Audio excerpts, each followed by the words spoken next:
Go and talk to the Sydney Morning Herald. Ask them. Thank you. Thank you. Welcome to the second hearing of the committee's inquiry into the proposed aerial shooting of brumbies in Kosciuszko National Park. I acknowledge the Gadigal people of the Eora Nation, the traditional custodians on the lands on which we are meeting today. I pay my respects to elders past and present and celebrate the diversity of Aboriginal peoples and their ongoing culture and connections to the land and waters of New South Wales. I also acknowledge and pay my respect to any Aboriginal and Torres Strait Islander people joining us today. My name is Emma Hurst and I am chair of the committee. I ask everyone in the room to please turn their mobile phones to silent. Parliamentary privilege applies to witnesses in relation to the evidence they give today.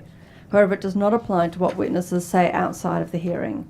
I urge witnesses to be careful about making comments to the media or to others after completing their evidence. In addition, the Legislative Council has adopted rules to provide procedural fairness for inquiry participants. I encourage committee members and witnesses to be mindful of these procedures. I welcome our first witness and thank her for giving her time to give evidence today. Minister, you don't need to swear in for obvious reasons. Yep. But do you have a short opening statement that you would like to make? Look, I just might do that. Obviously, my Chief of Staff had been invited by the committee to appear before the committee and he had agreed to do so. Over the weekend, though, I had thought about this a great deal. It's actually quite a rare thing to bring staff before a committee, particularly as I understand it, that the main concerns of the committee in relation to the return of the SO52. I take the SO52 process extremely seriously. I take it seriously as an individual minister who used it at a lot in opposition, and I understand the importance of it to the Legislative Council and the roles and responsibilities that each member seeks to discharge in doing that. But secondly, I'm in a unique position given that I am both the lead minister for this particular order, but also as the leader of the government of the House, as the leader of the government in the Legislative Council. This means that I am responsible not just for what happens in my office, not just for what happens in my agency, but across the government in relation to the way that we return SO52s. And so my view was that this is, we can get into the details of what's happened with this particular SO52, but for me, this is about being very clear with the House and treating the House with respect.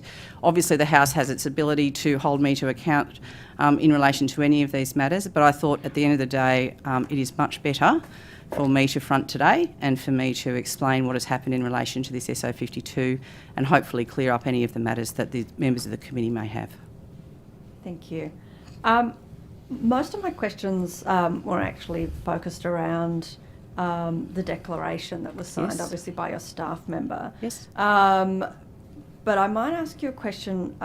You can also ask me about that because I'm ultimately responsible for that. I mean, it is the normal practice that the Chiefs of Staff do sign off on the declaration, but I'm very familiar with what has led to that sign-off, so I'm very happy to take questions in relation to that. Look, I might start by just asking about the request for an extension in time. So originally my drafted SO52 was 21 days, to which your department asked me to amend it to 42 days, which in good faith I did. 21 days after the SO52 passed, none of the additional time that was requested was used. Instead, the letter that said that it couldn't be done actually was written 21 days. I'm just wondering why that extension was requested if it was then, I guess, ignored by the department. Look, the first thing I'd say is I apologise to the committee and to the House in relation to this. I have made it very clear to my agencies that we are to meet the requirements that are placed upon us as a result of these requests through the House. This has not happened on this occasion, and I have to say I think given the timing over Christmas meant that I was on leave and we were unaware that there was going to be this request. I don't believe that to be acceptable, and I have continued to say to my I have reinforced with my agencies that I require them to do that, and if it is going to be late for any reason, my preference would be that I would speak directly to the chair and let you know the reasons for that. So on that particular issue, it is the case that we should have met the 42 days, and we haven't. If I can give you an update, my understanding is that on the 10th of January, 10 documents were returned. The rest were due to be returned on the 30th of January, and they were. We have been working closely to deal with the personal information request that Mr Fang has requested. I've had, I believe, another 15 staff over the weekend working through the 11,000 submissions to remove that personal material. We have provided additional documents that have been personal information de-identified. I think they were provided on Friday, if I think I'm correct. We are working to make sure that we meet the deadlines that are expected of the committee, and I am informed that we will meet the 7-day deadline in relation to the rest of the submissions. Thank you. I might throw to the Honourable Wes Fang. I know he had a lot of... Thank you. Thank you, Minister, for appearing for the second time in 2 hearings. It's refreshing. I wish some of your colleagues would do the same.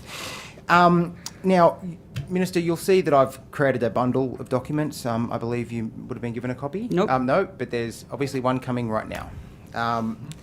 And apologies, obviously I was expecting Mr Baker to be appearing that's today, fine. so they were more geared That's for fine. Mr Baker. I will be able to answer those questions on his behalf. Excellent.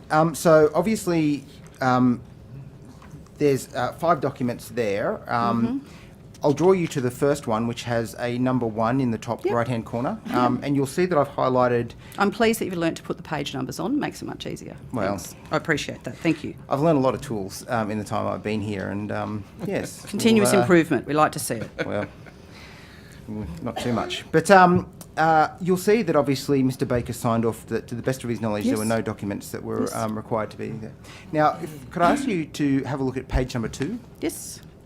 That's the resolution of the House, and you'll see that I've highlighted in Part B, it says all documents regarding the findings or results of the submission and survey responses received to the proposed amendments to the Wild Horse Management Plan between 8th of August and 11th September 2023. And it says any legal advice regarding the scope of validity of the order of the House created as in relation to this order of the House. In fact, pretty standard SO52 return, correct?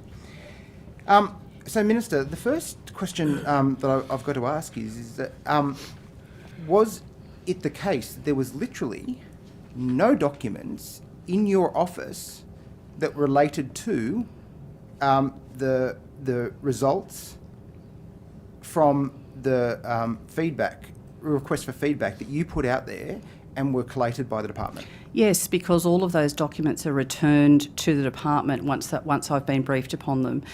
The state, ministerial officers are discouraged from keeping documents once they've been signed off that need to be returned to the department.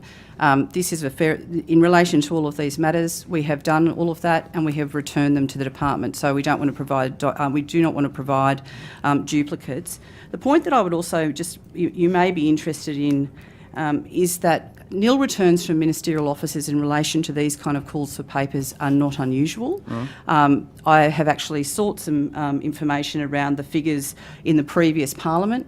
Over 155 SO52s had nil returns from ministerial officers for exactly this reason. 155 out of I'd ask 262. So it's really not... It's actually quite standard because good practice... Thank you, Minister. If you just let me explain though, good practice in terms of managing this under the State Archives Act is that you do not want to keep briefs and other material once they have been dealt with. They go back to the department because they're all kept together. I appreciate that, Minister. However, I've done a little bit of a timeline of what I believe happened in relation to the request for feedback. So obviously on the 7th of August, I believe it is, that you announced that you'd be seeking feedback. Yes. I think it opened on the 8th of August. Yes. It was due to close on the 11th of September, but you'd be aware that it was extended to the 15th of September. Was that under your... Did you authorise that extension? I'd need to take on notice the detail of that timeline, but I would have agreed to it because the point generally is if people ask for an extension of time in relation to a matter such as this, I would have granted it. I wouldn't have been seeking. And would you have done that in writing? I'd need to take on notice because it might just be that we just said, yes, should we, it was a discussion. I'd need to check, but I don't believe so because if there was paperwork around this, it would have been provided. But in relation to that then, you've had the submissions close on the 11th of September. You've provided advice to that effect. But then you've got, and I think at the time you were about... Sorry, are you suggesting that extending the time frame was the wrong thing to do? No, I'm suggesting that extending the time frame should have been captured in the documents that were provided from the office. Yeah, so now, I'll take it on notice in terms of what the trigger was, but it's quite likely that we had a conversation. As I said, I'll take it on notice to check, but it is very likely that we would have just said, well, let's just extend it for another 4 days. Minister, and there wouldn't necessarily have been paperwork around that. Sure. Minister, you're extending a deadline for a submission to make. No, I'm not questioning that. I'm questioning whether there's an issue around the fact that you've extended the deadline on a verbal instruction only, that there was no request for you to put that in writing. There should have, if it was in writing, it should have been returned under the SO 52. As I said to you, now, I will find out, and there hasn't been. the only thing I can determine, Minister, the only thing that I can determine is that in relation to this, either the emails have been deleted or the documents have been shredded. Now, this is a very serious issue, Minister. That you've the chief of staff. The chief of staff has indicated that there are no documents in the office. Correct. Yet you've admitted to me that you would have been consulted and I may approved. have been consulted. You said you would have. You said you would have been consulted in the extension. There are no documents that are provided to indicate that you have anywhere approved the extension. The extension saw those numbers go from 79% to 82% in approval of aerial culling, because the document that I have says 79% and it's increased. So, Minister, where is that paperwork? Your office hasn't returned it. I utterly reject that. I have said that I will check what the process was in terms of the extension. And Did you shred the documents, Minister? Absolutely not. Did you delete the emails, Minister? Did your office fail or deliberately... Order. There's been a point of order taken. Sorry, Minister, there's been a point of order taken by Deputy Chair. You can't afford procedural fairness to a witness by talking over the top of her and making baseless assertions. That's okay. I agree. I have nothing... The Minister has the floor to answer the questions and to put her position forward. Thank you, Chair. Order. And look, Mr. Fang, you may be trying to be, Sherlock Holmes here in relation to this. We have been nothing, my office has been nothing but open in relation to these matters, and I've been very honest with this committee in relation to this. There are no documents to be returned from our office as was set out in the return. You have asked me some details about discussions. I cannot recall correctly, and I've been very clear that I will go away and I will come back. To suggest that anything has been done wrong when I am not able to provide the committee with the detail that you seek, which is why I asked your Chief of Staff to appear, and you've blocked him from appearing today. I haven't blocked him from appearing. I have come here to actually be held to account, which is fine. I have answered your question. I will find that information, but I am saying to you that this is not the case. The other point that I would make is the only time we've heard about shredded documents was when Gladys Berejiklian's office shredded $250 million worth of grants programs. Doing the same here. I utterly reject.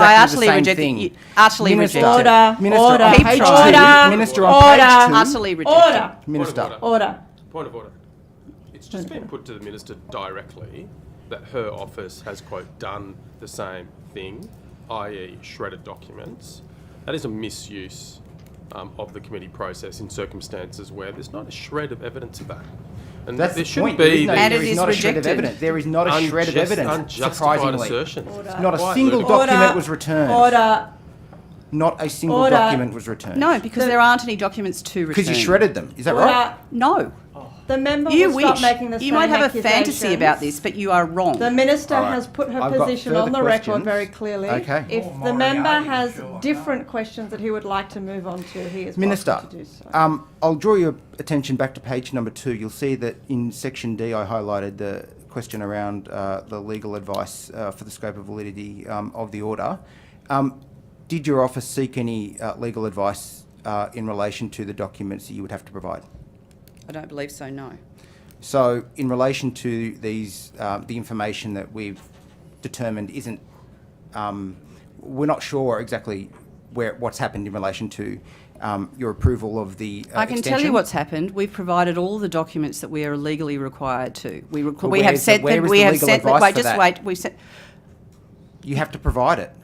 Part D. If there is- You've just said you've got legal advice. No, I around didn't. the documents. Oh, okay. Either you need to have your listening ears on, right?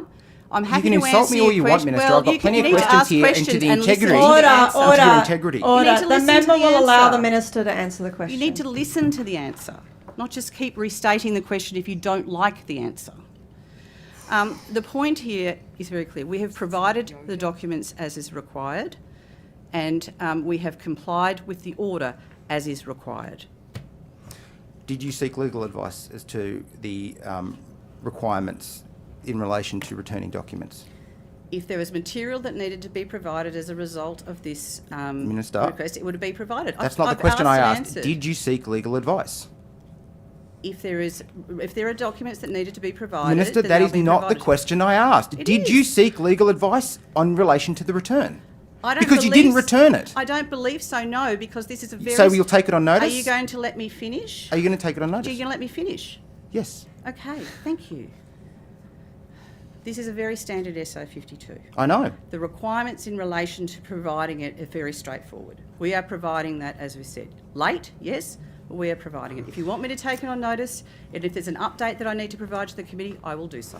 I'll ask you now to turn to page 4 of the documents, document 4, which is of 5 pages. Now, it's an email that I sent to the clerk, and then the clerk sent it onwards to the Cabinet Office, and then it indicates the return.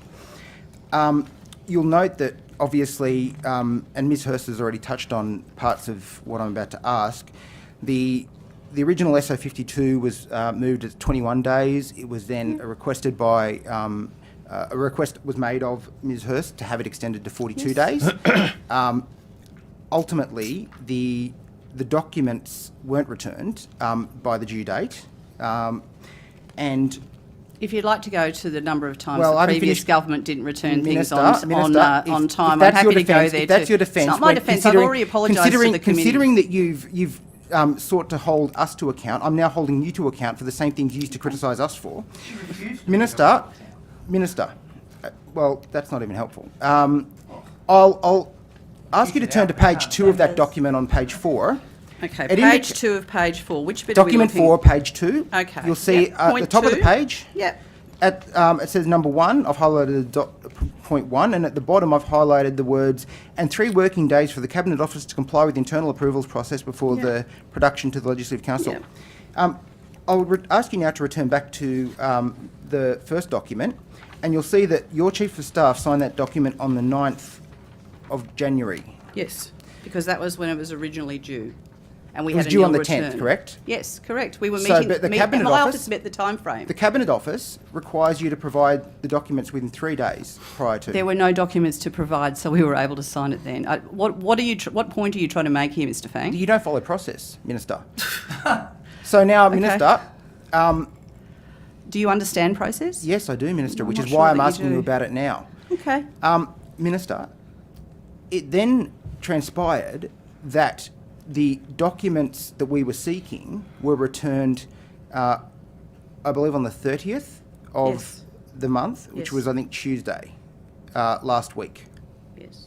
Now, you would be aware that the indication, and I've got it in dot point 1 here, that the Cabinet Office said the department was unable to return the documents because of effectively the number of documents and that they would have to redact the documents, Yes. right?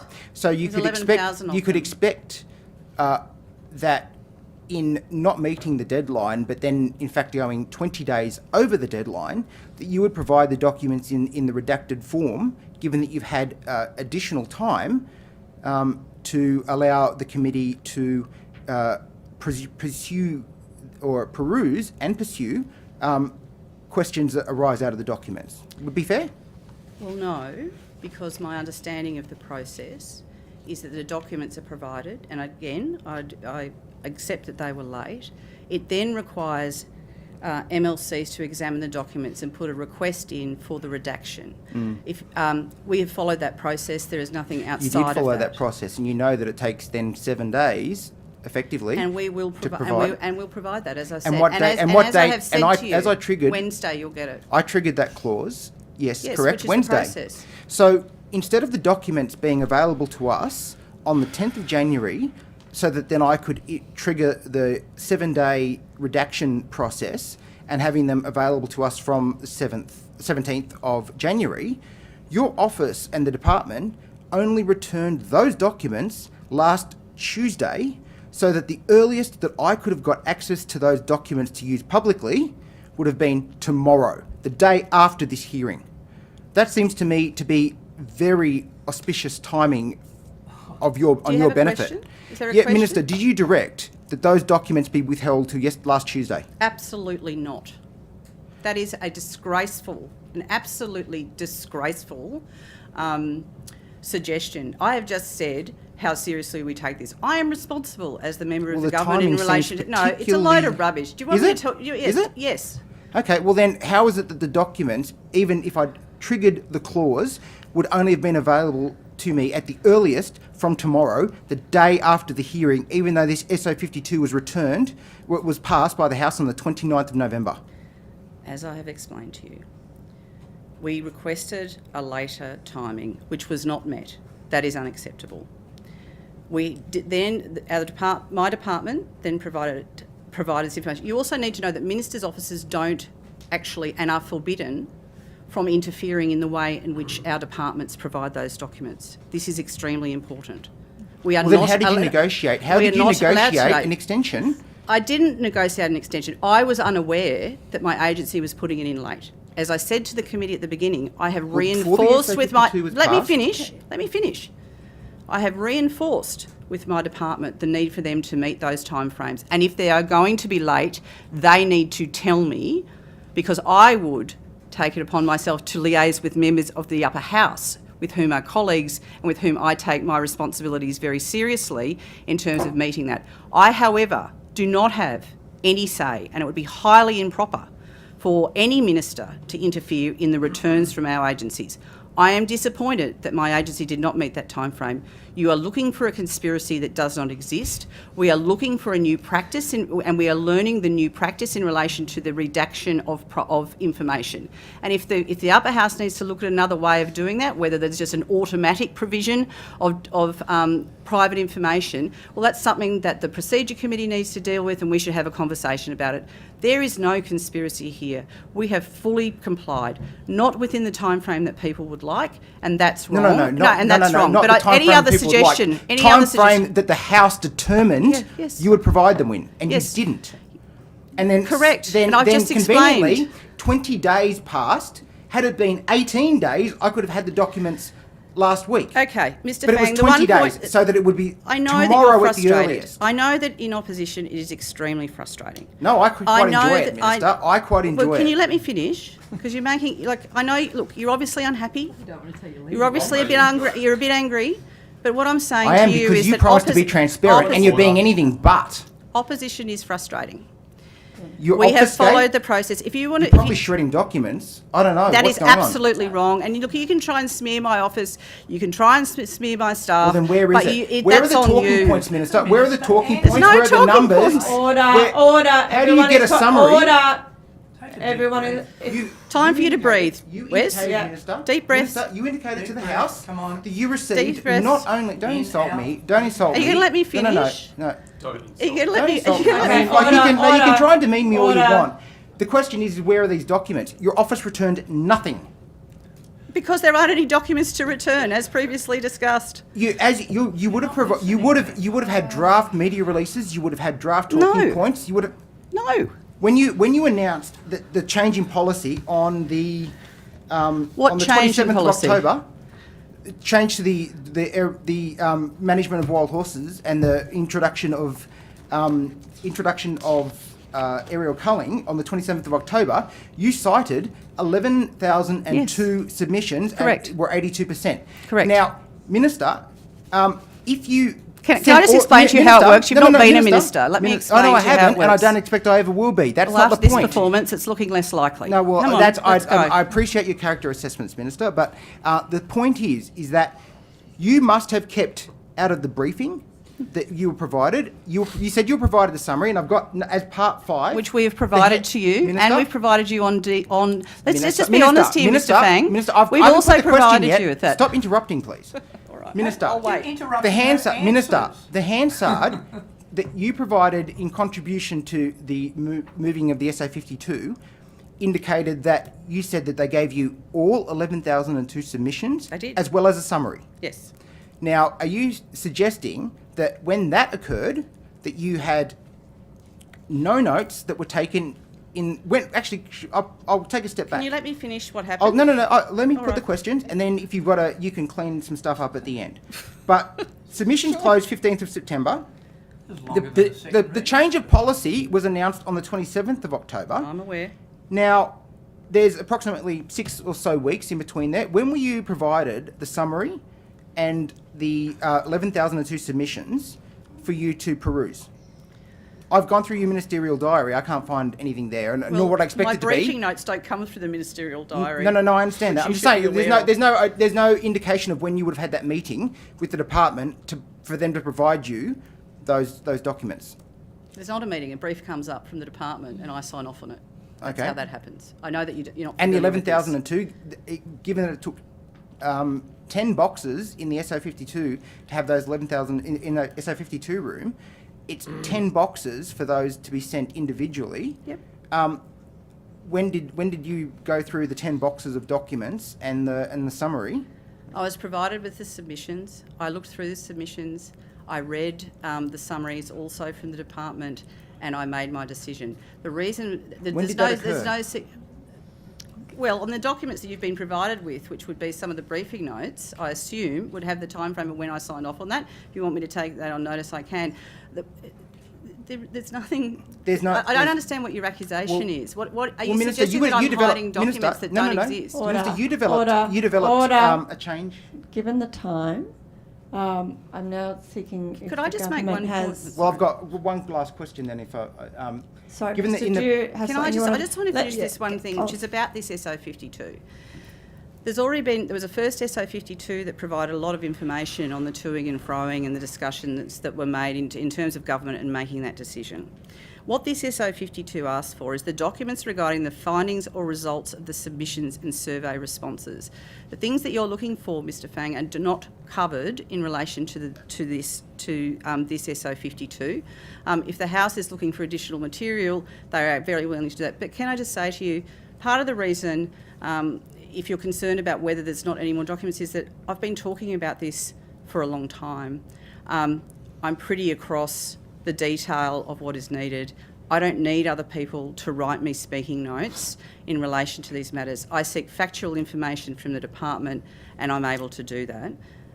My final thing that I would say is that you have smeared public servants today. You have smeared my staff in relation to this, and I find that deeply offensive. You're allowed to ask the questions. As you like, Minister. You can let me finish. But there is no question. You've had a lot of time. You've probably spoken for 15 minutes of this 20 minutes, so that's fine. But all I'm saying is, I take these matters very seriously. As do I. Yeah, you're wrong on this one, and there's no conspiracy here. I don't know how much more openly we could have dealt with what is a very challenging issue for many people. One, you could have provided Sorry, documents on for which time. people feel I'm now very gonna- strongly about. Given the time, Yeah. I'm going to throw to the Honourable Bob Namber, who I think Great, just has a couple thanks. of questions. Thank you, Chair. Minister, you've given the committee an explanation as to how and why a nil return was provided by your office. It is the case, is it not, that once you were briefed those documents are returned to the department. Yes. And that is a requirement under the State Records Act, is it not? Yes, it is. It's also good practice. You don't want to have signed briefs that are making decisions sitting in ministers' offices. They should be held with our agencies as they should be, so that all of the material is available when the House makes an order. We don't want to have duplicates as well. And, you know, I've having read through many different boxes of material over the years, the duplicate issue sitting where opposition and other MLCs sit, frankly, you're very happy if they don't appear because it saves you half the time of looking through them. So those documents were not in the possession of your office? No. They were returned by the department? No. It is the case, is it not, that the briefing and summary was returned by the department? Yes. In the case of documents? Yes, I just would also make the point that we have also, despite the fact that it was late, we have worked very hard with Mr Fang. We have provided him with the information around the summary of submissions. As I understand, it's about 1,000 pages. It's been made public on the website. And we also provided Mr Fang with a USB stick so he would be able to look at that, and we When provided were that they to him provided, last week. Minister? Last week. Yeah, Friday afternoon. Where was I? How would she know? I don't know. Exactly. It was provided to me on Friday afternoon. Well, okay, if you would have... And I'm like, sorry, There's been a point of order. There's been a point of order. Saying that no good deed goes unpunished. Sorry, I'll remember Minister, that for next time. Sorry, Minister, there's been a point of order. Mr Fang has just interrupted Mr Namber. He's my Yeah. point of order. Absolutely. Mr Namber, do you have further Yeah, questions? thank you. Just one final question, Minister. The delay which you have apologised for on behalf of your department was caused ostensibly by having to review 11,000 submissions for areas of privilege and other forms of confidentiality. Look, it's always been a challenge. Again, my experience in opposition was that the previous government had a similar problem. We do have trouble over Christmas because of many people being on leave, and when you're dealing with a large volume of documents. They are some of the reasons. I'm not making excuses, and I have again reinforced to my agencies the need to comply with those things, and for them to keep me in the loop if they are struggling with that, not to direct them how to do it, but to make sure that I can actually inform members of this committee in the House if there's a problem that's coming. Sorry, the Honourable Robert Borzak. Yeah, just a quick question, completely away from all of this, Okay, Minister. sure. What's your understanding of the limit to which the aerial culling program is going to reduce the numbers in the park to? It's a good question, and I might just... I'll give you my answer, but if I want to add to it, I might come back to the committee around that. But look, we're taking the department's taking a very conservative approach. I know there's arguments about numbers, but if we're roughly talking about it, it's between 12,000 and 20,000 horses that we believe are in the park. We're required to reduce it down to 3,000. The trigger point around, no pun intended, in terms of watching that on the way down is that we're really working on that sort of lower level around the 12,000, and there'll be a re-examination over time as we're looking at the numbers. Well, that was going to be my next question. Yeah. At what stage and how can... I mean, it's written into the statute that it's got to be 3,000, Yeah. isn't it? You agree with Yeah. that? At what stage and how will you know that you've reached that 3,000 limit park-wide? Yep, it's a good question. I think that's. Let me come back to you. I mean, I've got a working knowledge of how that's going to occur, but I'd rather provide you with the details, with the experts. Now, Yeah. just further to that, how long do you think it will take, given the current program and the speed with which it's being conducted? Look, it's hard to know. My view is that the sooner we get the numbers down, the fewer horses we actually have to shoot over the longer term. The sooner we can be managing them in the retention areas in a better way, the sooner we can do things like reproductive control. So I'd like to see it done as quickly as possible, but there are many different reasons for that, weather, what else is going on around the place. We're obviously we are being as open as we can around park closures and when operations will be being undertaken, and that will continue. But we've got until 2027. I'm absolutely determined to meet that time frame. But it is my view that the sooner we can get the numbers down, the sooner we can actually manage the population sustainably into the future. So what confidence can local residents in the area that live down around the park and those contractors that work in the park, what confidence can they have in National Parks and Wildlife Service that they will in fact do the right thing and not break the law and go below 3,000? The detail of how we'll manage that number, I will come back to you, but they should be confident in that. We're very serious about it, and as I said, we're taking a conservative approach at the lower levels. There is a view that there is many more. We could have as many as 20,000 horses in the park, and we need to continually work through that to make sure that we get down to 3,000. But I'll get you the details about how they're going to do that. Minister, you're quite right. There's a view that this could be as many as 20,000, even more, but there's also a view that there could be less than 3,000 there now. Well, the point that I would make is that since the program began, over 3,000 horses have been removed from the park. So we've already proved that there's over 3,000, and let's just say that there is no chance or view that there is less than 3,000, because it's already been proven not to be the case. Okay, thank you. Minister, thank you for coming to give your evidence today. The Secretariat will be in contact with you in regards to any of the questions that were taken on notice. And thank you for staying a little longer. We've got a little bit over time, but thank you. That's right. Thanks very much.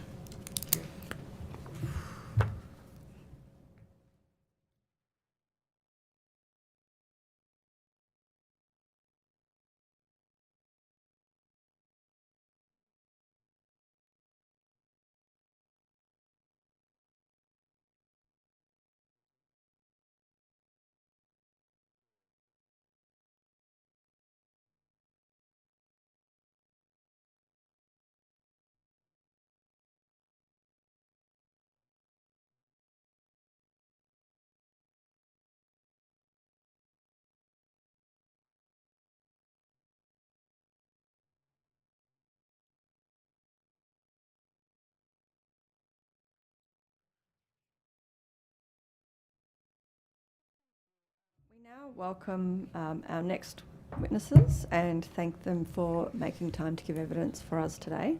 Could I begin by asking each witness, starting from my left, to please state their name and position title and swear either an oath or an affirmation. Thank you, Chairperson. Troy Wright, Assistant General Secretary of the Public Service Association. I solemnly, sincerely and truly declare and affirm that the evidence now about to be given by me shall be the truth, the whole truth and nothing but the truth. Thank you. Kim de Govrick, Organiser with the Public Service Association. I solemnly, sincerely and truly declare and affirm that the evidence now about to be given by me shall be the truth, the whole truth and nothing but the truth. Thank you. Do either one of you have a short opening statement that you'd like to make? I do, Chairperson. I apologise. I think I've left my glasses back there. I might just grab them.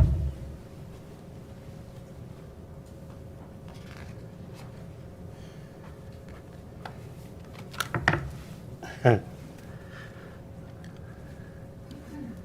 Thank you. The members of the Public Service Association would like to open by thanking the committee for the opportunity to appear today and give evidence in support of its submission. By way of introduction, I'm the Assistant General Secretary of the PSA, which is union speak for 2IC, and I'm accompanied by Kim de Govrick, who is a former National Park and Wildlife Service Area Manager and now an organiser with our union who has extensive experience in this field. By way of background, the PSA is a state-registered public sector union with 40,000 members who are in the main employees of the New South Wales Government. They work in a variety of roles and sectors, including corrections, education, child protection, and relevantly for this inquiry, national parks. Included in our membership are hundreds of National Parks and Wildlife Service rangers whose core responsibility is the management of the delicate natural and cultural heritage of our national park estate. In addition to regulatory responsibilities pursuant to the Act, they do so through the planning, implementation and supervision of projects through their assigned park, which includes controlling weeds and feral animals. Throughout our state, programs of feral animal control are undertaken with respect to pigs, camels, cats, goats, foxes and deer, yet it is only this park and this program that has drawn such unwarranted and personalised attention. Which leads me to our next point. Our members in this space are dedicated professionals whose working and often personal lives are devoted to the preservation and conservation of our invaluable environment. Unlike so many other stakeholders in this matter, they come with no other agenda than what is good for the national park they are employed to protect. Yet for daring to do their job, They've been subject to harassment and hostility. They've had their images plastered on social media almost as wanted criminals. Their workplaces have had security upgraded, and they've been instructed by their managers not to wear their uniforms outside their workplace, measures which are more akin to a law enforcement agency than an environmental one. They report being ostracised within their friend groups and within their communities. And most seriously, in 2022, the Jindabyne Visitor Centre was threatened with a firebombing and evacuated. And in May last year, it had a decapitated horse's head thrown into the foyer by a member of the public who still, somehow despite this criminal behaviour and event, holds some voice within his interest group. The heat and emotion needs to come out of this debate. It is in essence like hundreds of similar decisions made by the National Parks and Wildlife Service and our members every year, an ecological one, driven by the fragile best interests of the park and the natural environment. Our members as public sector workers may hold views in favour of the current approach, which based on their experience. However, they do not hold sway over which decision is implemented, and they should not be made into public pariahs for doing so.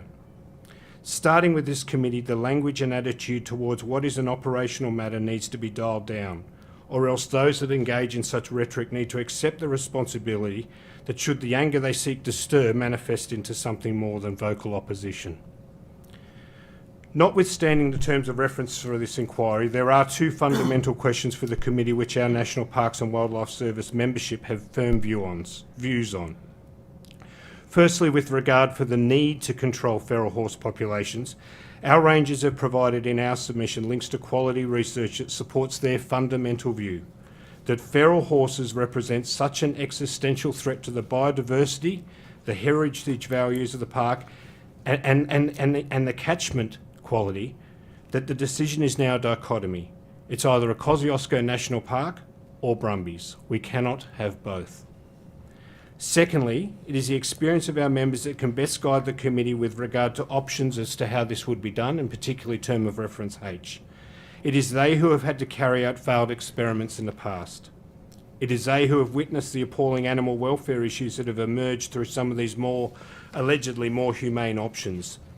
And it is they who are often charged with supervising, if not carrying out aerial culling, and have to have the confidence of the process and the method to do so.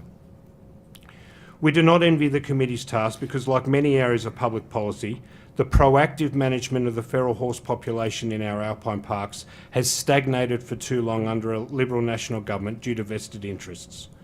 But feral horses do not stop breeding because of state elections or committee considerations, and it's how we've arrived in the current unsustainable and urgent situation. The decision on how to control the feral horse population is not a discretionary one. It is obligated by state and federal legislation and requires immediate, united and steadfast commitment by all who have the power to do so. We wish the committee well with its deliberations and welcome questions on our submission. Thank you. Thank you.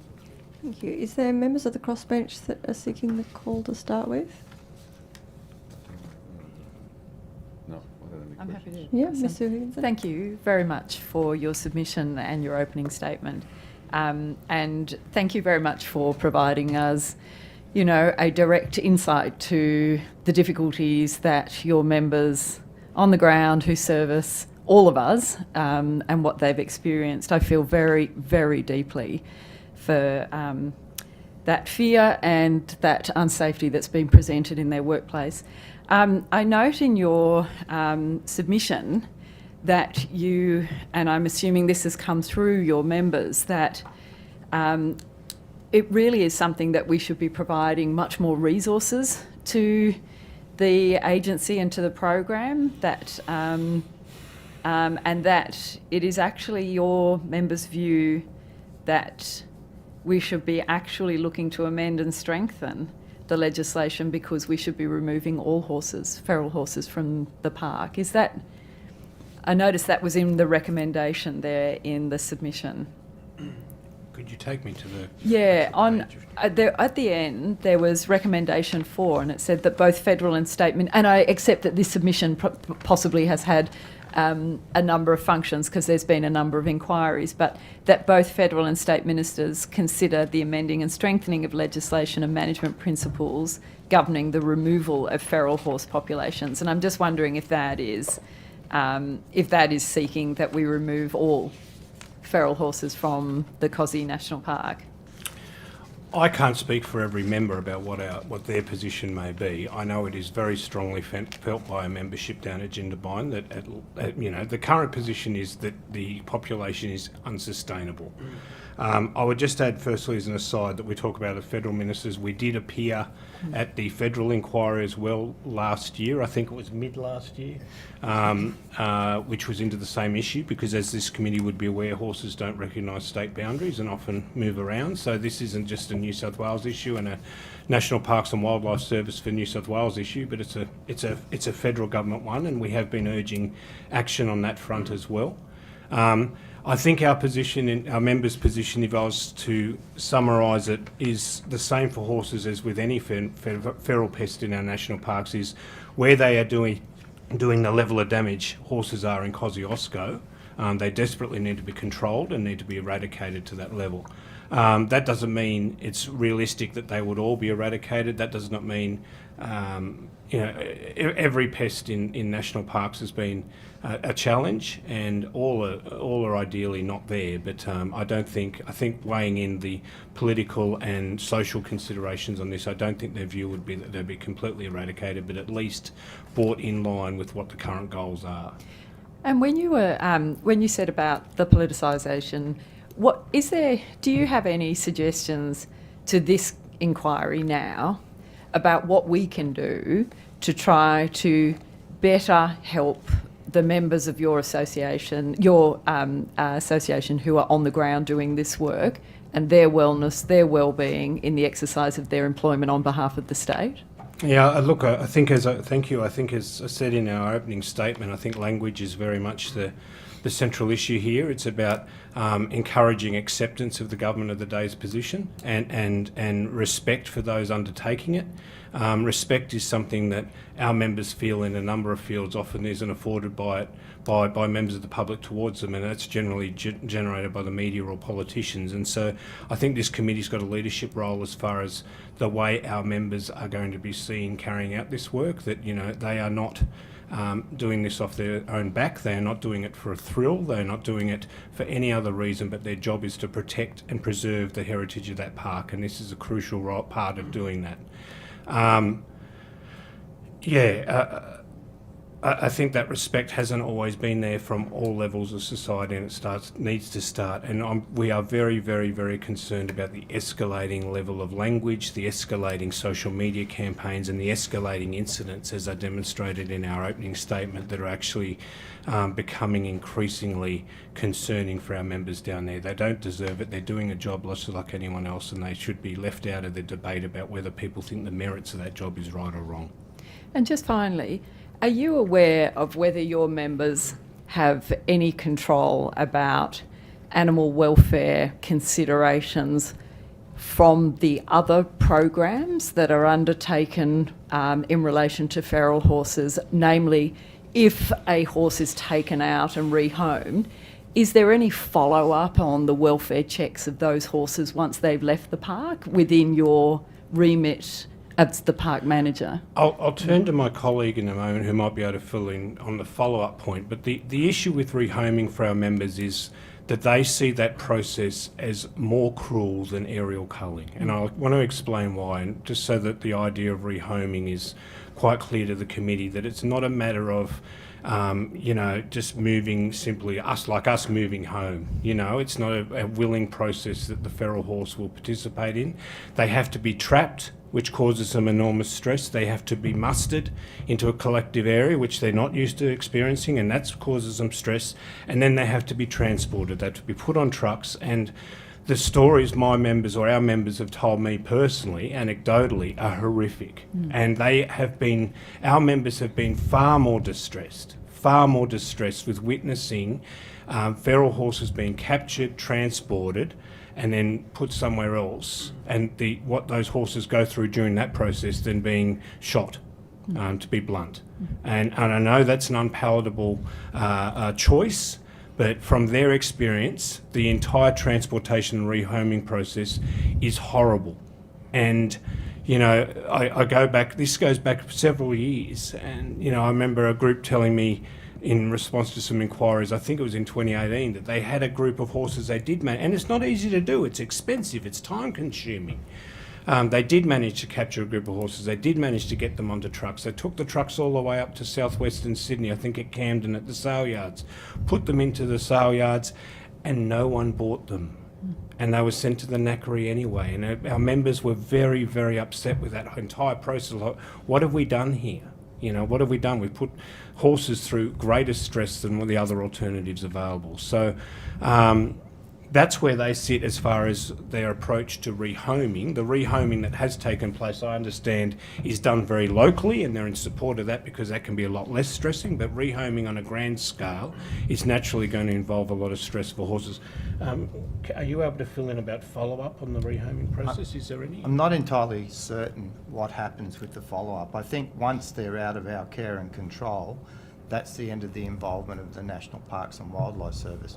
But I can only endorse what Troy's already said about the capture and mustering of wild animals. I mean, I've been involved in this. I worked in Canangara National Park for 28 years. I was involved in a lot of aerial culling and a lot of ground trapping. And as recently, probably as 2018, I went in to see how one of those operations was being conducted, and as Troy said, he's quite right. The stress and anxiety of those animals whilst being trapped, mustered, and transported is quite disturbing for our members. And I'm a horse lover. My daughter's a horse lover. I took her to see some of these animals once they'd been impounded, and they started banging up against the enclosure, and I had to take her away because I just thought it was just too disturbing for a child to watch. So that's what happens when their wild animals are trapped, like any wild animals. Can I ask you a question, Thank you. Mr. de Govrick?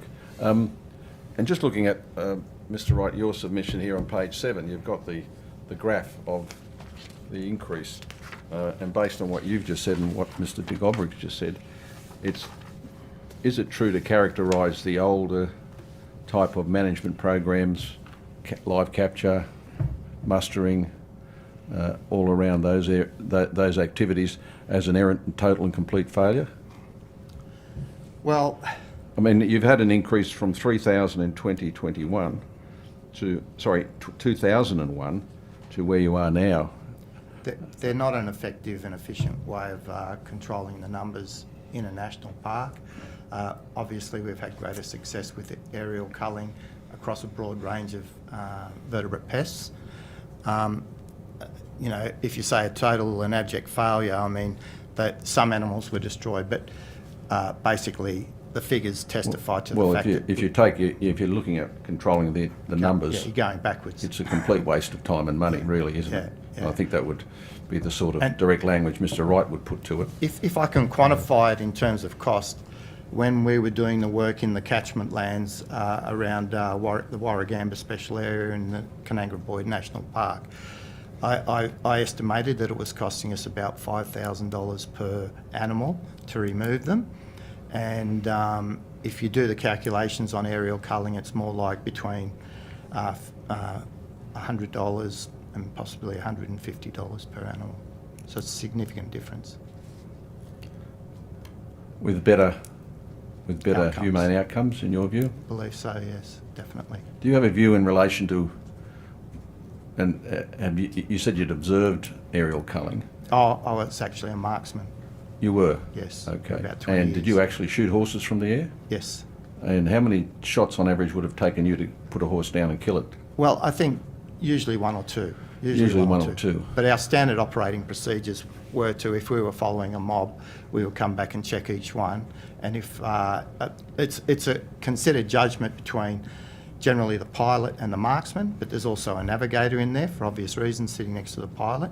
and you'd make a decision on whether you fired more bullets into the carcass. And in what circumstances would you fire extra bullets If you thought the animal wasn't deceased. if it wasn't dead? And that was after you came back to it. Yes, that's correct. And what calibers were you shooting? We used to use the ex-Vietnam rifles, 308 SLR, semi-automatics. Were used in those times. 308s. And what weight of projectile? Do you remember? Well, I believe it was, let me just refer to my notes, I think it was a 180 gram. 180 grain? Yeah. They're certainly using 180 grains, grains now, yeah. Well, They're using 150, aren't they? Sorry? I thought they were using 150. Did they say right? 180. 180. we were told this morning they were shooting 150s. but, Okay. I spoke to one of our fast shooters this morning, he said 180. Yeah, so, anyway, that's... yeah. All right, thank you. Honourable Westbury? How much time do we have left, Chair? I just wanted to... We've got 15 minutes. 15 minutes. Excellent. But the government may have some questions as well. You don't Hopefully necessarily not. have that whole 15 No, minutes. fair. Clarify. Mr. de Goverick, interested to learn that you're formerly a marksman. You obviously would be then aware that there's the previous SOPs that were operated when aerial culling was previously permitted in around the 2000s, early 2000s, before it was ruled out. Have you had an opportunity to look at the SOPs that are currently in use now and compare to see how they've improved those SOPs? Look, to be honest, I haven't, but I have spoken to some of those professional marksmen in national parks about the SOPs. What I would suggest is that, it's a dynamic situation. The SOPs will vary with the improvements in technology and what have you, additional safety features. So I'd have to accept or infer that they're definitely an improvement on what they used to be. Okay. I can't be specific on the And detail. And you were a marksman out of helicopters, I think you said, That's previously? correct, Yeah. And you used the 308 SLR That's from correct, Vietnam? yeah, 20-shot magazine. Thanks. So, in relation then to the current operation, they're using a 7.62 round. I think that's right, Robert. Is that Yeah, correct? that's what it's Yeah, 308. yeah. 308 NATO. Yeah. So, do you expect that there should be a need to fire up to 15 rounds into a horse to ensure that it's humanely killed? Well, I wouldn't. I'd like to think that when they're being dispatched from an aircraft, that the first 2 shots would be adequate, and then perhaps some additional shots. But I'm not going to. So when you were aerial culling, you would, I think you said you'd be able to normally kill a horse within 1 or 2 rounds? That's correct. That's right. Yes. Actually, Mr. Goverick, were you involved at all at the shooting at the Guy Fawkes National Park? No, I was not. No, because it would have been about the same time, wouldn't it? Can I just say, I was an area manager, and Yeah. there was an area manager who oversaw that shoot. He was, I believe, younger than myself, and I don't know how much experience. I didn't know the gentleman. I don't know how much experience he had, but obviously things have changed since those days. Okay. I guess what I'm trying to drill down on is exactly what has changed and what is different in relation to the way that national parks is implementing their SOPs. Given that you had experience previously and you've spoken now to people that have, operated under the new SOPs, are you confident that a situation like Guy Fawkes won't occur again? I'd certainly like to think that that wouldn't happen, but as I said, I'm not across the most recent SOP, so I can't. I don't work for national parks. I No, you work work for PSA. Yeah, PSA and work for our obviously. members. But Yep. From what I can gather, the SOPs are a good step in the right direction, the new ones, and will guarantee animal welfare. Thank you. Mr. Wright, You've obviously presented the views of members in your submission. Is it a uniform, unilateral view of your members? Yeah, I mean, I couldn't swear before the committee today. There may not be one or two objecting members, but certainly where we've held member meetings on this issue and where we've held delegate meetings from delegates right across the state, it has been a uniform view in that room. Okay. I just found parts of your opening statement were somewhat political, I'll say, in its nature. And obviously the PSA has a historic and I'd say long-term link with the Labor Party. I object to that. We're not affiliated to the Labor Party or any other political party. Well, I mean, you're a union, and it's, looking after your union mates. But I think that in relation to your opening statement, where you sought to single out certain political parties, was certainly political. Would you agree with that? Yep. Yep. So in that respect, then, when you've, I guess, elected to make a political statement during an opening of your evidence here, would it be fair then to say that perhaps the views that you purport to be of your members is perhaps somewhat tainted? No, I think the views we hold on the management of the public sector and specifically the management of the National Parks and Wildlife Service under the previous government are based on our experience of that. And I would like to expand on that if I may. Sure, but I want to put one other thing to you before you do that. Well, in that case then, Mr. Wright, don't you believe that you perhaps demean your evidence today by making political statements in your opening statement? Doesn't that somehow discredit everything else you've got to say? Not at all. So you think it's appropriate to be making political statements before a committee? It's not time for a speech. The question's been put. The witness is here to give evidence. Please allow the witness to give evidence. I wish he was here just to give evidence, but he's not making a political statement. Order. You don't need to make reflections on the witnesses, but please pose your question nice, short, sharp. Thank you. Thank you, Chair. I appreciate the guidance. May I respond to the question, Sure. Chair? Yes, you may. In 2017, and this goes to the core of not only this question but something Mr. Borsak asked earlier, and it goes towards that chart. And we go towards this in any National Parks and Wildlife Service issue confronting the National Parks and Wildlife Service at the moment. In the 2017, despite our protestations and the protestations of many environmental and community groups at the time, the government at the time decided to restructure the National Parks and Wildlife Service. The National Parks and Wildlife Service at that point had states, across the state had areas. It had approximately 32 areas where the management of the parks was broken into areas. Each area not only had an area manager like Mr. DeGovrick, and that's why Mr. DeGovrick's working with us because he was made redundant through this process, had an area manager, it had someone responsible for fire management, it had someone responsible for weed management, and most importantly for this committee, had someone responsible for feral animal management. As interesting as those this is, committees, Mr. Wright, I'm not sure how this relates to... Order. Well, point of order, Chair. Those areas this isn't... This isn't an opportunity. Sorry, the first point of order I will hear is from Mr. Lawrence. I would suggest the witness shouldn't be interrupted. It's clearly on track, it's relevant evidence, it's responsive, and Mr. Fang just wants to grandstand, and that's why he's interrupting. We've been putting up with it all day.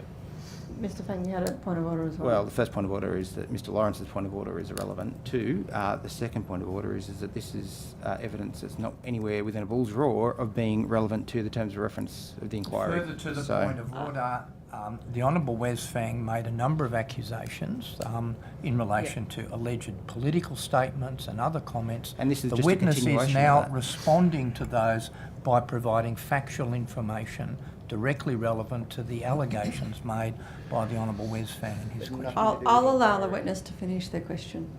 Finish their answer. Thank you, Chair. Prior to that restructure, we had, and Mr. DeGovrick's corrected me, over 40 areas across New South Wales where each area had those staff on hand, those professional staff managing the parks within that ambit. After that restructure was essentially to merge areas and reduce it to 9.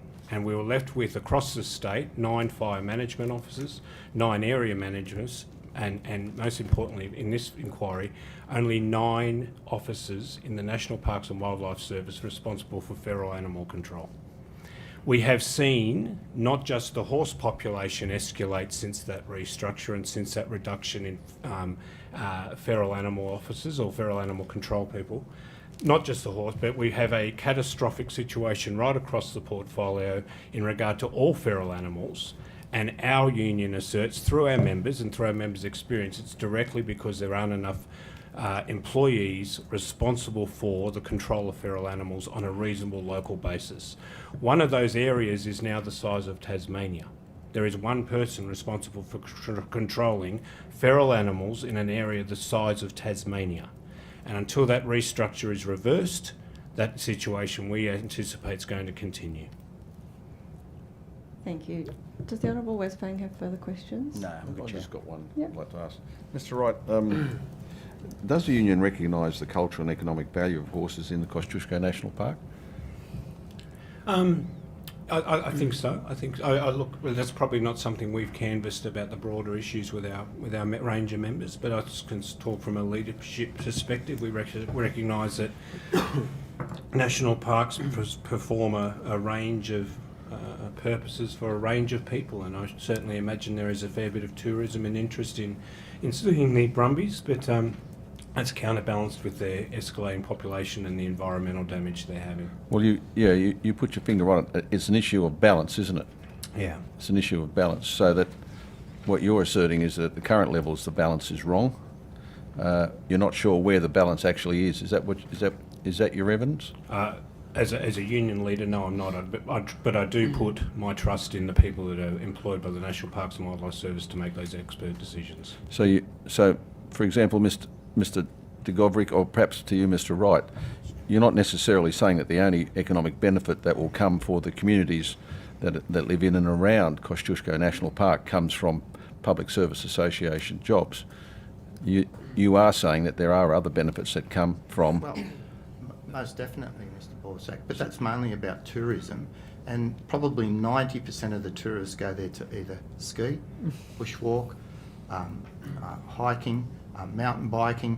I'm not going to say there's a significant interest. There's a minimal interest in going to see brumbies, and that might be by some of the trail riding companies that have trail rides in northern Kosciuszko National Park, but that would probably be even less than 1% of the people that go to Kosciuszko. Yeah, but you do it. No, I hear what you're saying, and obviously the natural beauty of the parks is utmost in everyone's mind, and that is one of the reasons why people do horse trekking and stuff in parts of the park. Yes. I accept all of that, yeah. But in the end of the day, it's all about not just the interests of the park, which are preeminent, because if you've got a beautiful park that's well maintained, people will come and they'll ski and they'll do all the things you talk about. But it is important to recognise the traditional value of those brumbies, is it not? Yes. Yeah. Okay. But can I really would like to make this point. We're talking about Australia, the extinction nation. What a wonderful tag for us to have.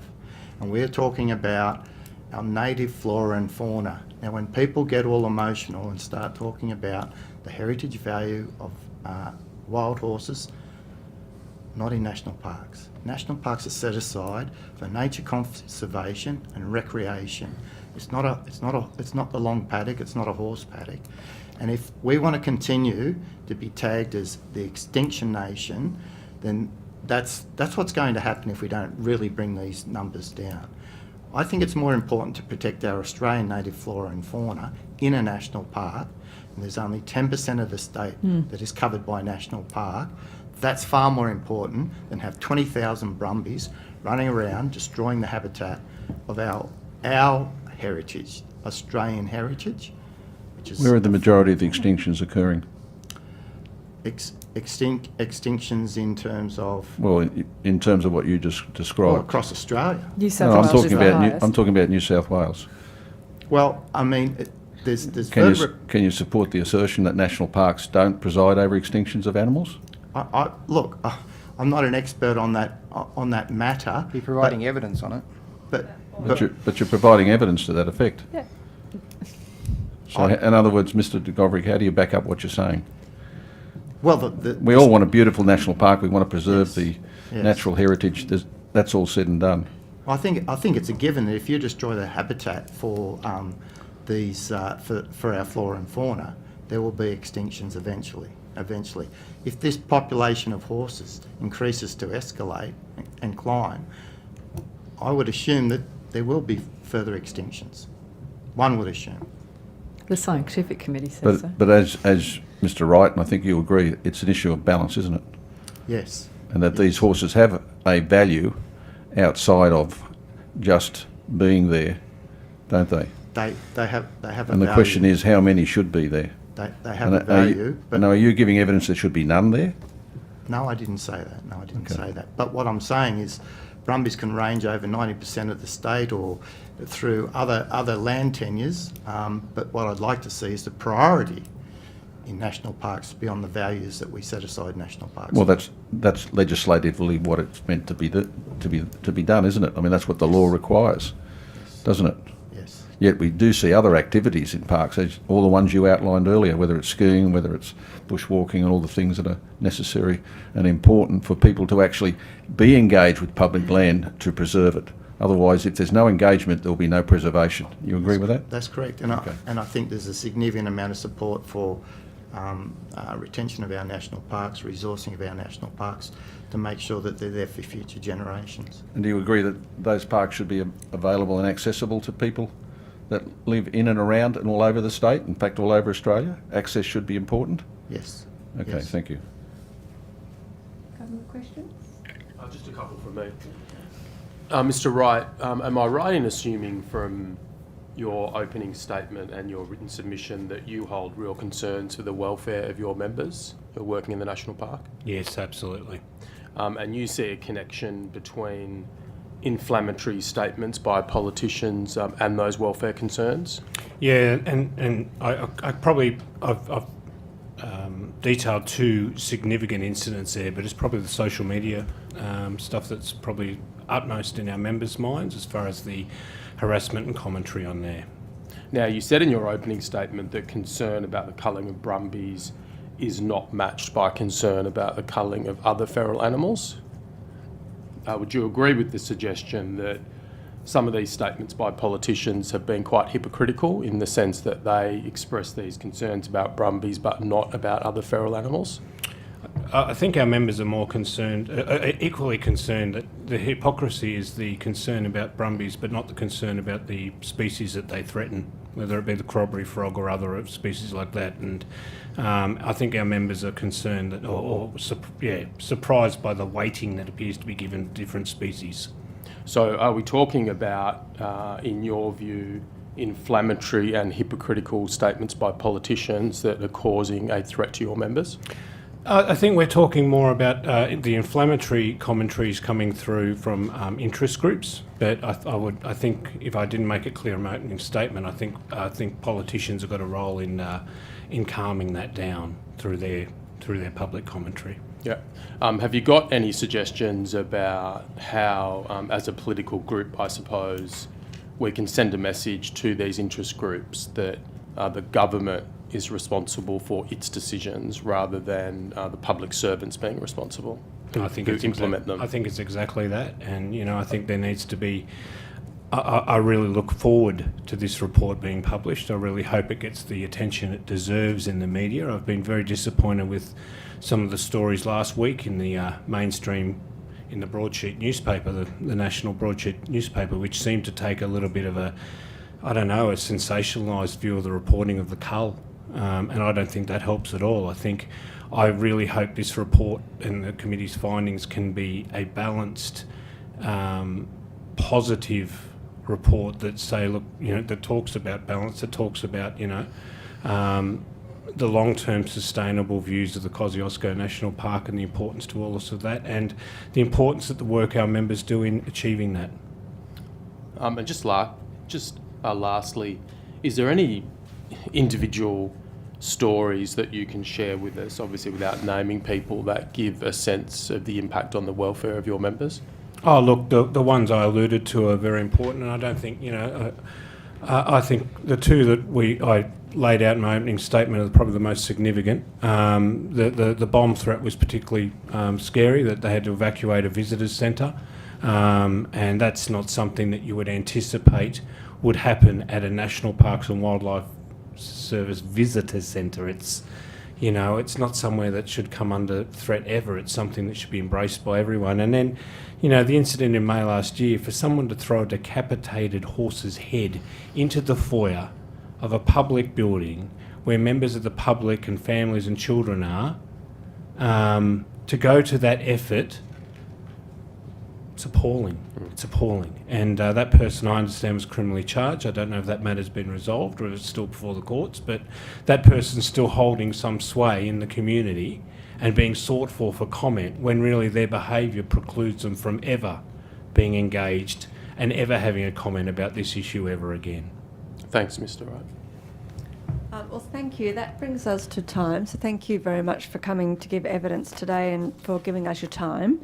If there was any questions that were taken on notice, then the committee secretary will be in contact with you both about those questions. And the committee may have further questions as well that they'd like to put to you as well. But thank you again for coming to give evidence today. Thank you, Chair. Thank you. The committee will now break for 15 minutes for morning tea, and we'll be back at 11:15.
Welcome back to the inquiry into the proposed aerial shooting of brumbies in Kosciuszko National Park. We now have our next witness via video conference. Can you hear me okay, Mr. Wildsmith? Yes, I can. Wonderful. Could I begin by asking you to state your name and position title and swearing either an oath or an affirmation? My name's Andrew Wildsmith. I'm a Narrogate custodian of the Kosciuszko National Park. Thank you. And did you get emailed either an oath or an affirmation? I'm not sure at this stage. That's all right. What I'll do... Actually, That's all right. If it's all right with you, I might read it out and then get you to repeat it back to me if that's okay. It's just a process that we need to do as part of the committee. Would you like to do an oath, which is religious, or would you like to make an affirmation, which is non-religious? an affirmation that's non-religious. Okay. Do we have a copy of that one? We've only got a copy of... Okay. Thank you. So if you could repeat after me, I solemnly, sincerely and truly declare. I solemnly, sincerely declare And affirm that the evidence now about to be given by me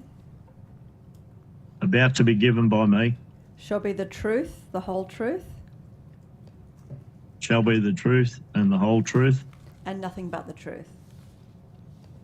and nothing but the truth. Thank you so much for that. Sorry, that's just a formality that we need to go through. Do you have an opening statement that you would like to give or any information you'd like to give to the committee before we move on to questions? Yeah, I oppose the aerial cull by the national parks and the government. I challenge the national parks count, and the brumbies reduce the fire risk, and the Aboriginal forefathers and the fire management annual cool burnings. Thank And you. that's fine, thanks.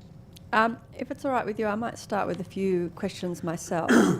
I wanted to ask if there was, in your understanding, do you feel that there was adequate consultation by the government or the Parks Department with your community about the decision to commence aerial killing?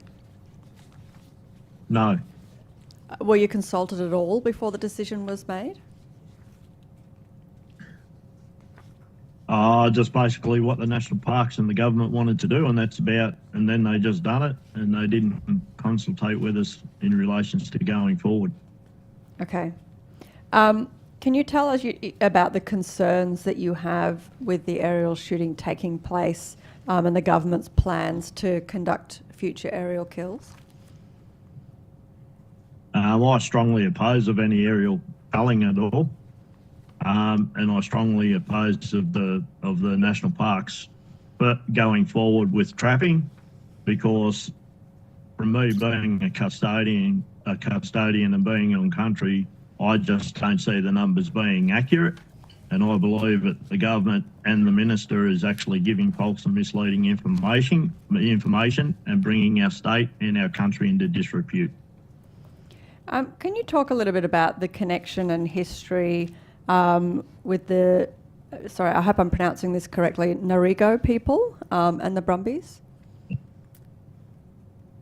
Well, me personally, as a custodian, I ride up on the mountains a fair bit, and I actually find that the Brumbies are actually better off being there, because the only area from the 2003 bushfires and the 2019-2020 bushfires, having the Brumbies there actually saved some of the area from being burnt by the fires. So that's, as a Narrogate custodian, I believe that we could use them as a fire preventative tool, and seeing after the bushfires, and being a bushfire fighter myself, I've seen actually by grazing the area that it's reduced the threat to property in the Kosciuszko National Park. And is that because the horses And sort of... that's- Oh, sorry, go on.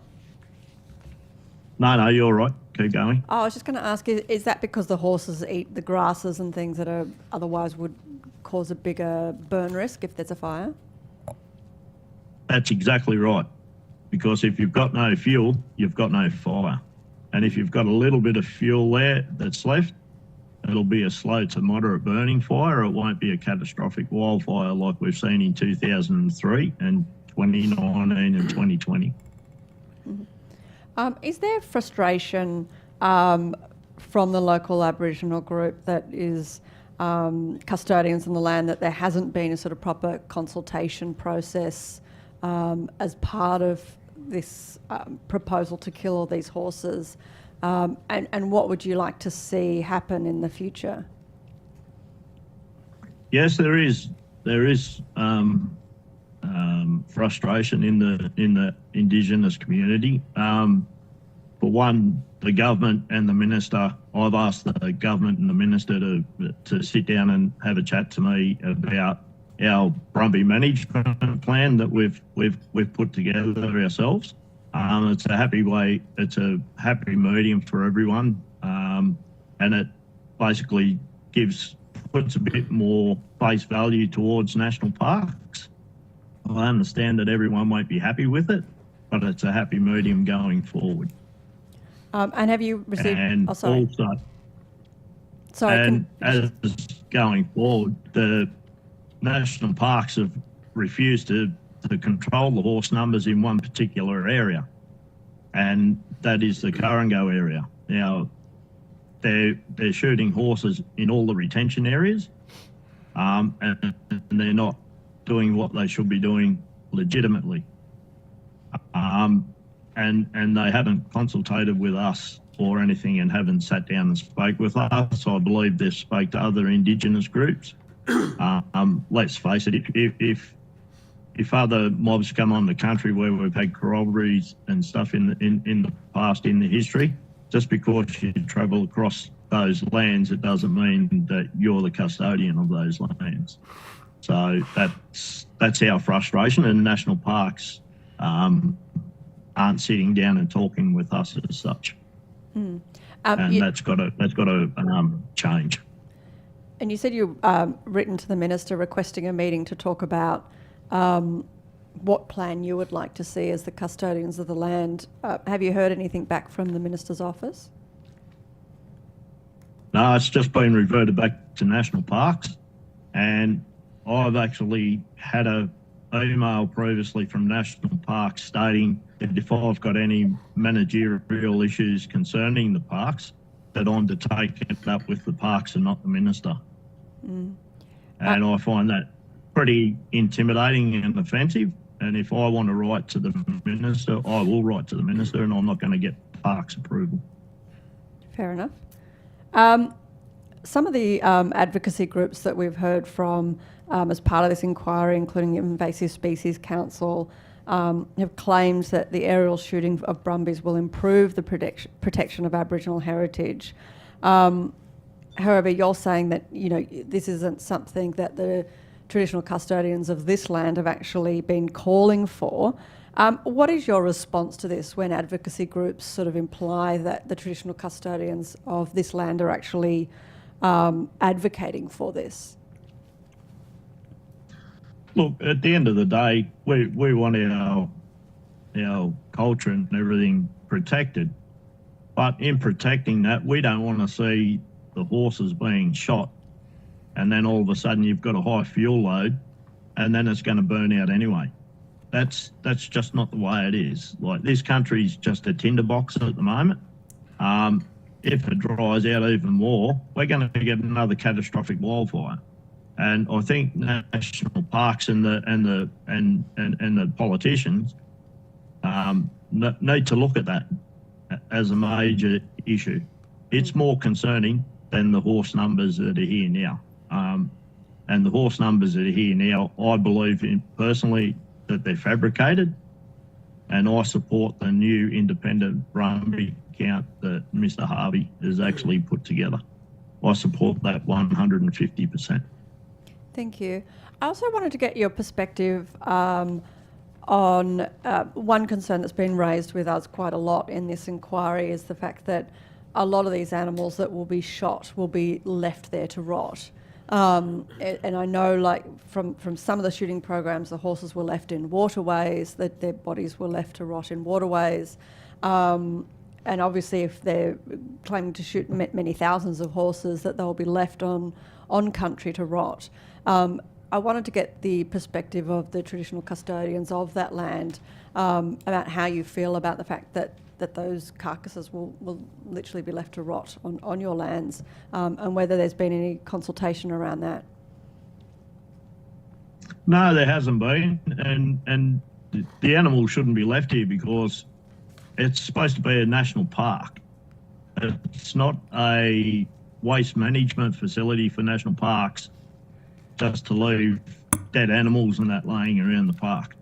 And it's not right. I've seen children walking past these dead bodies of the horses, and that is not right, and it's very confronting for the children.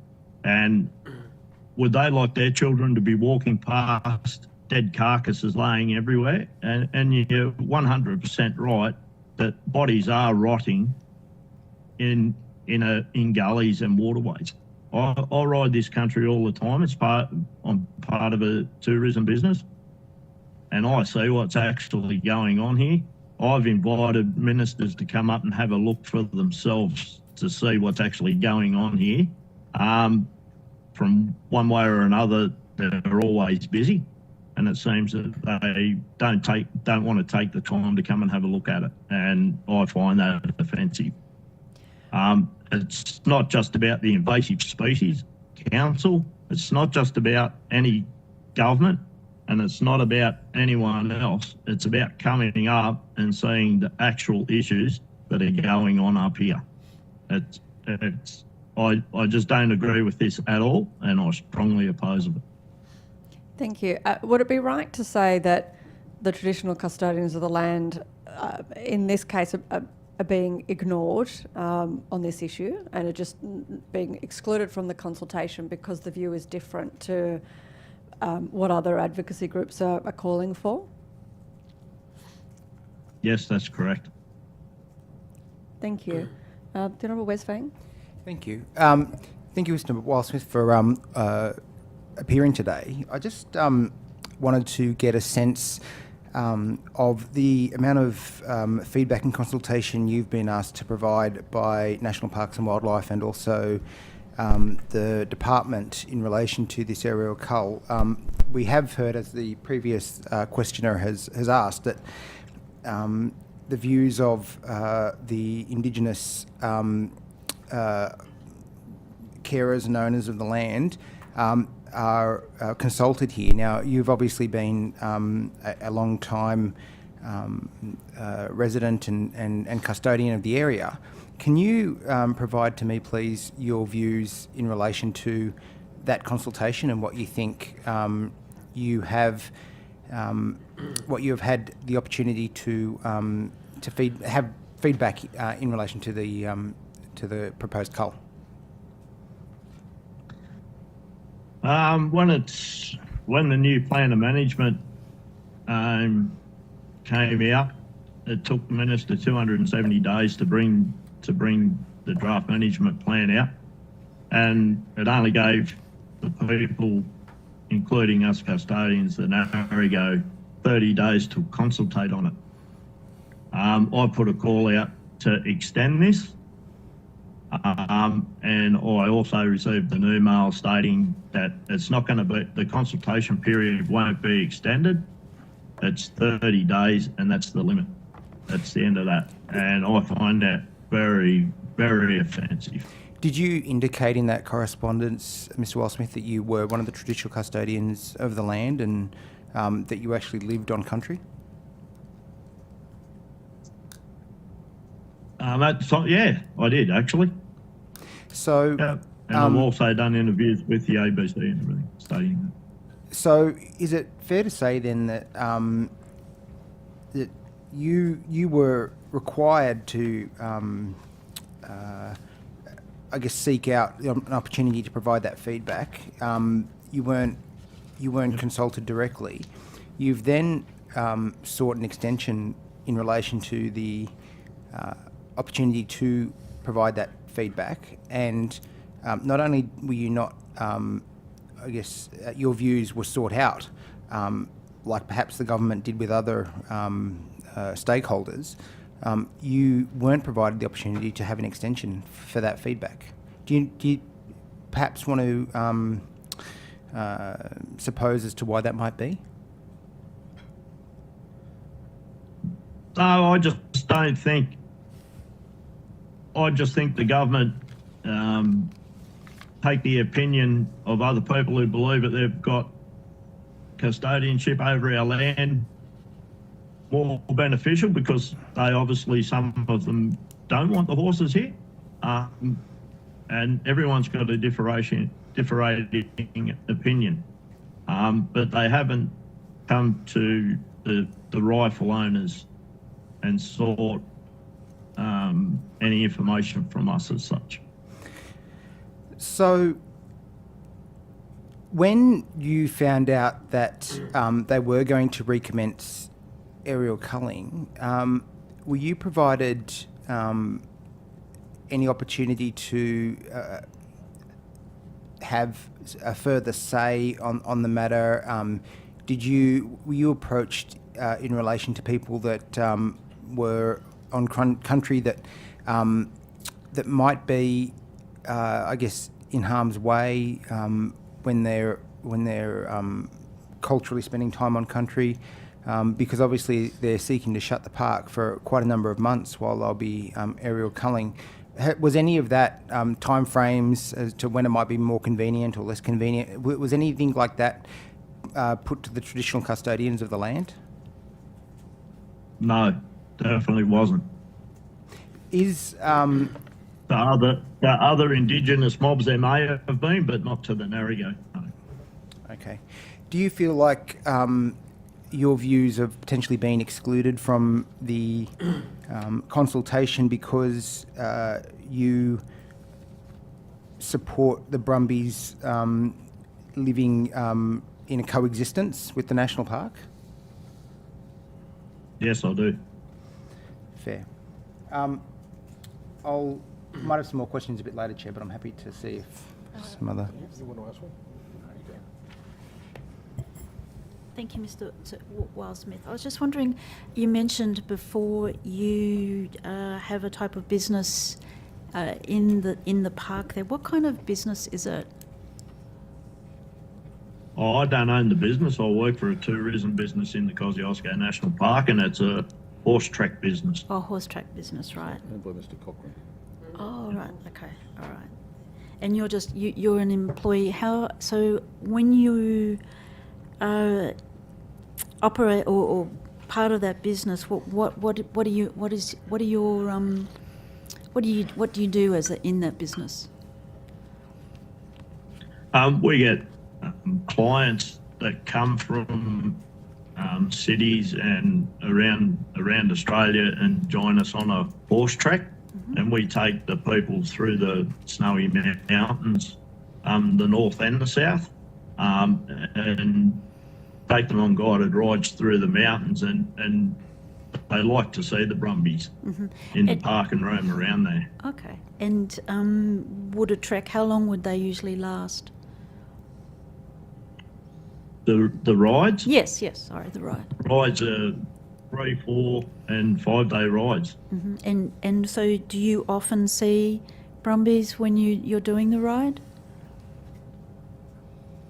Yes, we do. Yeah, okay.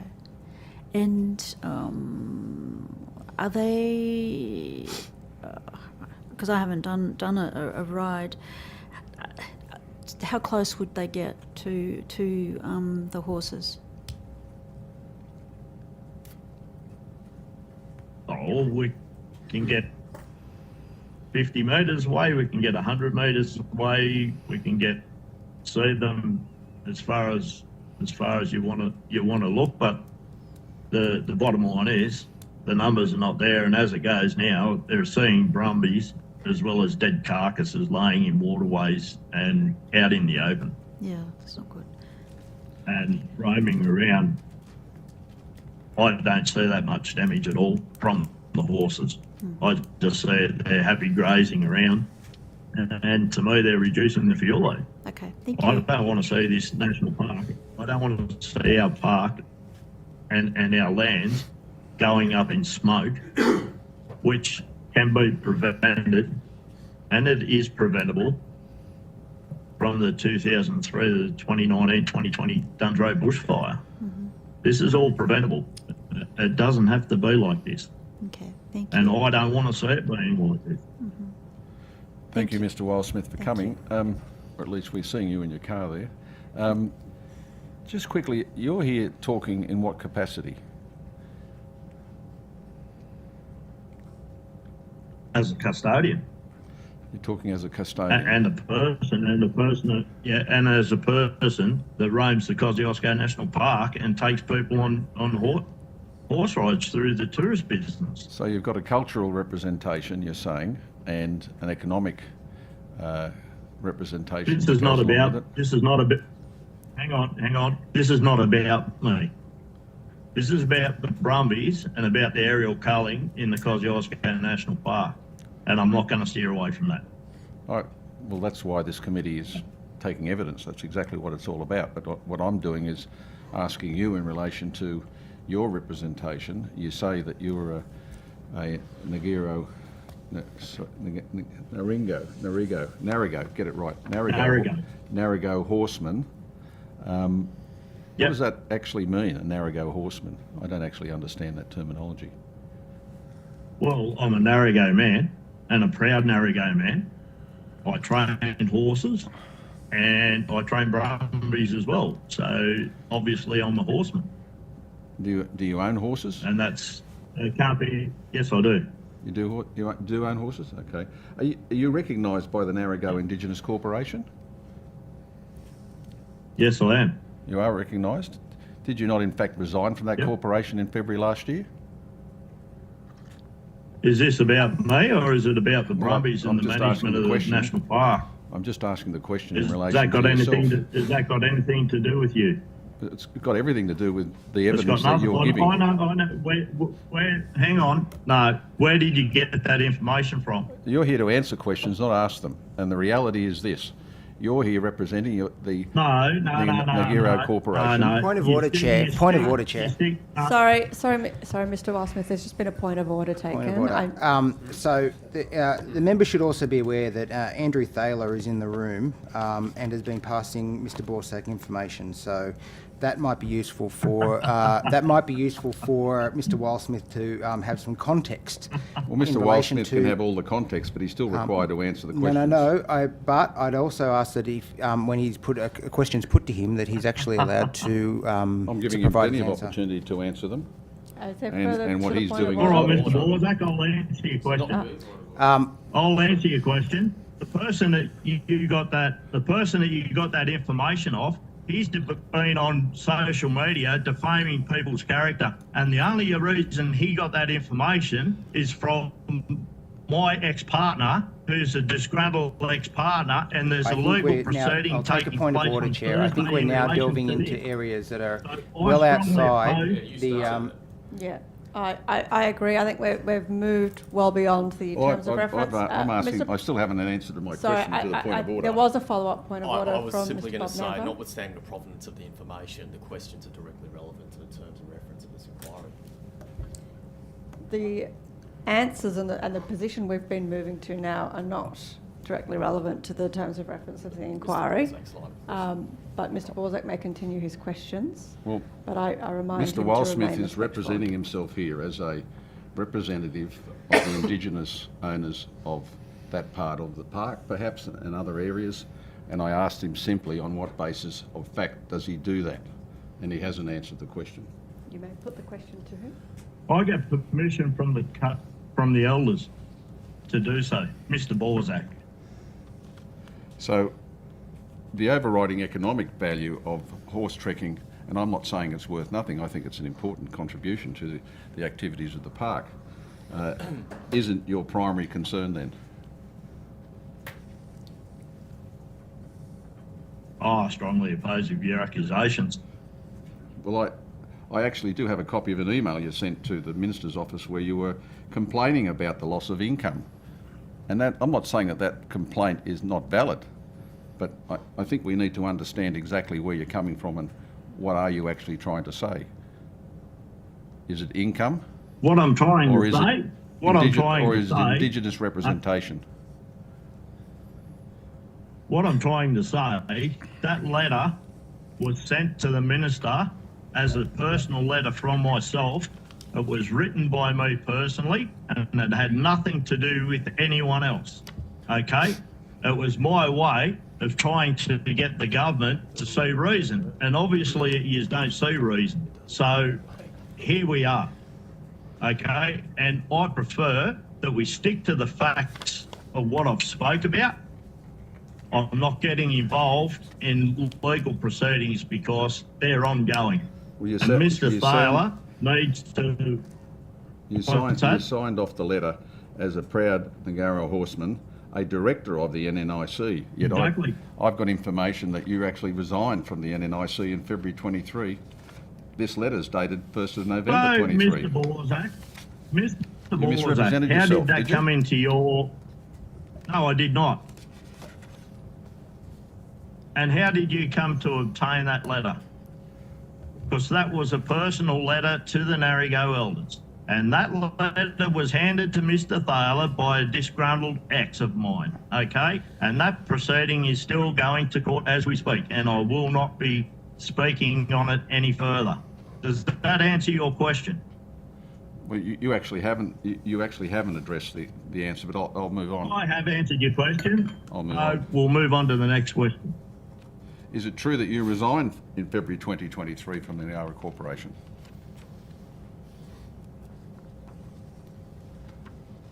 Yes, I've sent a letter to the elders, yes. And on And what it's up basis to the and why elders did you whether resign? they accept. Hang on. Okay? You asked the question, you let me answer it. Okay? I sent that to the elders, and it's up to the elders whether they accept it or they don't. Okay? And Narrigo business has got nothing to do with the government or anyone else. Well, it seems to me, Can I just make Mr. that? Wildsmith. Can I make that loud and clear to you? sorry? Can I make that loud and clear to you? Well, you I've can just make it answered loud your and clear, question. but whether that's an answer to the question I've asked doesn't actually Well, I've just enlighten me in answered any you. way, shape Has or it form. got anything? Has it got anything It seems to do me with that you may when well it's be in between- your letter it's to the between me Minister and the elders? misrepresenting yourself as a representative No, of the I wasn't. Naro No, I Indigenous wasn't. Corporation, from which you had already resigned. That's not right. How can you complain No, about I having no hadn't. consultation in this process when you, in fact, are not a representative of that corporation? Yes, I don't I am believe- the point Narrigo of order. horseman, and they see me as that. Point of order. I don't believe that Mr. Wildsmith indicated that he made that representation as part of that corporation. I believe he made it as a traditional custodian of the land, which he has every right to claim. Well, everybody down there can claim to be a traditional owner and custodian of the land, even if they're not recognised by Ngaro Corporation. Is that what you're suggesting? I didn't suggest anything, Mr. Borsig. I'm just saying that Well, that's what you're suggesting. Well, I'm saying that Mr. You got a Wildsmith. point of order? Well, I'm just making the point of order that that's not what he said.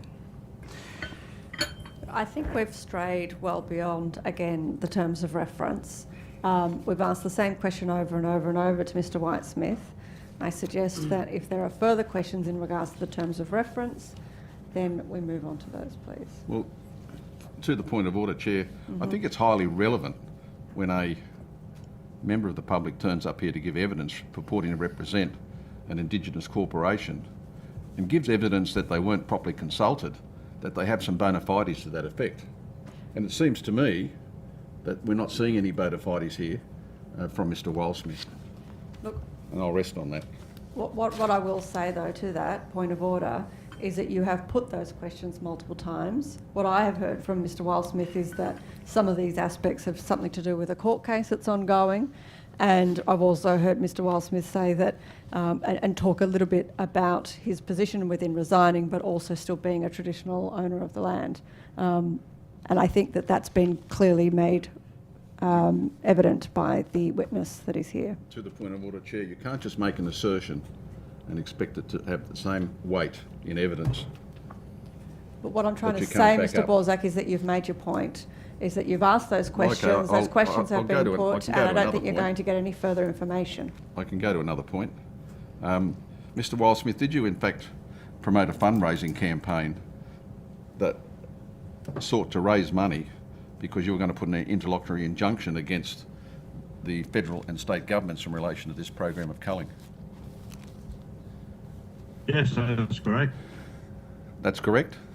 You did? So Yes. how much money Yep. did you raise? I haven't spoke to the elder about that yet. It's the elder and I were the ones that were doing it. It had nothing to do with the Narragain themselves. It was between me and the elder and the Narragain peoples, who are the elders. So you don't know how much money was raised. Was an interlocutory injunction actually put on the government, both state and federal? No, not at this stage it wasn't, because people from other parts of the horse protecting fraternity tore it apart because they thought that they wanted to be in the limelight and they didn't want us to be there for the brumbies. They wanted to take, by them doing that, they wanted to take the limelight into their own selves to be the protectors and the saviours of the brumbies. So how much money was actually raised? You don't know that?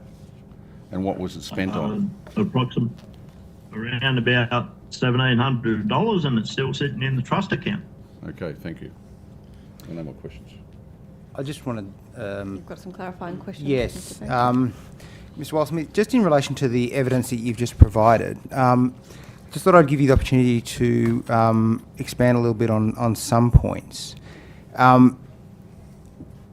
Is it fair to say that in relation to your position as a traditional custodian, that you are part of the Narragain, you've lived, worked and operated in the Kosciuszko National Park area, and that you view yourself as a custodian of the traditions of your people? Yes, And I do, and I'm proud to be, and I'm not going to be answerable to anyone over it. that's fair enough. In relation to your views in relation to brumbies, is it fair to say that there are different views between certain groups within the protection of brumbies collectively, as in some of those groups that seek to protect brumbies might disagree with other groups as to the methodology around how you would achieve that, but ultimately the goal is the same, that the support for an accurate number of the count of brumbies and the sustainable management of brumbies is at the forefront of all of those groups' positions. From my perspective, yes, it is to an extent. From what I see from other brumby advocates, only to a certain degree. So what we perhaps have seen today play out is some of those differences being ventilated, but ultimately the views of supporting brumbies is universal. It's perhaps a difference of opinion in how that is actioned. Is that a fair assessment? Yes, that's a fair assessment. And where that is the case, is it fair to say that that putting the differences aside between all the disparate groups that are involved in seeking to protect brumbies in the national park, nothing that was ventilated this morning removes your position that you're a proud Narragain man that's grown up on country and has, for his entire life, worked with and understood the horses and brumbies in the national park, and that you're presenting a view that supports their at least a recount and the protection of those brumbies from aerial culling. Absolutely, and my views will never change. Okay, and even between my views will never change from. Okay, and it's not uncommon for there to be different views between traditional elders in relation to the management of certain issues, and obviously this is one issue, but you can have different elders having different opinions. You can have different traditional custodians having different opinions on an issue, but you are recognised as a Narragain man who has lived on country and has that experience. Is that correct? Yes, exactly right. And I'm still part of the Narragain Indigenous Corporation, and the email that Mr. Borzak was talking about, I don't know how it come into his hands, but it's come into it, and the person that's obviously fed that to him. Mr. Wildsmith, we don't need to go into the details of that. I guess on a holistic approach, you are a Narragain man who's presenting your views today as somebody that's lived on country. Yes. and has those views, and the questions around your consultation are as relevant as they were when I asked them previously. Do you believe that that's a fair assessment? That's a fair assessment. Thank you, Chair. I'm good. Thank you. Is there questions from the Just government? one question Yeah. from me. So you said, I think in your opening statement, that the presence of horses in the park reduces the risk of fire. Is that what you said? Who am I talking to? Sorry, Stephen Lawrence. I'm one of the committee members. Oh, okay. So can you repeat that question again? So please? did you say earlier in your evidence that the presence of these wild horses in the park reduces the risk of fire? Yes, it can reduce the risk of fire, yes. So do you have any evidence that you can point the committee to that supports that statement? Well, I'm actually, I was a previous volunteer firefighter, and I've got experience in fighting wildfire, and I fought the Duns Road bushfire, and I've seen the knowledge and experience I've got with that is what I've seen and what I've lived with. So you've got... That. Sorry, sir, I didn't mean to speak over you. I thought you'd finished. Please continue. No, you keep going. So, sir, apart from your personal opinions based on your experiences, you can't point us to any other evidence of an expert nature or anything like that? Well, I think you could look at the history of it and see back in the day when grazing was in the mountains. When the cattle and that were in the mountains, were we seeing such catastrophic wildfires that are near uncontrollable? So that the we're number seeing today. So the number of horses in this area has quite dramatically increased since 2001. Would you agree with that? No, I don't. Okay. Thanks, Chair. Thank you. Other questions? Okay, well, that takes us to time. So thank you very much for your evidence that you gave today.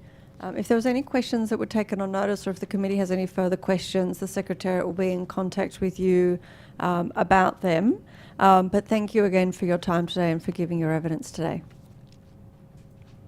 No worries. Thank you very much for your time. Thank you. Thank you.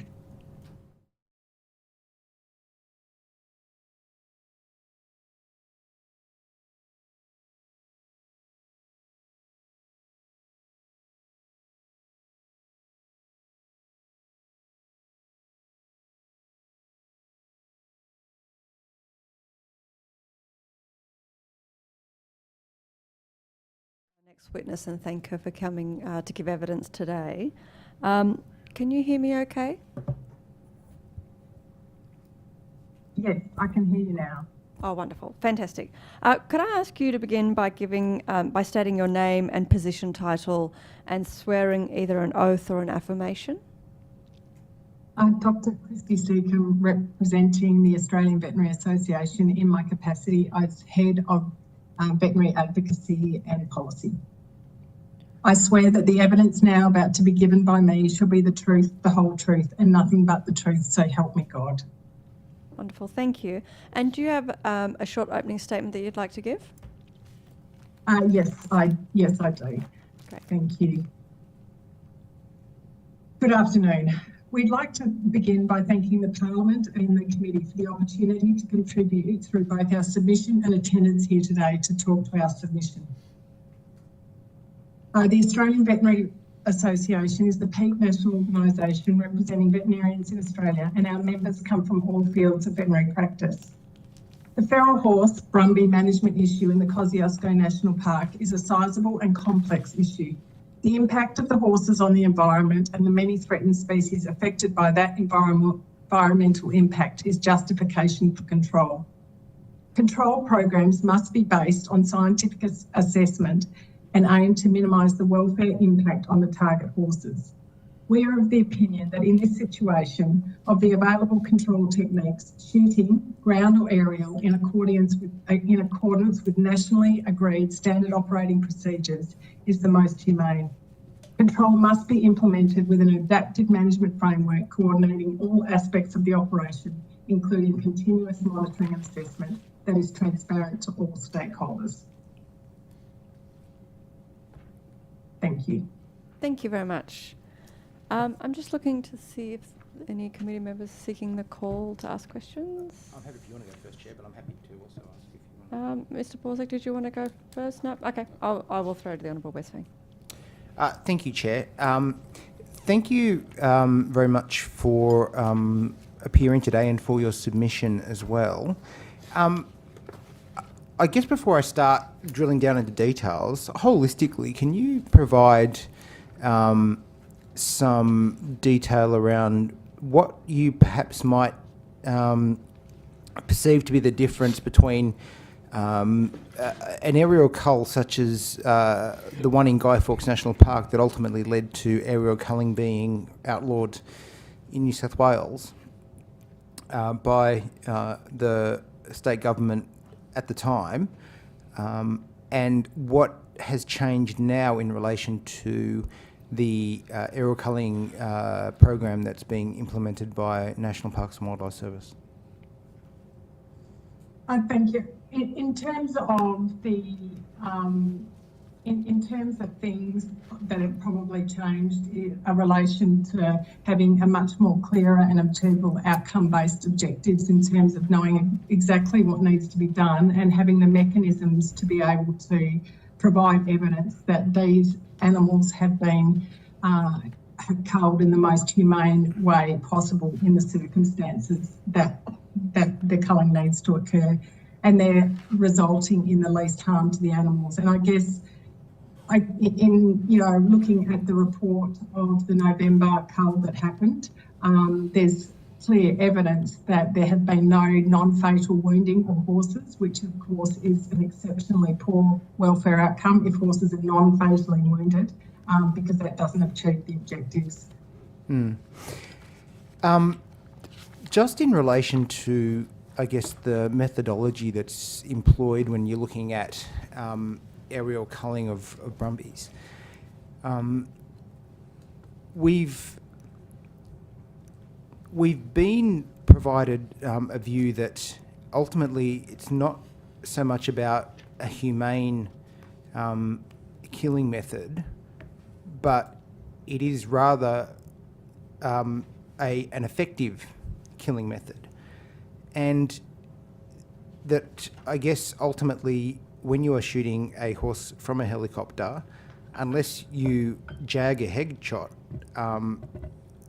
it's unlikely that you will land a fatal blow to the horse with the first shot. Now, could you provide to me your views around the difference between what's a humane kill and what is an effective or an appropriate kill? Do you believe that it's possible to have a horse that's shot that doesn't necessarily die immediately?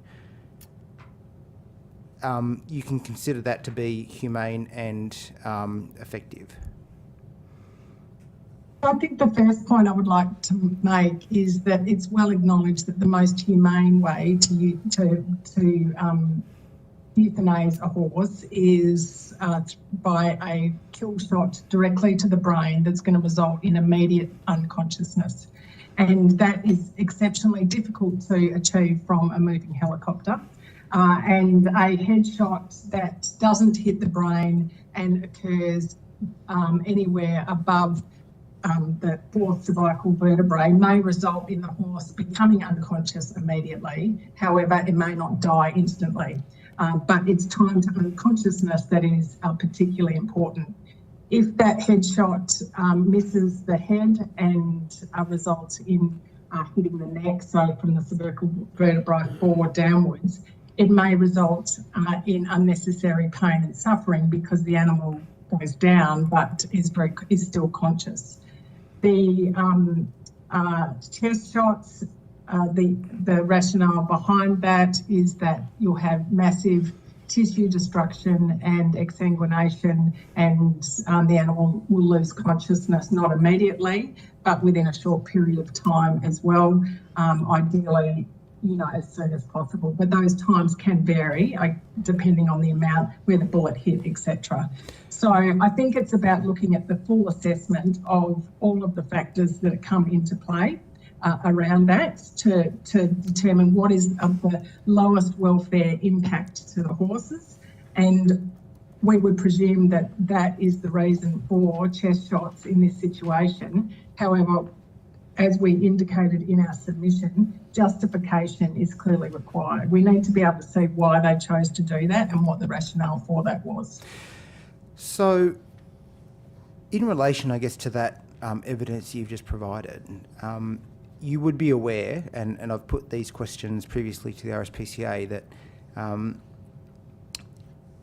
where you have to euthanize a domesticated horse, there's usually protocols around the way that you would do that. And certainly one of those protocols that isn't listed is allowing the horse to run around a paddock. That you would then get a helicopter and run it until it was exhausted, and then fire 15 rounds into its targeted area as per the National Park's SOP.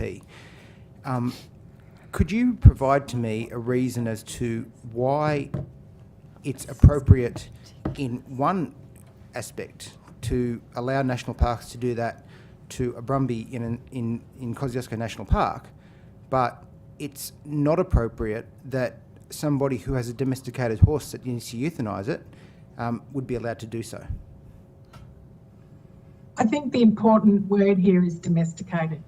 So a domesticated horse allows people to be able to approach it and come into very close proximity with it. So therefore allows humane euthanasia by direct shot to the brain to occur. And to be clear, humane euthanasia in a domesticated horse can include shooting the horse directly into the brain.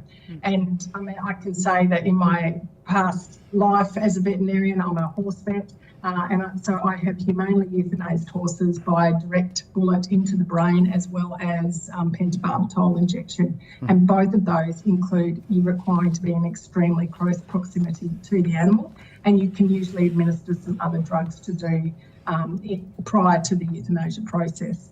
The difference here is that these animals are not domesticated. They cannot be approached. You cannot get close to them.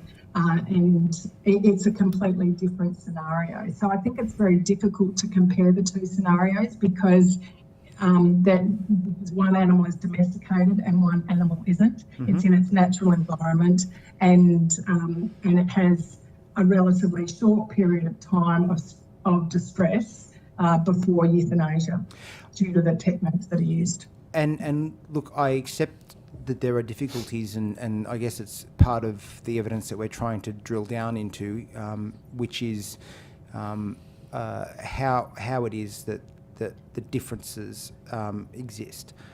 I guess just in relation to the both scenarios that I've painted for you, would you agree that a domesticated horse and a brumbie are close enough to being similar in relation to their nervous system, their makeup, their ability to feel pain, their ability to feel fear?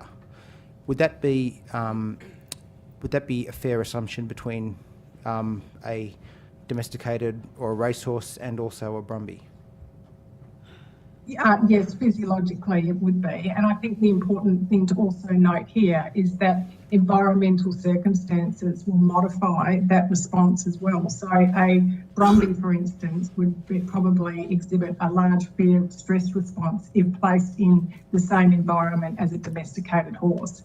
In contrast, a domesticated horse is well habituated to that, so they wouldn't have that same fear and stress response.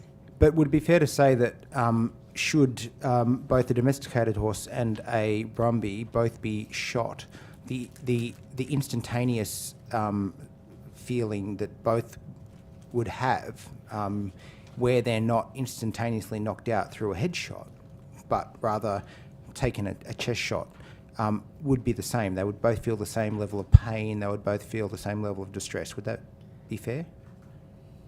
Yes, that would be correct. So I come back to the original question that I asked and why we're not permitted to euthanize a domesticated horse in the same manner that we do to brumbies. And it would seem to me that there's a more humane way, that we can euthanize a domesticated horse in a more humane way than we can aerial culling, which is why we're not permitted to aerial cull domesticated horses. On the flip side of that is that we think that there is probably a more humane way of euthanizing brumbies other than using aerial culling. Now, given that we're not allowed to use aerial culling to kill domesticated horses because there's a better way, if there's a better way for doing the same job to brumbies, isn't it incumbent upon the government to do that? I think that it does come down to in terms of what is the most humane way, and essentially when it's been evaluated as to in the context of the feral horse, in the environment that it lives in, that shooting is a humane way, ground shooting or aerial shooting, and then aerial shooting comes into context of the environment, terrain, etc. So I don't think it's as... I appreciate... It's not as simple to say that just because we can't do it in domesticated horses, we shouldn't do it in feral horses. I think that it's much more complex than that. I don't disagree. It's a complex issue. I guess we're now drilling down to we've covered the component that says the mechanics of a horse are similar between a domesticated horse and a brumbie. They'll both feel pain in the same way. That if there's a chest shot in the targeted area and say they're shot the first time and they're not instantaneously killed, they will feel pain and they will feel distress. And that is after the helicopter has chased them around for a number of minutes in order to exhaust them out so that the shooter can then get a better shot, given it won't be running as fast. You've mentioned that, I think you said a humane killing was paramount, but the circumstances meant that the humanity, or being the humane element, could be varied because of the circumstances. Where you've got a brumbie in a national park and there is a more humane way of killing it, but it's a more effective way to kill it using aerial culling, that's prioritising another method over what is the most humane. Is that not the case? I think it comes, and I appreciate, I'm going to say about the complexity of the situation again, but it also in terms of if there's to be a certain number reduction in a certain period of time, because it is absolutely important that any practice has clear and achievable outcome-based objectives. So if the most humane way does not result in a clear and achievable outcome-based objectives, then you could argue that it may not be the most effective and best method for the welfare of the animals. I think it depends on also the number of horses that need to be culled at a certain period of time. My last question is then, is that whilst I appreciate your view from, I guess, a veterinary standpoint, and I respect it, and there's really, no one's should be moralising on this issue because it is a difficult one. You have, I guess, your opinion based on scientific training, but an organisation such as the RSPCA, which is predominantly designed for the benefit and the betterment of animal welfare, should perhaps prioritise the most humane method over the most effective method. Would that be a reasonable assumption to make? They're not. They have vets, but they are not a veterinary organisation. They're an animal welfare organisation. They're tasked with ensuring the most humane. Is that not the case? I mean, I think it's difficult for me to comment on that. I would say that they're tasked with ensuring that the animal welfare outcomes of all animals is humane. So in the case where you might need to have a large number of horses culled because the welfare impacts on other animals or might be impacted, then they probably do a risk-based assessment on which method is the most humane in that specific context. So once you have the horses numbers down to the appropriate amounts, the choice of methods for keeping those numbers at that level might be different to what it is if you're trying an active reduction of numbers, a significant active reduction of numbers. But isn't that an impossible question to ask? Because ultimately, what that argument would then draw me to conclude is that you've got, if you're in the first round of brumbies to be killed, you'll get the less humane method.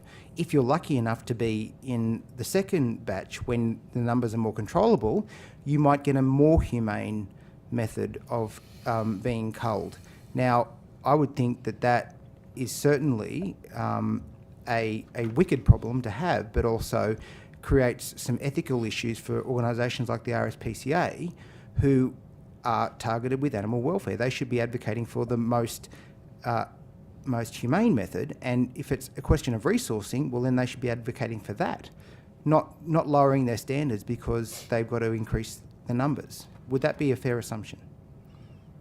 I think you're exactly correct when you said it's a wicked problem, in terms that it's not, I don't think it's as easy as answering yes or no to that question, because we're looking at the welfare of all animals, not just the horses.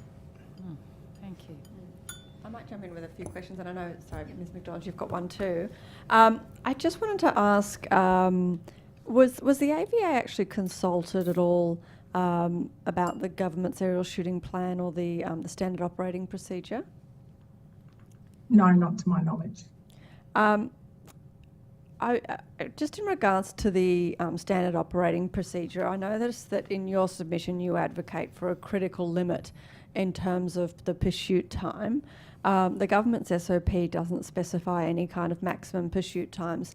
Do you think that that's a concern in regards to animal welfare?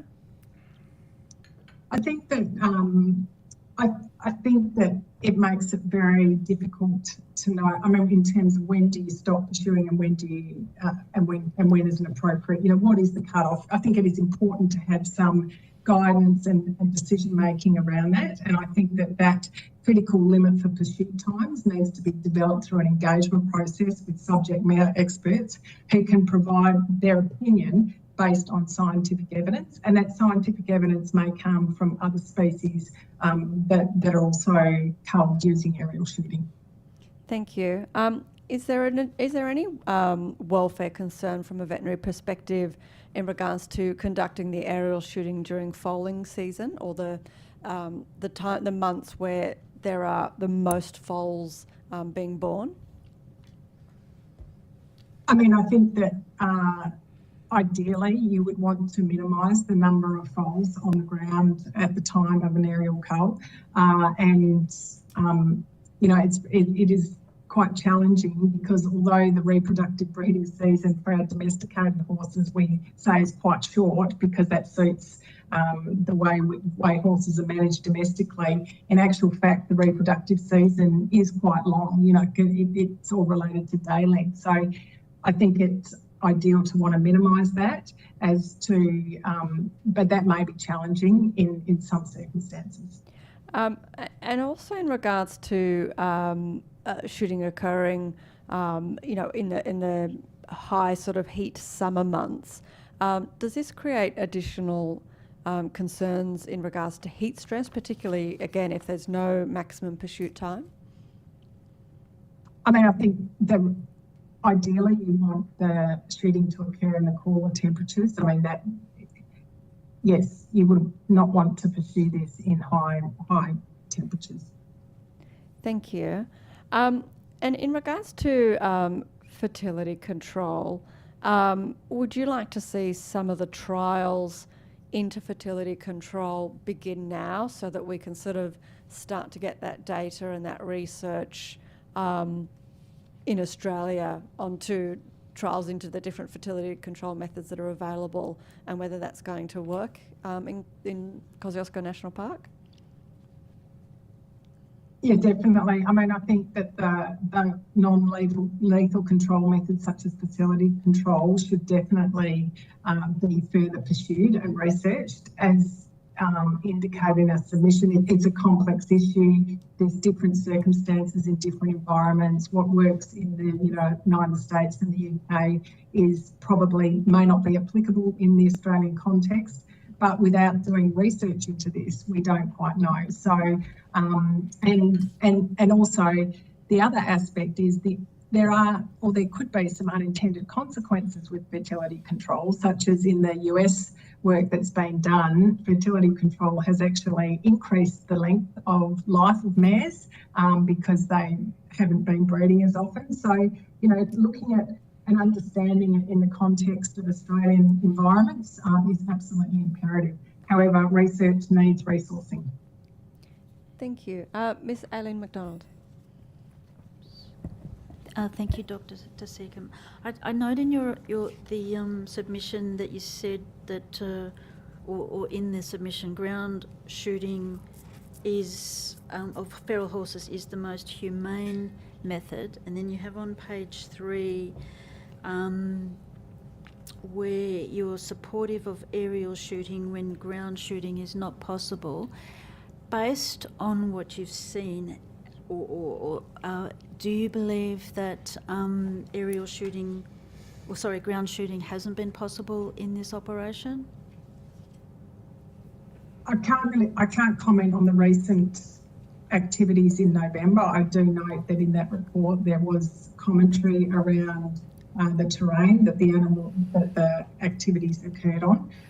So I think the point here is a transparent, open discussion and justification from New South Wales parks as to why they chose aerial shooting over ground shooting. In terms of, I think if it can be justified and there's evidence provided, then as we indicated, we are supportive of aerial shooting if ground shooting cannot be undertaken. Mm-hmm.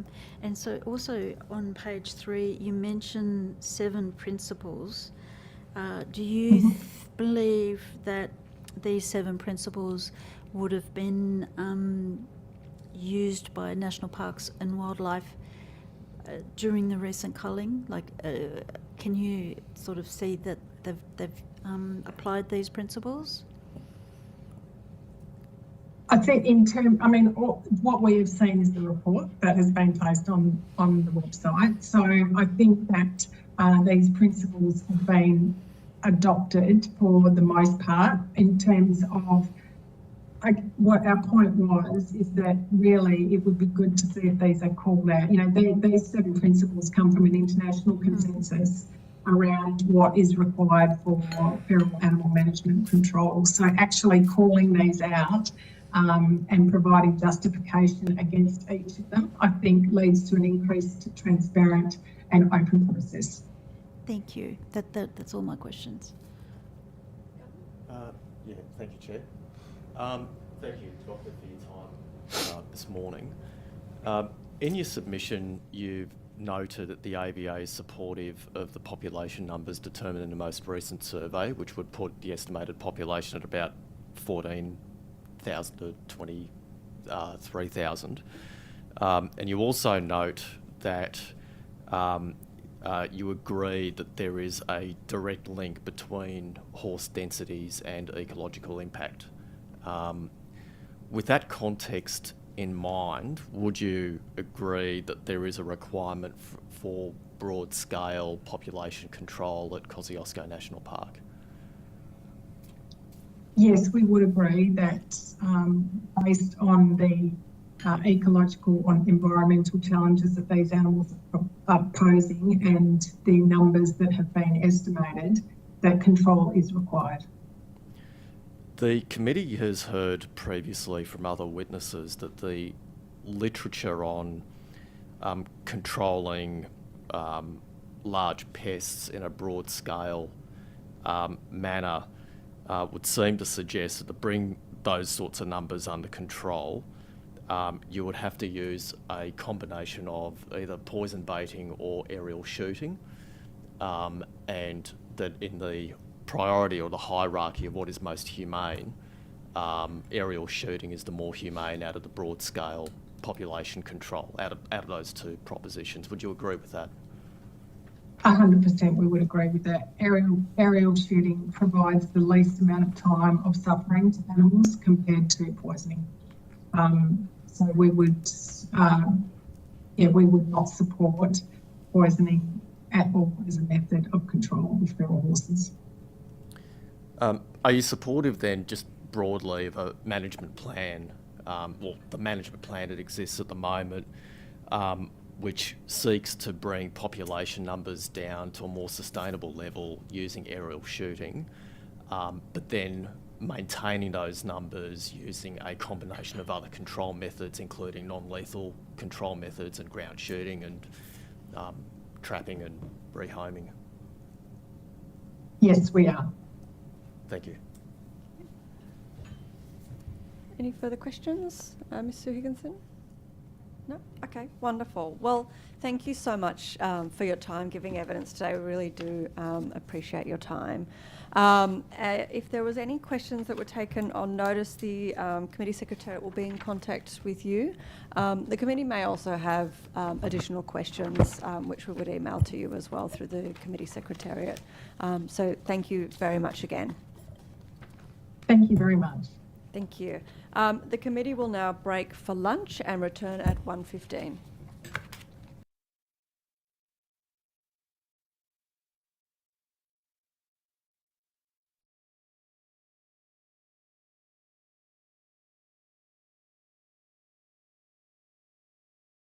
Brumbies at Kosciuszko National Park. I now welcome our next witnesses and thank them for taking the time to give evidence here today.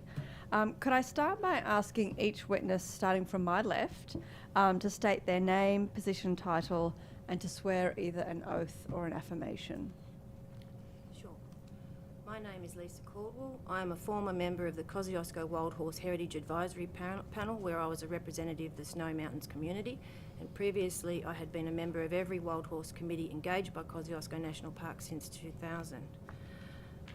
I swear that the evidence now I'm about to be given by me shall be the truth, the whole truth, and nothing but the truth, so help me God.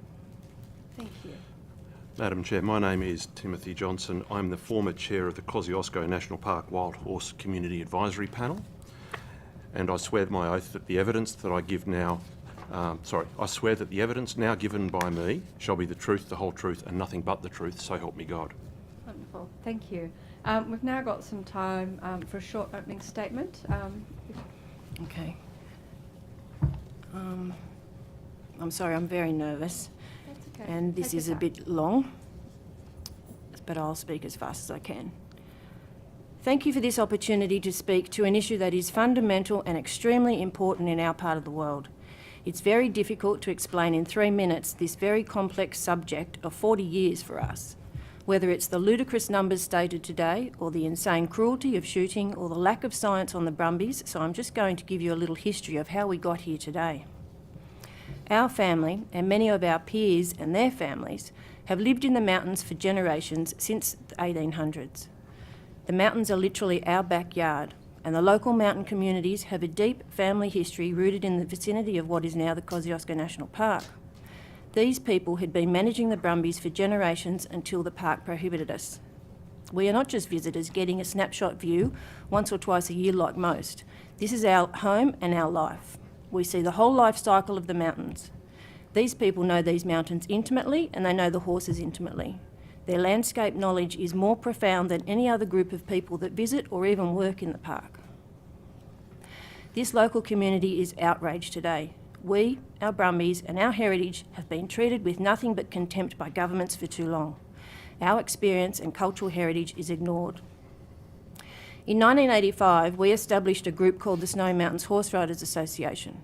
This was because the national parks had overnight and without any public consultation whatsoever prohibited us from riding our horses in our traditional areas of the mountains, where our ancestors had lived, worked and died over generations. As a consequence, this also stopped us from managing the brumbies as we had done successfully as part of our culture for over 150 years.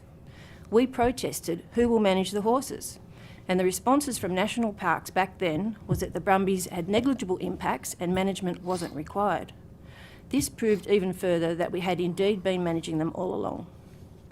But lo and behold, in 2000, national parks asked the horse riders for assistance on removing a dozen or so horses from the Ram's Head near Thredbo. They started to develop a plan of management for horses for the alpine area only, and we were happy to help. Let's be clear. We have always agreed that the true alpine elevations and high subalpine elevations should be kept horse-free, as well as other sensitive areas. Let's also be clear that it has been extremely rare to find horses in these areas for the last 70 years. Using the disinformation of brumbies destroying sensitive alpine ecosystems is deceitful and nothing but propaganda. The brumbies inhabit elevations of generally 1,500 metres and lower. The sensitive alpine elevation is above the tree line at around 1,800 metres and higher. We have offered to remove any horses that might wander close to these areas, but we are threatened with prosecution. Back in 2000, our knowledge and experience was mostly respected by national parks, and we felt that we had a good rapport with them, so we continued to help them for a few years. It was the local horsemen that caught those Ram's Head brumbies by passive trapping, and we showed national parks how to do it. We did this as volunteers at no expense to the taxpayer. In the 2003 fires, in 2003, the fires came and wiped out many of the horses in the southern end of the park.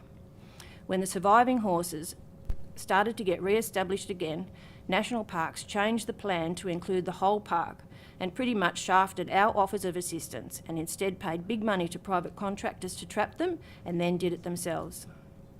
We agree that the brumbies have always needed management, but national parks need educating in that management from the horse experts.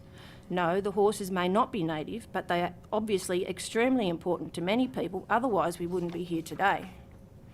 We strongly reject that aerial shooting could ever be considered humane in areas of dense forests and steep mountains. The independent and peer-reviewed 2017 welfare study on aerial shooting by Hampton and others could only manage 63% for potentially instant deaths, and that was in perfect flying and shooting conditions of flat, open desert terrain. So how can forested and mountainous areas ever achieve equal or better outcomes? The Kosciuszko trial doesn't even tell us the percentage of so-called quick deaths, just that 43 all died after pumping on average 7.5 shots into them. Only 16% out of 270 were even checked, so they have no idea how the other 227 horses may have suffered. Therefore, we strongly also object to the new SOP that seems to have merely been developed to change the rules of engagement to suit a more open slather and less ethical, humane treatment. The new SOP is deliberately vague and sparse of protocol, which enables them to get away with these barbaric procedures. We strongly reject that brumbies have or are causing the damage that is alleged. Both independent scientific committees stated that there is a lack of science on the impacts of horses, and both scientific committees stated more than once that removal of horses should be based on localised impacts, not based on numbers. Their own scientists are ignored. We strongly reject the biological impossible numbers stated that appear to be manipulated to justify this slaughter, even though all surveys have only ever actually physically seen a fraction of these numbers. It's absurd that they can assume that they don't see up to 80% of them. Horses don't hide in burrows. Brumbies have been in the mountains for nearly 200 years, often in immense numbers, including in the high alpine areas. These have absolutely undeniable important heritage value to the Australian people and overwhelmingly meet significant heritage criteria. There are some mobs of brumbies that we now know through DNA and genetic research have extremely significant historic ancestry going back to the original first arrivals of the Iberian and Spanish and Portuguese horses. Research has shown that through natural selection, the horses have gained important survival traits and genes that domestic horses cannot have. The numbers have always fluctuated due to drought, snow or fire. But also the horses did have natural predators. They were the mountain horsemen. The horses were managed for generations by the local horsemen alone, and they should be involved to help with solutions and to gain social licence. The last few decades of mismanagement and the anti-horse lobby now have only themselves to blame for this ongoing issue. Thank you. Thank you. Mr. Johnson, did you have an opening statement you'd also like to give? Thank you, Madam Chair. Madam Chair and esteemed members, thank you for taking time to hear me today. I own 3 brumbies that I broke in, trained and I've ridden for over 20 years. I grew up walking and riding in the Kosciuszko National Park for over 56 years, and for most of my adult life I spent more than a fortnight in the park in some capacity. I'm a capable bushwalker, navigator and horseman, and I'm competent at navigating backcountry and unmarked trails, reading the land, the trail signs and animal signs. In my professional capacity, I've managed large-scale farming and agricultural investments and their operations for over 20,000 sheep and over 2,000 cattle, plus cropping operations. I was chair of the original Kosciuszko Wild Horse Community Advisory Panel and drafted the committee's report to the Minister. At the time, I extensively walked the horse camps and listened to the opinions of many local park users and especially the horse riders. This year, I spent 5 days in the park between the 16th and the 21st of January, and I was on horseback and covered 40 to 60 kilometres a day.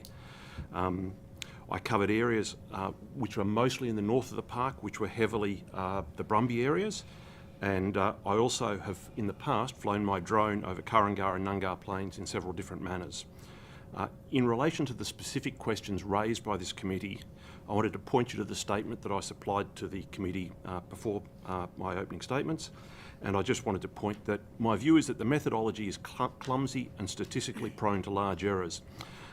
Whilst Cairns' methodology may or may not work, the inputs themselves are managed by the National Parks and Wildlife Service, and I believe that those inputs themselves are overstated and they create the differentiation in the numbers and the overstatement. I think they take no account of horse behaviours, and those are my opinions. In my recent time going through the park, and I saw many horse carcasses that had been shot. I think that shooting itself is a poor tool in the way that it's being implemented. It doesn't account for the terrain. It doesn't account for the leaving of the brumbie carcasses, especially in cast where it is critically meant to avoid having carcinogenic carcasses in waterways. And I've advocated strongly for many years that working with the community is to bring the best solution.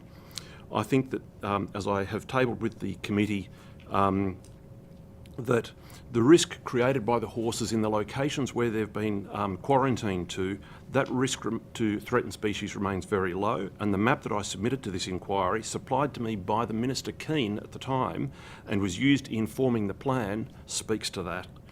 I note that in the adequacy of the way the New South Wales laws are implemented, that I think trapping is a poorly executed methodology in many cases, and in the locations it's targeting the wrong populations. Particularly Kurringo Plain has a lot of horses, and it's largely ignored by national parks and wildlife. I also note that some of the methodologies in the more recent release of information by national parks, including things like bolt guns and the like, just doesn't ring true as to somebody that's run an agricultural operation. It's just too dangerous and it doesn't make sense. I also wanted to point out the human safety factor. In January, on the 19th of January, I redirected a family of walkers heading into wilderness because they'd taken a wrongly marked trail. Had those 3 people continued to walk into wilderness, the next stop was 50 kilometres south at Snowy Hydro 2.0. The national park boundary is incredibly permeable, and therefore the ability to close the park under any circumstances is a complete nonsense. It's highly dangerous and it could bring people into serious risk.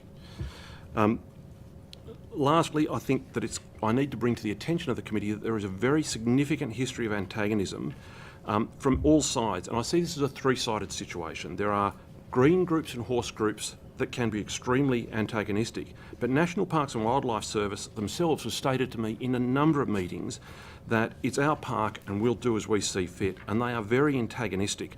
They implied to me that governments come and go, but it's they are the custodians of the park and we should butt out. And to their view, the community should be excluded. To my personal knowledge, many locals have tried to manage the horses, and when I've spoken to them, they've quietly trialled things like moving horses around, but they've avoided drawing attention to that activity because National Parks takes a very aggressive view of anyone trying to be even remotely constructively helpful. I'd also draw your attention in my correspondence to both Minister Griffin and to Minister Keane, copy to Deputy Premier Barilaro, where I reiterated these views. I would also like to put on record that one of the most important parts of the science panel's report to government was that there is a lack of long-span evidence of any type of science, and that science that's being currently relied upon does not stand the test of evidence that would be put up in a court of law. It's opinion pieces published in journals in many cases, but it's not either academically peer-reviewed, nor does it stand the test that could be put before the Supreme Court of New South Wales. And I think it's really important to have note of that. So that said, I would probably simply like to leave you with the perspective that in many cases, many different groups are seeking for their opinion to prevail at the total loss of another group's opinion, rather than realising that the middle ground is actually quite large and can, for the most part, I think for most green advocates and for most horse advocates, there is a lot of common ground that can actually be resolved.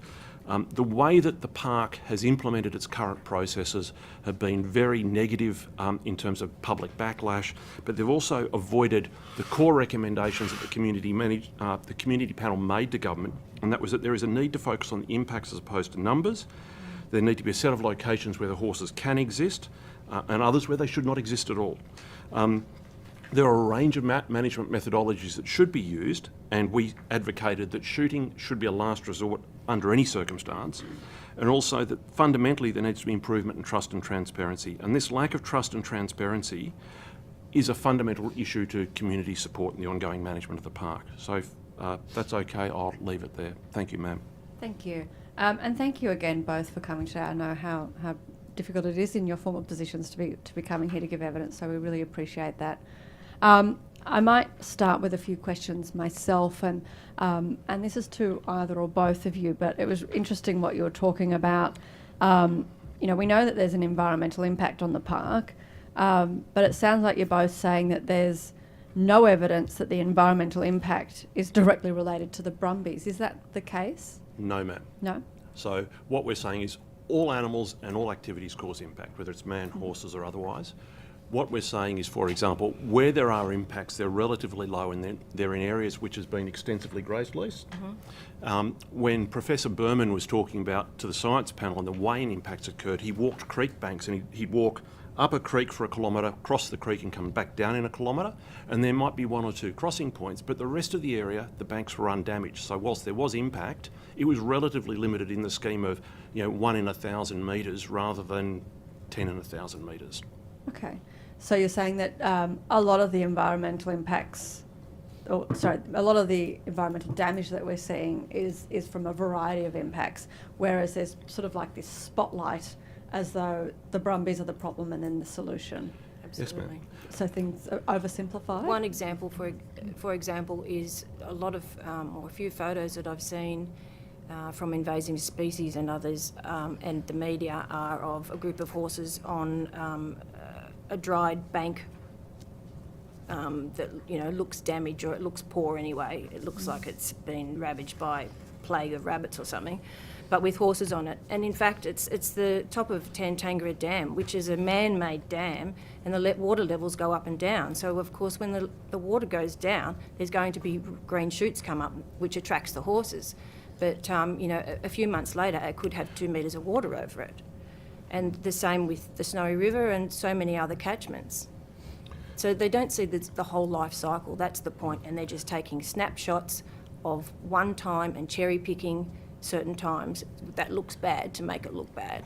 If I could add to Lisa's statement, ma'am, the other part of that is that particular area, not only is it subject to repeated inundation in any given year, but Snowy Hydro diverts the Goodra-Digby River around via the Goodra-Digby Aqueduct to the top of Tangara Dam.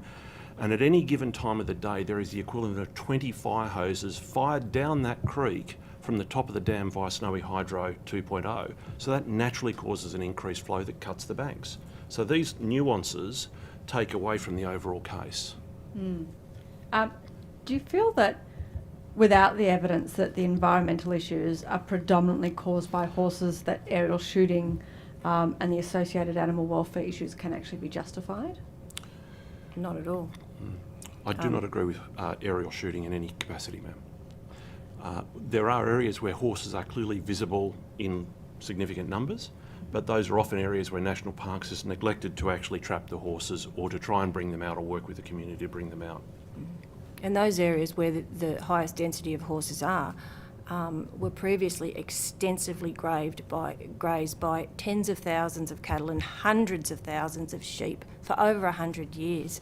And when we visited, as the community advisory panel, visited with National Parks and ecologist Dr. Hope, who tried to take us to show us some of the so-called damage, he actually said that he can't tell whether whatever these changes are in the ground that he was showing us was from the cattle from 50, 60, 100 years ago, or whether it was from the brumbies today. They couldn't tell. And so should we, as part of recommendations within this inquiry, should we be looking at more environmental impact studies to actually understand what's going on We've here? been calling for studies for decades. I would advocate, ma'am, specifically that it's long-span science. The only long-span science that we're aware of, and that's the scientific panel, when I asked both the Chief Scientist for New South Wales and the Chair of the panel, the only long-span science that's been undertaken in the mountains has been done by Professor Mark Adams, the former Dean of Environment and Agriculture at the University of Sydney, and he did a 20 to 25-year fire study on Snowy Plain. Other than that, there is no other science that we're aware of that's been undertaken. And the cornerstone of both the community panel and the science panel was both long-span scientific studies. And during that time, the horses should be managed towards a target number in order that we could both set a number based on the science, but we also had time to make better assertions as to what was appropriate. I mean, when you sort of take a step back from some of this, it does kind of seem bizarre that there is such a spotlight on one species of animal that sort of is blamed for all these environmental problems. It's quite strange when you really think about it. I'm just wondering, from your insights and from your time on these advisory panels, I guess the confusion is, what's the motive to then sort of pick a species and blame them when the evidence isn't there? Personally, and it's not from my time on the panel so much as time, 50 years living there, I think the motive is ultimately they don't want any people in the park, and they think that brumbies attract people. I mean, I hear now that they're about to remove the trout, which is also an introduced species. But what's frustrating for us is that we see Snowy Hydro, for example, that have just built 3 townships right next, adjoining where the horse areas are. And the damage that has caused, gouging acres and acres and acres of land and building new roads and everything. And the hypocrisy that that horse over there is causing a hoof print or something, so it needs to be shot. And yet this is happening right next to them. And that's the frustration for the local people, because, they took the cattle out of the mountains many years ago because of supposed damage, which, we don't have issue with. But they replaced them with ski resorts that bring 2 million people to the mountains every year. It's the balance, and that we just seem to be at the bottom end of it all the time. I think to add to Lisa's statement, ma'am, when you travel the backcountry in some of these very indistinct animal pads and the like, horses are a convenient scapegoat because they are highly visible and they occupy open country. But when you get into the back timber, there's hundreds of thousands of pigs in that country. There's huge amounts of deer sign and deer rubbings. And when you read the trail sign, so I was out on one particularly wet day in January, and you could see the hoof prints getting filled with very large wild dogs. You could see the deer prints, you could see the pig prints, you could find the pig signs where the pigs had turned the ground over in acres and acres and acres of land. It wasn't a small impact, it was very significant. And they're hunting feed in the ground, but it doesn't occur near a roads where it's convenient for somebody to either walk or fly over. You've got to be on foot, and you've got to be prepared to go a long way into the backcountry to find these things, because as our Shooters Party representative would understand, these animals operate in backcountry, often in the dark, and often they're nocturnal, so they're less shrubbery. visible. Yes, very much so. Mrs. Caldwell, you made a submission to the federal inquiry on the management of the horses. I'm just wondering if you read the final report and what your thoughts were on that final report. I know that there's been a lot of criticism of the report and the fairness of the evidence. I just wanted to get your opinion as someone To be honest, I evidence. only breezed through it. Because I was very frustrated at the time, because I actually did put in a submission and then made a complaint to the Secretariat that nobody from the local area or from either community panels had been invited, and which in the end they said, we'll fit you in for half an hour in the lunch hour. So with a half an hour break, 4 of us spoke into a telephone. We didn't get on the video or anything. And then and we were excluded from Hansard then. So out of frustration, I really didn't look at it much. Thank you. The Honourable Westphane. Thank you. Thank you both for appearing today. We've heard already a number of pieces of evidence, and certainly the previous witness to you provided some evidence that aerial culling is not the most humane method of culling. But it seems to be that in relation to the management of the numbers in the park, that's the way that National Parks is seeking to go. It's been put to me that there's perhaps other ways of managing brumbie numbers, and that one of those might be rehoming brumbies. Can you provide any insights you might have in relation to the difficulties that you would have in seeking to rehome brumbies, and how engaged National Parks is in relation to assisting members of the community to rehome brumbies? Ms. Caldwell, do you want to start? I'm not too familiar with the rehoming process. I know quite a few rehomers, and I've heard that instead of being contacted when there's been horses available, national parks apparently neglected to let them know that they're available. But there seems to be a trend for brumbies at the moment. There's quite a market for them, and there's other uses for them as well, which I would like to mention before I go. But there's always somewhere for them to go, and there should be. And I think that one of the programs that I was going to suggest is called the Stock Whip program, which was a proposal that the former Kosciuszko National Park manager, and then became the local council general manager. While he was at council, he had this proposal of doing what they do in America for prisoner rehabilitation and taking the horses for that. That obviously didn't come to fruition, but I think that would be a fabulous idea for any horses that aren't rehomed, but also to be used for returned veterans and the like for help with therapy and things. Yeah. So, but most of all, there are not the numbers that are there that need to come out. And the whole thing with the horsemen that they've done over the last 180 years that they had been managing was them not trapping and capturing them so many all at once.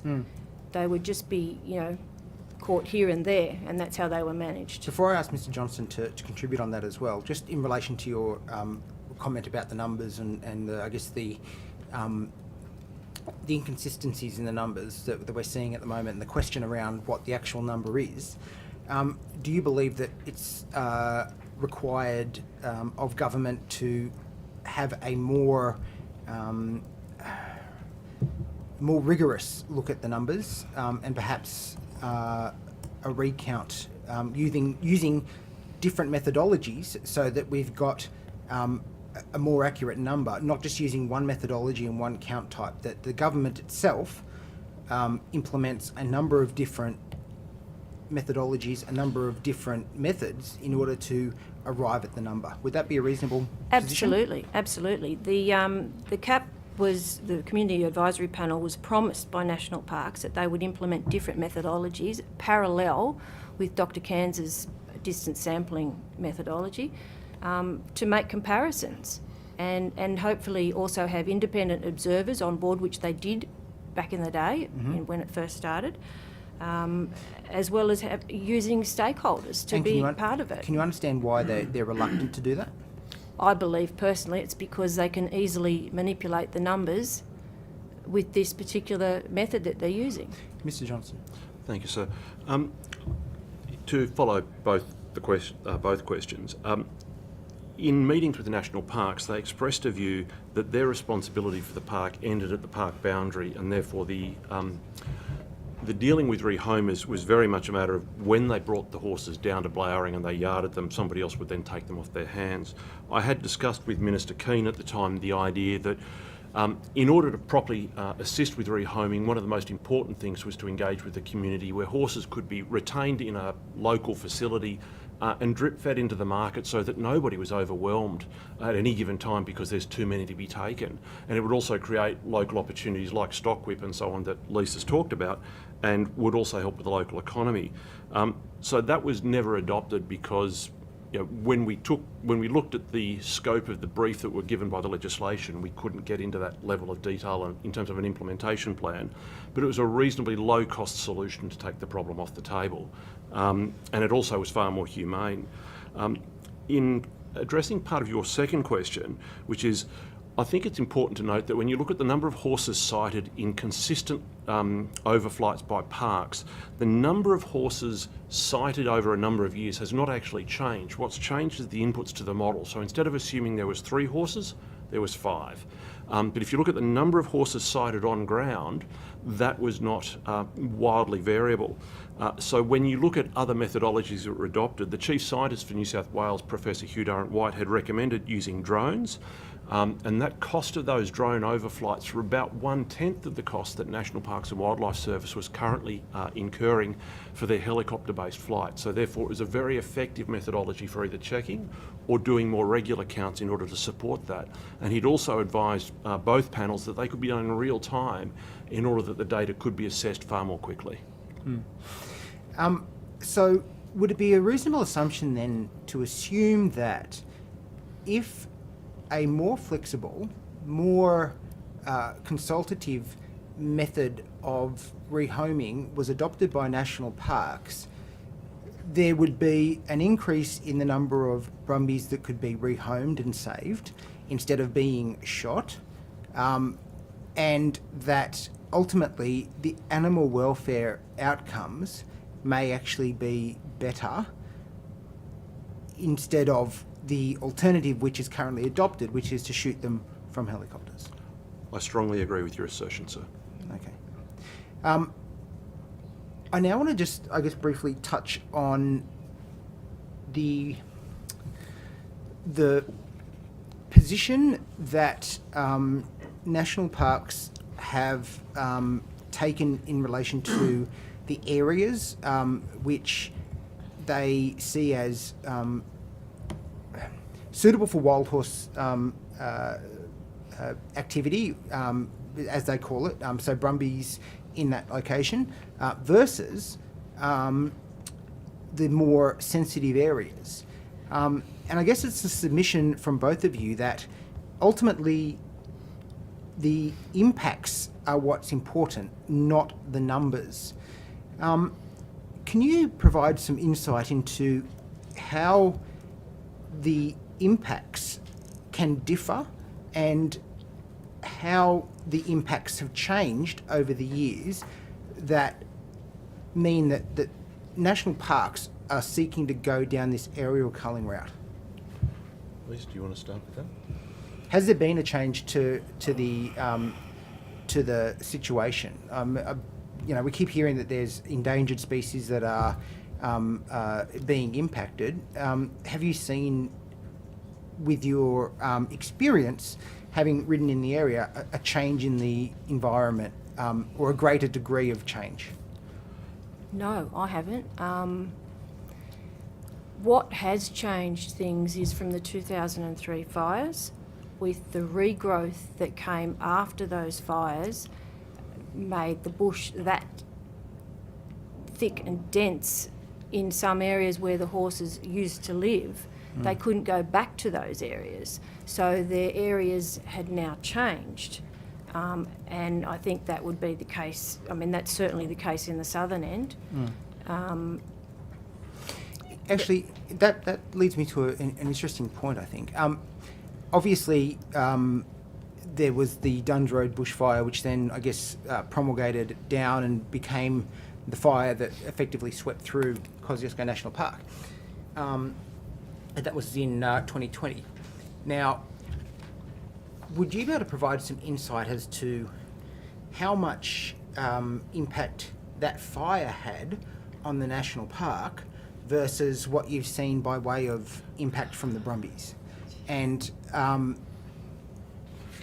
can you provide some insight as to what had the greater impact on, I guess, endangered species and what landscape changes occurred due to those fires versus the brumbies? Well, it was different in all areas. Like the Duns Road fire that came through the Kyandra area, it came through in a firestorm. It wasn't just a regular bushfire. And that's where there were a handful of horses that were killed. God knows what native wildlife was also killed. But it cooks the soil as well, so it changes the whole dynamics of the ecosystem. But then it leaves even more fuel for the next time. I mean, there are some trees that haven't come back from the 2003 fires yet because they burnt too hot. In support of Lisa's statement, in my capacity as the community panel chair, I actually was in the park about a week before the fire and about a week after the fire, and looked on the ground. And to say that the entire area was scorched is an understatement. It was absolutely decimated. Mountain ash forests that had been there for hundreds of years had been destroyed. those areas have now become massively inaccessible. The damage was still there when I was there less than 3 weeks ago. The species were certainly cooked into the ground and nothing survived. But furthermore, during that time, immediately after the fire, Parks took me around Kurrungo Plain in my capacity as part of the community panel, and we flew over that area. And what was very clear was also that a lot of horses that were local had been pushed up onto that Kurrungo Plain area, and therefore it did distort the population and the way the population appeared to somebody that didn't know their behaviours.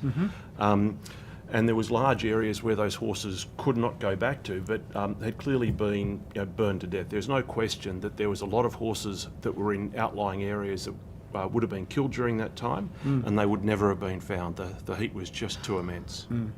So, in relation to the management of national parks and the damage that occurs in that national park, would it be fair to, I guess, draw the conclusion from the evidence that ultimately something like a bushfire that happened in the 2020 Duns Road fire that ended up sweeping through is more likely to create more impact on a vulnerable or endangered species than perhaps the brumbies are? I mean, it could be controversial to say, but ultimately a better management of the national park to prevent fire is probably going to be more effective in relation to endangered species than trying to manage brumby numbers. Would that be a fair, reasonable assumption? If I could just say something first, then I want to pass to Lisa. But one of the things Dr. Berman said as part of the science panel was he actually pointed to, he'd found different corroboree frogs in the southern end of the national park in areas where they'd never been found before.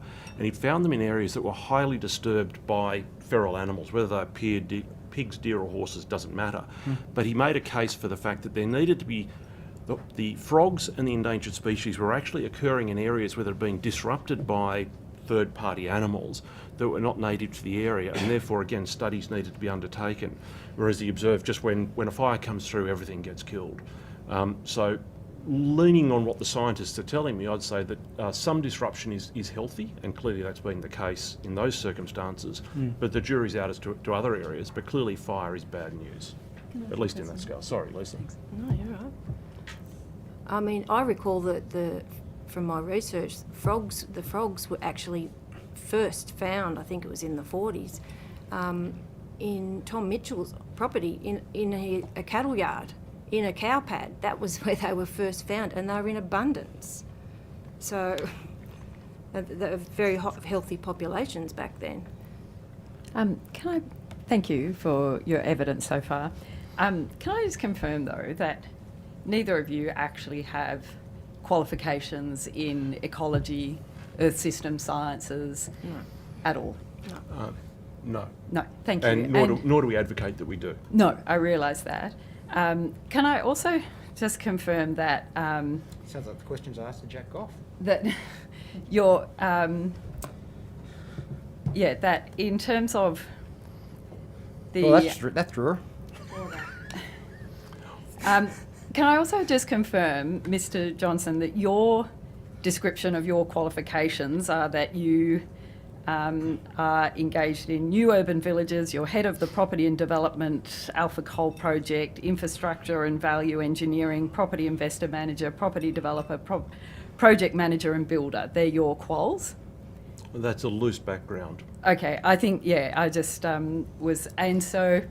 And you were appointed to the community panel because you're a community representative. I was appointed by the Minister. I couldn't tell you the Minister's reasons.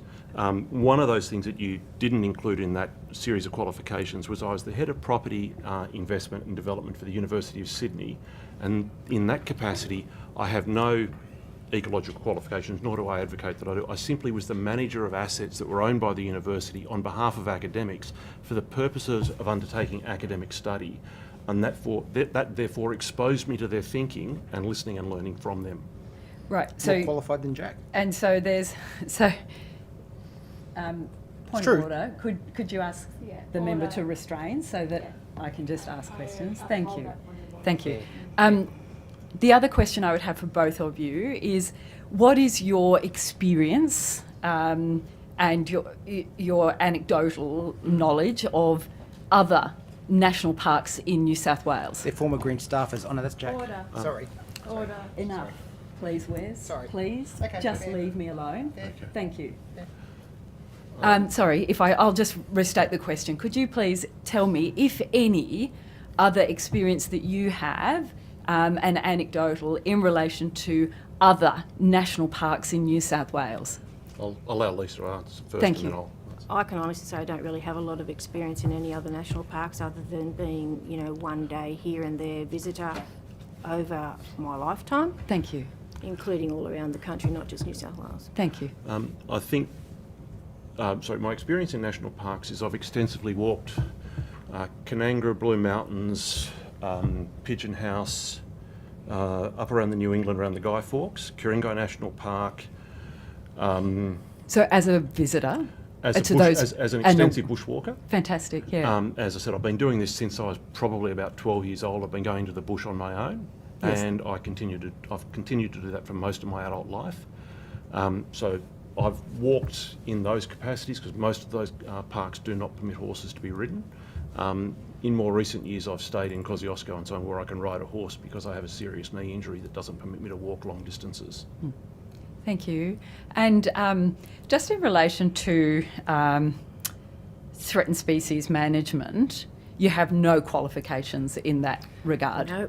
Thank you. No academic qualifications. Yes, thank you. I have no academic qualifications. However, when I was working in my capacity with the University of Sydney, I worked with the staff that were doing studies on our farms, and we had to take their views on board and work with them in the way in which they, the way in which we managed the properties, and the way in which they actually engaged with ourselves. So only anecdotally. And so, with with you, Mr. Johnson, in terms of your appointment to that committee that you were on in relation to the horse management issue, that you accepted that position because you have an interest in the horses or Kosci, or what was your motivation for joining that position? I don't pretend to know the minister's mind, ma'am. No, sorry, your acceptance of it. Sorry. I accepted it because the position was offered to me, and I had... Sorry, by John Barilaro? Sorry, was no, it? They never spoke to me before I was appointed, so I can't tell you their mind. I wasn't being flippant. Sorry, which minute, when you say the... The Minister. Minister Keane was the only one that I had to deal with in that capacity. He was the Environment Minister. So I don't profess to know their mind or why. I simply applied as an interested manner. I don't think any of us know their minds. But I'm just saying, I didn't know that. I simply was an interested party. I undertook, when I took the role on, both to the Minister and to the Committee into National Parks, that I would chair that committee following the Australian Institute of Company Directors guidelines, and I was very careful that I did it that way rather than deviated from their guidelines, because otherwise I felt that it would be open to criticism of the process itself, and also it would not give everyone a fair hearing, and I thought it was very important that everybody had a voice. Thank you. So just on that, what I was actually going to, but what was your interest in accepting it? What was your... My interest was that I was a horse rider. I'd been involved in seeing the brumbies and a participant in the park for a long time, and I felt that I had something to contribute. I actually didn't expect to be made chair, but I was very pleased to accept the role. Thank you very much. Thank you, both of you. Chair, are you happy if I'll just check if there's questions from the government. No? Mr. Borsak, did you have questions? Okay, we'll go back to the Honourable Westman. Thank you. Just in relation to the questions that Ms. Sue Higginson just put to you both, could I just seek to clarify, neither of you is seeking to claim that you're fronting a community organisation that's seeking to profess to be experts in relation to species. Is that? No, sir, and I have no affiliation with any particular advocacy group, one way or the other, in the park at this current time. And so neither of you has qualifications in relation to that, into those areas? No? No, sir. Have either of you been Greens staffers before? No, sir. No. Okay, well, that rules you out of heading the Invasive Species Council, but I guess in relation to the evidence that Ms Higginson also elicited from you about your contributions in relation to the community panel.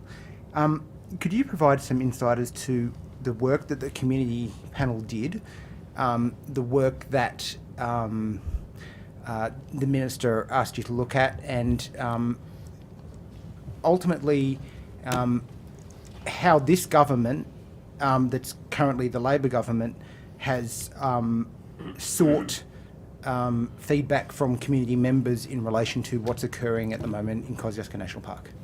Ms Corbell? As far as our charter on the community panel was guided by the legislation, and one of the I haven't got the legislation in front of me, but one of the things that is requested on it was to identify the community panel need to identify the heritage value of the horses, and no other members of the community panel seem to be going down that road. So I took it upon myself to do an independent heritage report, because that is a passion of mine, if you like. I have studied family and local history. I'm actually a heritage officer in local government, and so that was my thing. So I produced that independently, which I have tabled here today, of the heritage report. So to understand the heritage of the horses and where they've come from.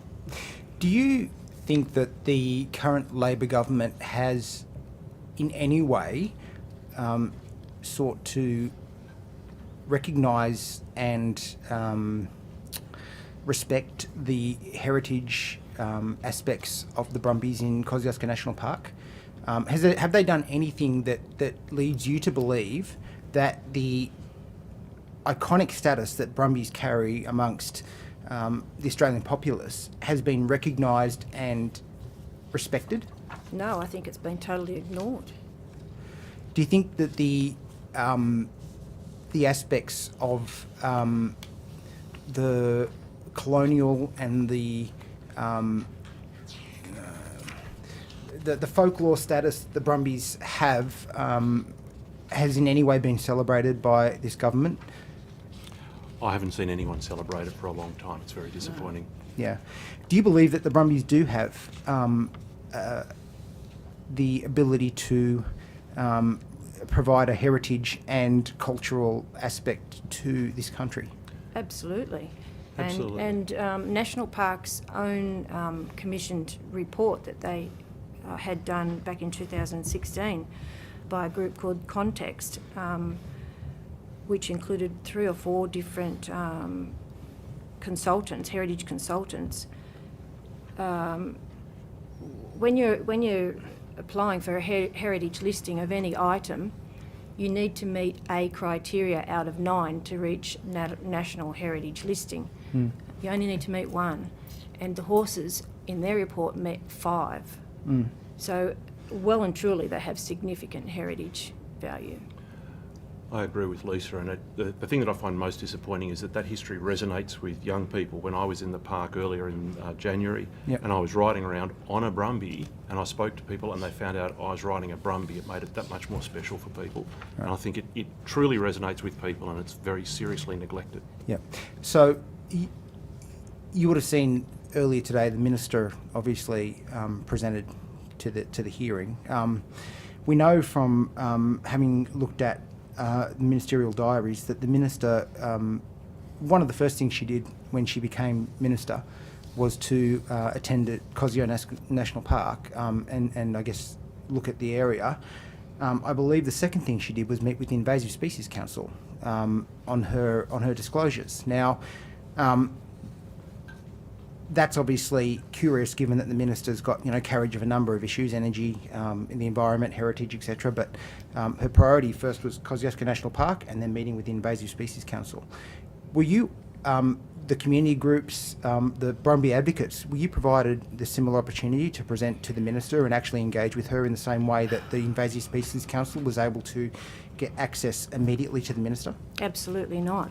And in fact, I actually got to have a meeting with our local member, Steve Wan, via Narrego people inviting me to come along to their meeting with him, because I don't think I would have got a meeting on my own, where I requested him to please, as his constituent, to arrange a meeting with the Minister either in Sydney or preferably down in the park, but with the local people. So we could show her what we see and tell her our story.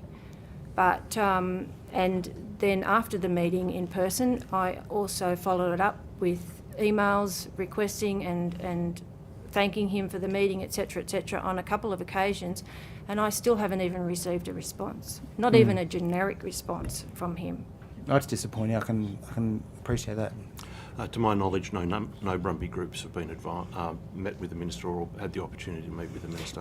Because it's interesting, obviously, that the Minister would prioritise the Invasive Species Council in her meeting schedule, but hasn't sought the alternate view when, I guess, you're responsible for the management of brumbies. You'd seek to understand both sides. Would that be a fair assumption that you would think? Well, it would be nice to think that she could get a balanced view, but as well as that, politicians and the media are continually taken to these same places for propaganda, these same, places where there are dense populations of horses, at the Kurrango area, for example. It's like they've got these propaganda sites ready for people. That's where they take the cameras. So that's why we'd like them to see other areas that, with the local people, so we can tell them our side of the story. Right. And the last question I've got, Mr. Johnson, you actually touched a bit on the issues around safety and when there's going to be, I guess, a wide-scale closing of a national park in order to implement aerial culling, there's the difficulty in securing the boundaries of a national park is, I think, pretty obvious, given that we keep hearing how brumbies don't respect boundaries. Ultimately, bushwalkers may do the same. Can you provide some insights as to how easy it is to get off track, shall I say, in relation to the national park, find yourself somewhere you're not supposed to be, and the safety aspects of wide-scale aerial culling in a national park when you've got the potential of bushwalkers and the like all around? Certainly. On the 19th of January, I was at the Blue Water Hole, or heading into the Blue Water Hole on horseback, and as I came down the hill into the Blue Water Hole, I met a family, including a husband, wife and a young child, and they told me that they were heading into the Nicole Gorge Walk. By the time I'd reached the Nicole Gorge Walk and saw the sign, I realised that not only had they misread the sign, but they were heading into wilderness, and their next stop was Snowy Hydro 2.0. I turned my horse around and I followed that family back, and they got halfway to an area called Kurrango Gap, at which time I was able to pull them up and let them know that they were lost and they needed to go back the wrong way. It was further disappointing that they only had 2 litres of water and no food. They were on a karst area where all the water was limestone, which is unhealthy for people to drink. And had they got lost, it would have been very difficult to find them. But also that park has hundreds of miles of public roads where any bushwalker or any day hiker could simply wander off the road and continue through. There are people currently walking the National Trail out of Victoria that will come through on back trails into New South Wales that would never see signs saying the place is closed. There are lots of people that don't like walking on tracks. The park is not only highly permeable, but it's arrogant to believe that it's any other way. The other part of the safety piece that I put to you was also that anyone who can get close enough to wild horses to use bolt guns and all sorts of silly things like that clearly don't follow safe operating procedures, because we couldn't do it with cattle at Sydney University without putting them in a crush. The good Lord knows how anyone could do it safely without endangering national parks and wildlife staff undertaking similar activities. So generally, I think the wholesale destruction of wild animals in that environment is very dangerous compared to community groups herding up horses and bringing them safely out of the park into an area where they could be gentled and handled and either sold or passed to the public for the benefit of all. Thank you, Chair. Thank you. Mrs. Caldwell, in your submission, you wanted it recorded that at the federal inquiry, your evidence was not included in Hansard. Why do you think that is? That they didn't include it? I don't know. We were left off we weren't included in the original inquiry until later, and we got a call from the Secretariat to say that myself and 3 other people would be included in their lunch break, which I had to do by phone because the internet wasn't working properly. And then when Hansard came out, we were omitted. So because it was in the lunch break, do you think it was not part of the inquiry? Well, what was the point then? Yeah, that's what I'm just wondering, you know, if they've asked you to come along and then not included your statement, what is it that you said? Well, I read an opening statement half the size of my one here today, but similar to it. Okay. And you've also mentioned with regard to the distance sampling, the methodology, what other way do you think, or I think you said drones, have you made recommendation to have a different way to count? Absolutely. As I stated before, on the Community Advisory Panel, the New South Wales Chief Scientist was the Deputy Chair, and he, on a few occasions, made recommendations that thermal imaging using drones would be ideal because he is an expert in exactly that. But they also promised to try other methodologies parallel. So to use 2 or 3 or even 4 different methodologies, including stakeholders, and because some of them are like dung counts, and having independent observers in the helicopters counting, which they have done in the past, that sort of thing. So perhaps as one of our recommendations as a result of this inquiry could be to recommend other forms of counting. Do you think? Yeah, parallel with each other, but using independent people as well. And my final question, and pardon my ignorance, with the Community Advisory Panel, is it no longer in existence, or? The original one finished into 2021. Then there has been another one formed, which I believe have 12 months appointments, which is probably about due to be renewed again, but their names haven't been made public. Okay, thank you. Can I just ask one more question? In terms of the distance sampling for methods, do you acknowledge, though, that most experts and statisticians who have expertise in these matters, particularly in relation to animal counts, say that this is the best methodology that we have for the circumstances of in Kosci and the Alpine region? Sorry, ma'am, I made a very clear statement that I didn't dispute the methodology. I didn't dispute the science and the way in which Professor Cairns had undertaken it. What I said was that the way in which the variables and the inputs have been put forward, and the way in which you measure the length of those samples, can significantly introduce statistical variation that's unrealistic.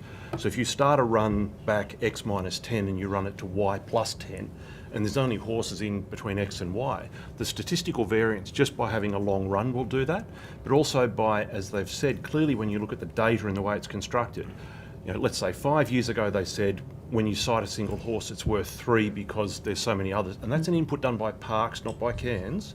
When you look at that, they have significantly increased. Every horse that's cited is assumed to be significantly more. So from 5 years ago to today, and I'm only speaking metaphorically, they've said what was previously 1 horse equals 3 is now 1 horse equals 5.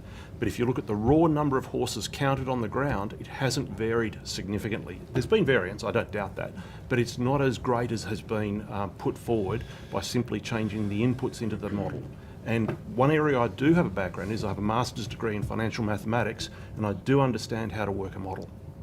But not in relation to counting lots of animals over a landscape. I understand. Maths is maths. Well, you're talking about inputs into a model. It's not, and a model is just mathematics. And, well, there's a bunch of assumptions made, and that's why and I'm saying the Dr. assumptions are Cairns's variable. explanations So are I'm not incredibly arguing elaborate. Cairns's mathematical model. I'm simply saying I can More read the degrees maths than and Jack. understand it, and therefore I'm highlighting to you where the variability is and where the inputs may be varied to give you a distortion of what is cited on the ground versus what's And so are been you counted. suggesting then that you are cognizant of all of those assumptions that have gone into feeding into the model? Is that Sorry, what- ma'am. National Parks Excuse and me, Wild... point of order. Could the member please refrain while Sorry. I am having The question, my time sorry, with the witness? the member will refrain, but I've also asked the member not to speak over the witness while they're giving an answer. Thank you. National Parks provided the inputs for each of those counts, and therefore we were able to delineate what was the difference between those counts, and therefore they could be understood.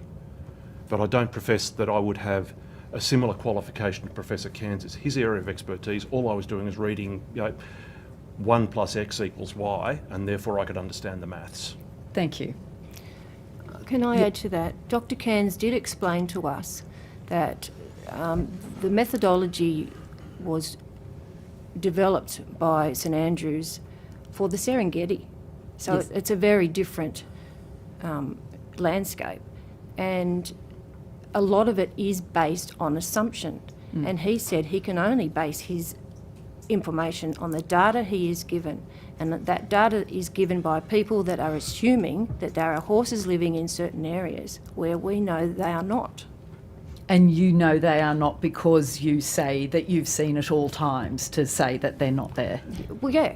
With that level of all We- of those thousands we of cover- hectares, you yes. know that they're not there. Yes. Because you were there the whole Yes. time. Right. Yes, Okay. because we don't just travel there the whole time, but we can track where horses have been. Right. And we can see where horses live. And we Right. can tell you how old the dung is, how old the footprints are, and how old the damage to the a tree or a blade of grass is. One of the finest horsemen and bushmen I've ever met is Lisa's husband.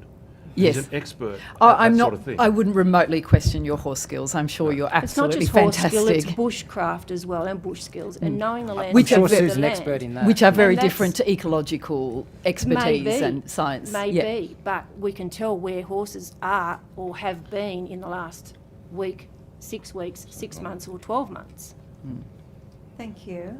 We are going to have to finish it there, but we thank you both for your time giving evidence today. We really appreciate the fact that you've both come here in person to give evidence as well. There may be further questions from the committee, which the committee secretariat will be in contact with you about. Am I able to do a closing statement? Yes, you may. Quickly? Yeah. Of course. Okay, I do have a few documents to table, which is the heritage report, which I've already mentioned.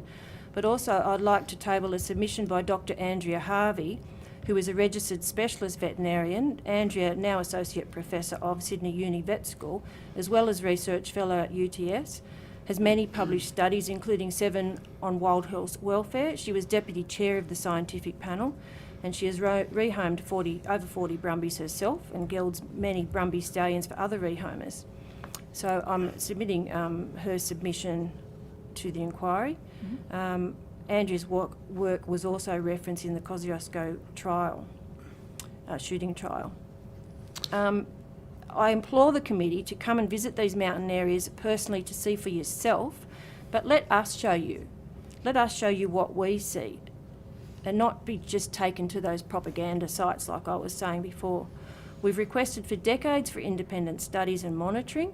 The scientific panel strongly recommended that the Kyandra horses would be ideal for pilot studies, but some of them were shot in the spring foaling season in 2022 against the SOP at the time, and that was never justified.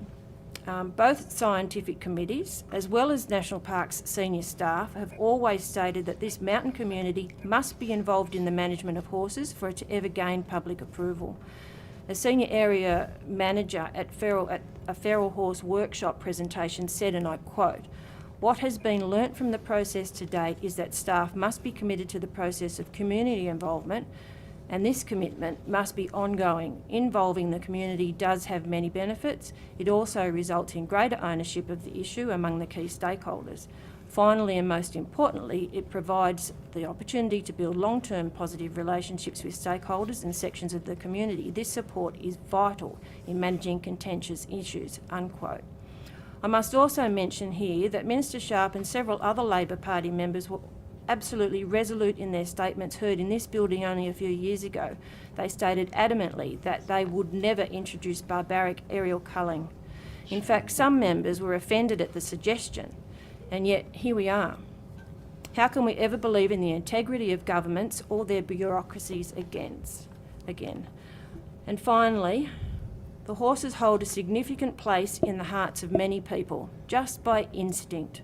Horses are not merely feral intruders. They have been a keystone species on Earth for millions of years. For around 10,000 of those years, they had a profound and unique history of partnership with humans that is unequalled by any other species on the planet. If you think about it long enough, this century is seeing for the first time ever in human history that horses are no longer actually essential for humanity. They have helped humanity build civilizations and served mankind for millennia, and are a part of the human psyche. That is why we are here today. Horses are extra special with profound connections to mankind compared to any other species, and so deserve some recognition and certainly more compassionate treatment above all. Australians are well known to go in and bat for the underdog, so here we are batting. Thank you. As I said, if there was, and sorry to cut you sort of short there, okay. but if just because we do need to move on to the next witness, if there was any questions that were taken on notice, the committee secretary will be in contact. What was the name of that And doctor? also for any further questions from the committee members, again, we'll be in contact. Thank you very much for Was it coming in Andrea today. Harvey? We should put her on the list for next hearing. You can Yeah. go on Sorry, and yeah. ask the witness. Yeah, no, sorry.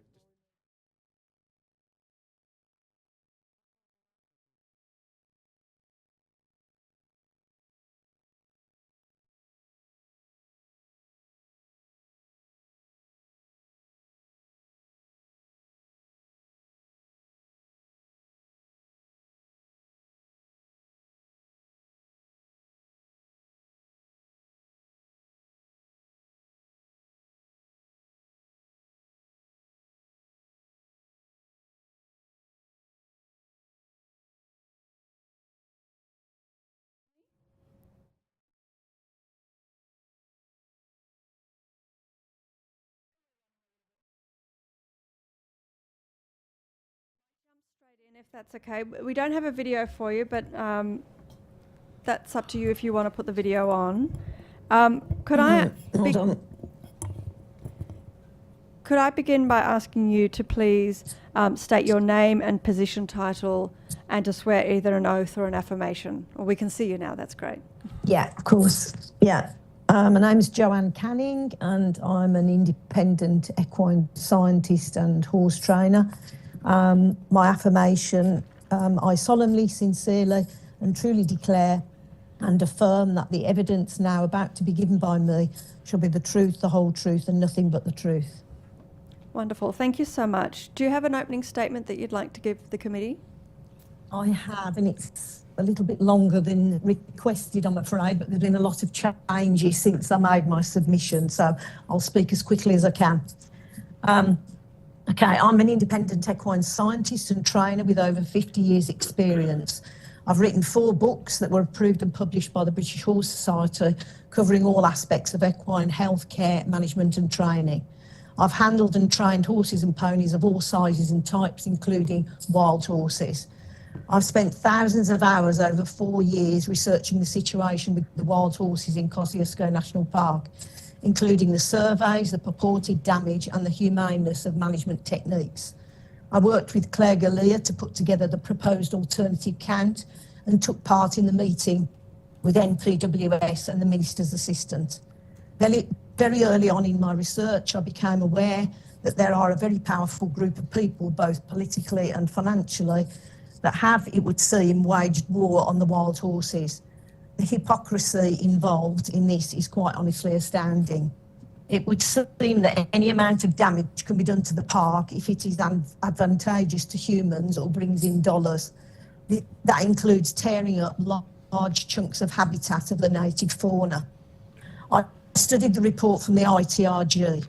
They made it clear that there was a severe lack of independent scientific studies done on the effects of the wild horses in these parks. The recently published research by Dr. Berman has been very helpful in this respect, and he has also highlighted much of the criticism that I have also made of the research methods that have been previously used.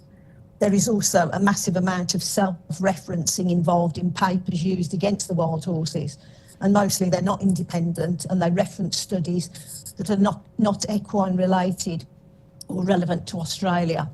I would just comment here, ecology is just one branch of science. Ecologists have been involved in the study of wild animal populations, but they are not the only ones qualified to research and discuss the subject. And in fact, according to AI, the most qualified are actually wildlife biologists, but they also state equine science plays a vital role in studying the abundance of wild horses by examining population dynamics, etc.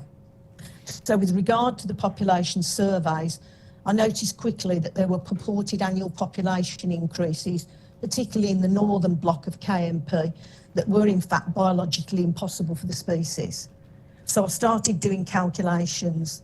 The first thing I noticed was that the reported 37% per annum increase between 2014 and 2019 calculated in fact as near a 41% increase because no account had been taken of horse removals. I then looked back at other surveys and realised that something seemed to have gone drastically wrong since about 2009. The estimates were all over the place. Having received documents via GEPA, I realised that St Andrews University had in fact questioned the biologically impossible results of the surveys. It's not just that this area of the park, there was a purported annual increase of 95% per annum in the southern region of the park between 2020 and 2022. It's important to understand that there are two completely different surveys that have taken place. One is the official published surveys done by Dr. Cairns using distance software that are producing these biologically impossible estimates. The others are annual head counts undertaken by rangers. These counts have produced numbers that are much more feasible. They fly a meandering path and fly to the areas where they know the brumbies are. They hover over them and count them. They're large, easily seen animals. They only cover the open plains area. However, horses graze with short breaks 24 hours of the day. They would predominantly be on the open plains, except for when it's very hot or bad insects, but these times of year are avoided. The rangers know exactly where the horses are to count them. They can apparently find them and view them sufficiently to shoot them, so they can count them. So a head count is perfectly possible and is, of course, the gold standard for wildlife counting. In 2020, they counted 2,468 horses on the open plains. The Cairns estimate for the northern block for 2020 was 12,511. Are we seriously supposed to believe that there were over 10,000 horses hiding in the trees? We know that the highest percentage of horses are in the northern block, and of those, the highest percentage are mostly on the open plains. So if the count that we proposed was undertaken, we would know fairly exactly the number of horses in that region. It would be easy to establish then the inaccuracy of the surveys that have been published and used officially.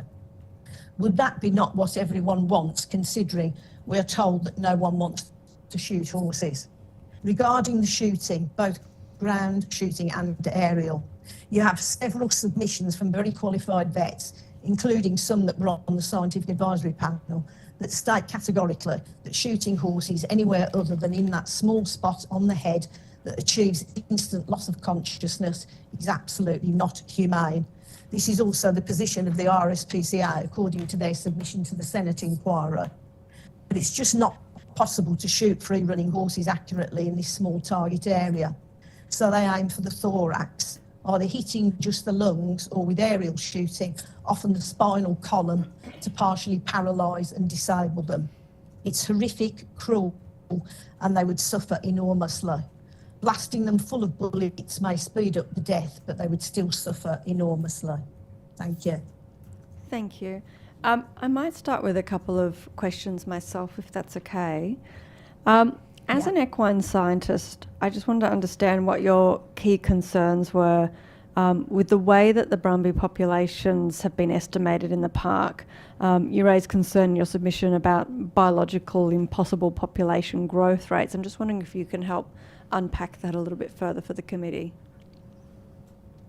Yeah, okay. The population growth rates in Kosciuszko were always said in the past to be around about 6 to 17% maximum, and in fact they said Kosciuszko really was normally around 8%, and that's in all the official documents that have come from National Parks and Wildlife Service. So a 41% increase is just not possible. It's not been possible anywhere, even in other countries like in the USA where populations are monitored. Normally they work on around 15%. It has been up to 20%, but certainly not 41%, and absolutely ridiculously 95%, obviously in the southern region would be even more ridiculous. So I did calculations myself, starting with the survey that had been done by Montague Drake in 2005.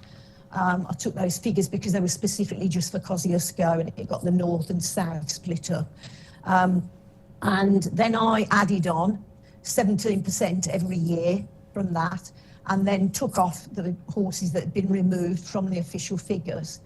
As you will have seen by my submission, and I've done new calculations since with all the new figures that have come out from the shootings and everything, it's just not possible for there to be those figures that they're bandying around, because it is bandying around.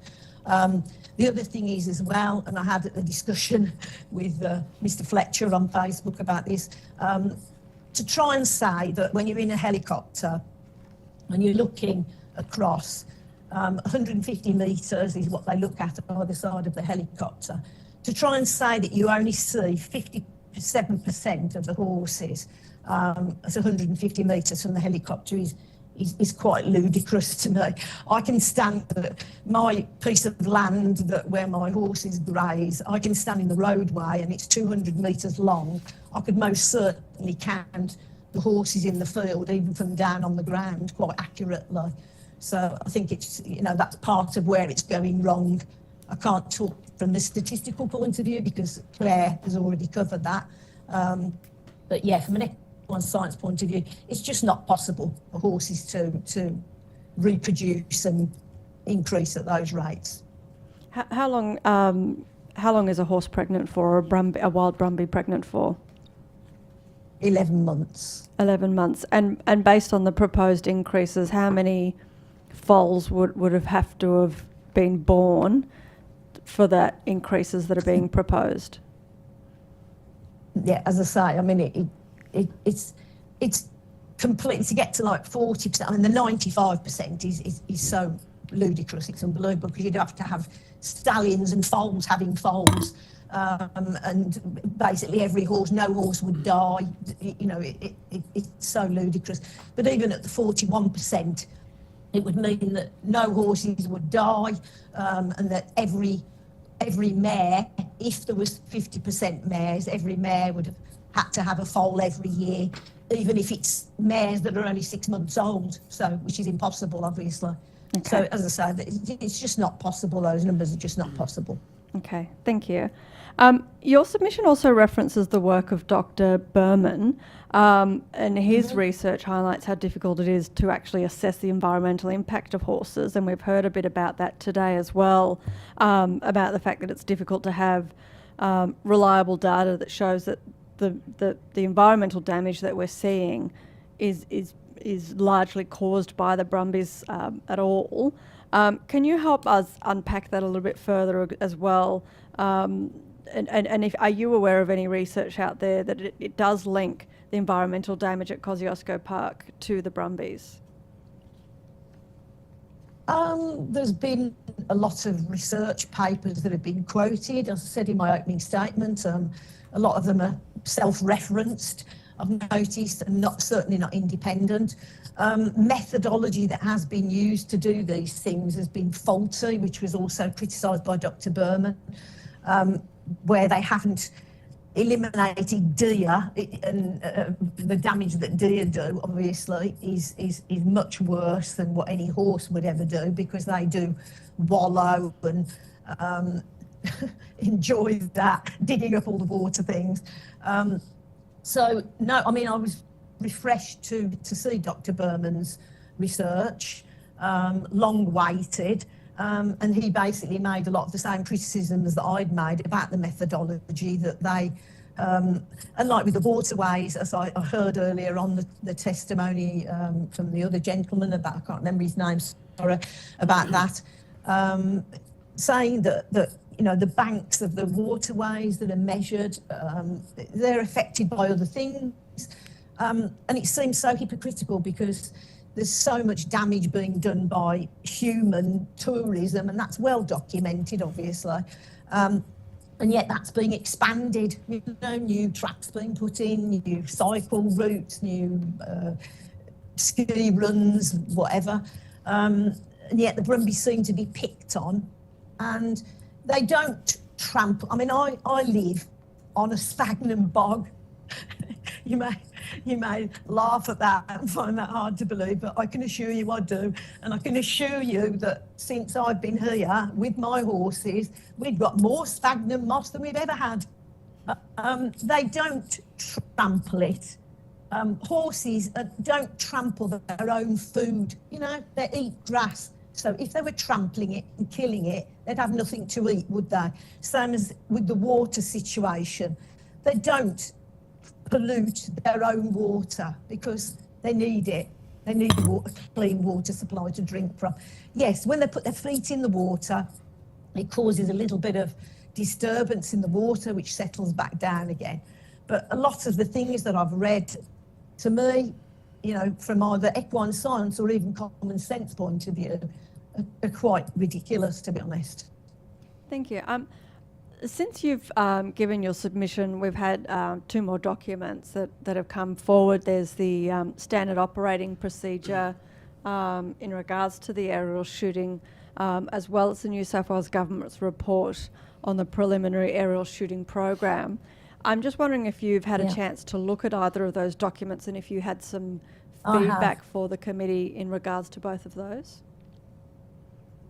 Yeah, well, with regard first of all to the standard operating procedures, to me, they've just been changed to suit the new agenda, which was to be able to aerial shoot the horses.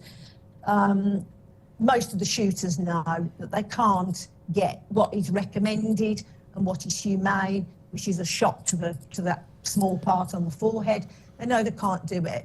So basically, okay, let's change the rules and let's make the SOP so that we can shoot in the thorax instead, which won't cause instant loss of consciousness. Most horses, as I said in my opening statement, they'd probably aim for the spine, which would paralyse the horse's back end and knock them over, disable them. But they're not dead, obviously. And then, yes, pumping them full of bullets will eventually kill them.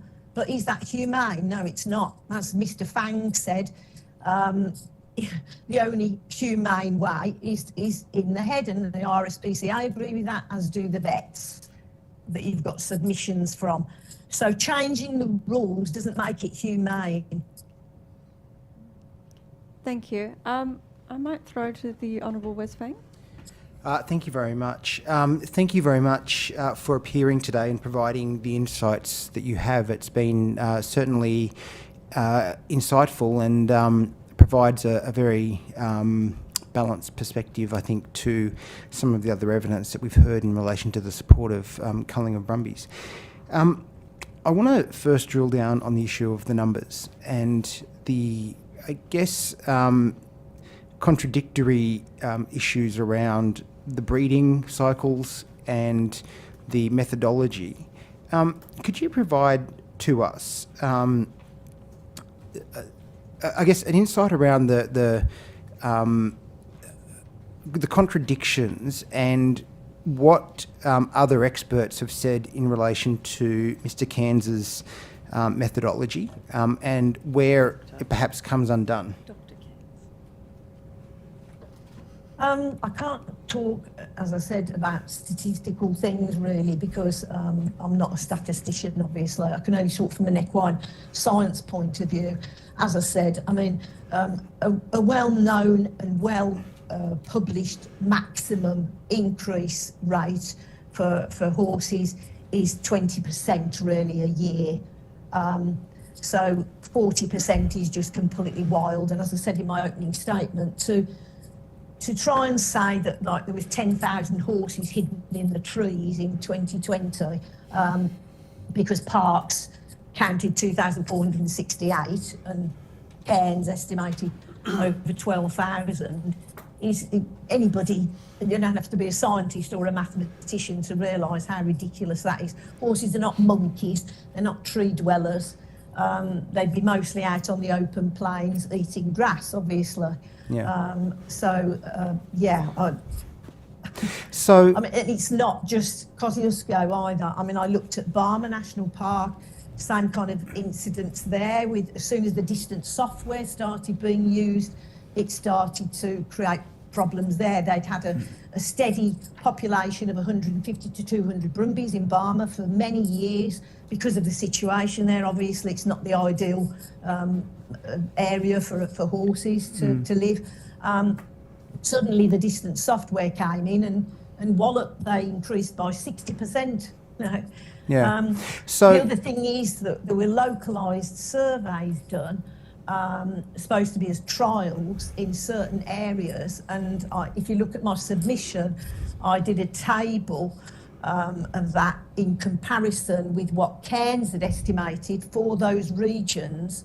And the localised survey people who did it, I don't know who it was that did it, but they used also distance software, and yet the estimates were so far below Cairns estimates, it's unbelievable. In relation to the numbers in Kosciuszko National Park, though, what do you think would be the last time we had an accurate count? Now, obviously, you've mentioned that there was around 2,400 counted by National Parks wildlife staff in 2020, was it? Do you believe that that was an accurate representation of the numbers within the park at that stage? Not the whole park, because on those counts that they do, it's just the open plains area in northern Kosciuszko. But we know that, I mean, they'd been up to, according to Mr. Cairns, you know, the highest percentage of horses has always been in the northern block anyway. Yep. Up to 89% at one point he reported were in the northern block. And in that northern block, obviously, the highest percentage of horses are on the open plains. I mean, Cairns counted 86%, for instance, last time in the open plains. So we know that's the highest amount. So, yeah, there'd be some in the trees, you know, the 2,468. Yep. But so there's another 25% or something in the trees. That would be it. Yeah. So let's extrapolate some of those numbers then, and we'll move it forward. So we've got, for round figures, we'll say 2,500 in the northern block, and we know that I think you said it was around 89% of the numbers were in that northern block. So let's for example say that that's 90% is in the northern block. 2,500 would be around 2,750 horses. I would say, roundabouts using round figures, for the total park. Now, knowing what you know around the behaviour of horses and the breeding cycles of horses, let's assume for a minute that we've got a perfect situation where no horse passes away, where the breeding cycle is as a normal equine scientist would expect it to be. If we had around 2,700 horses in the national park in 2020, what do you expect the numbers would be in 2024? Okay, well, I mean, that's not something I could just work out in my head, but I've done calculations, new calculations anyway, up till the present, but I've used 17% increase, which is what I did before. Yep. And I've worked out that with the shootings and right up to date now, in the northern part of Kosciuszko, the likelihood is now that there's around 796 remaining. Okay. And in the whole of the park, I would say there would be around 2,288 according to my calculations, and that's adding on, as I said, 17%, which is a fair amount. I mean, even like Mr. Fletcher has worked out it's at 15%, and Invasive Species Council talk about 15% increase. I've been generous and given 17%. Yep. You could go up to 20%, okay? But yeah, so I reckon there's less than 1,000 in the northern region, and in the whole park, there's certainly less than 3,000. Okay, so let's assume for a minute that you are correct and that we have a number of horses in the park that is below the 3,000 mark.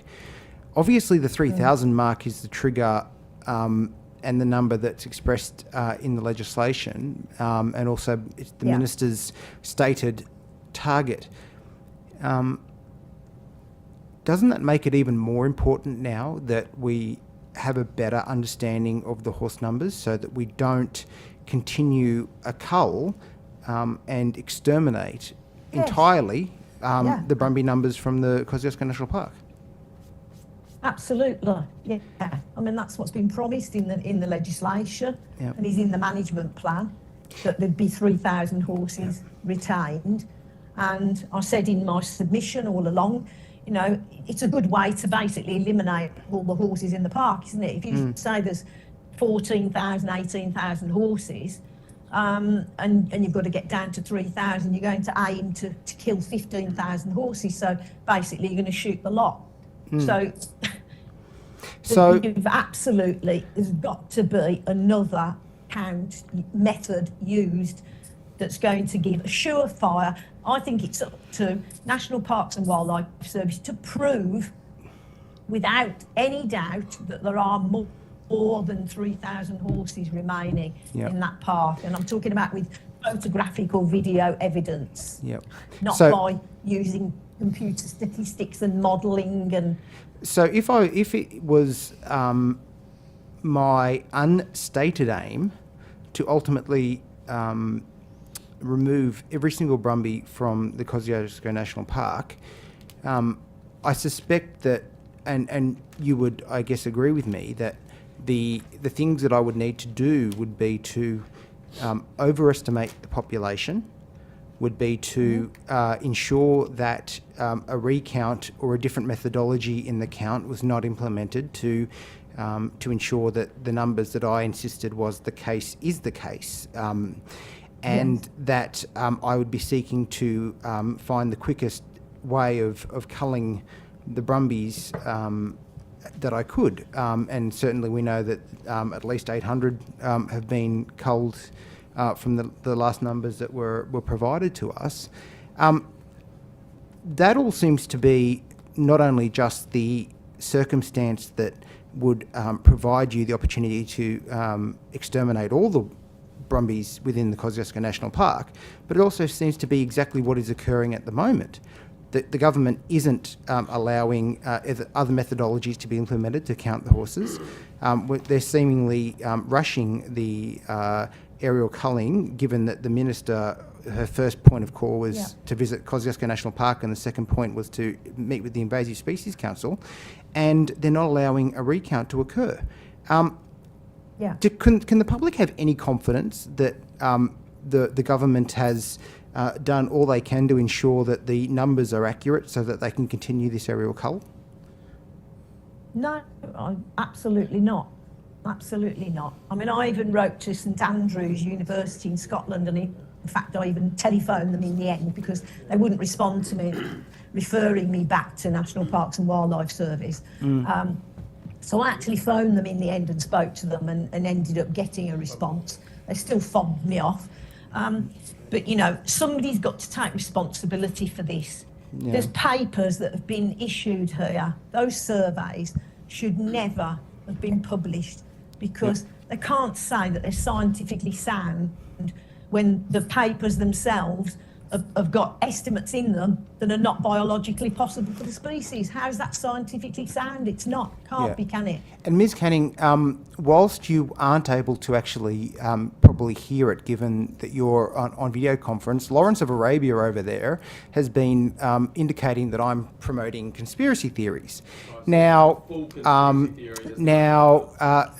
Ms Canning, I know that I'm not the only one that perhaps has this view. If the government was seeking to actually ensure that there was confidence and an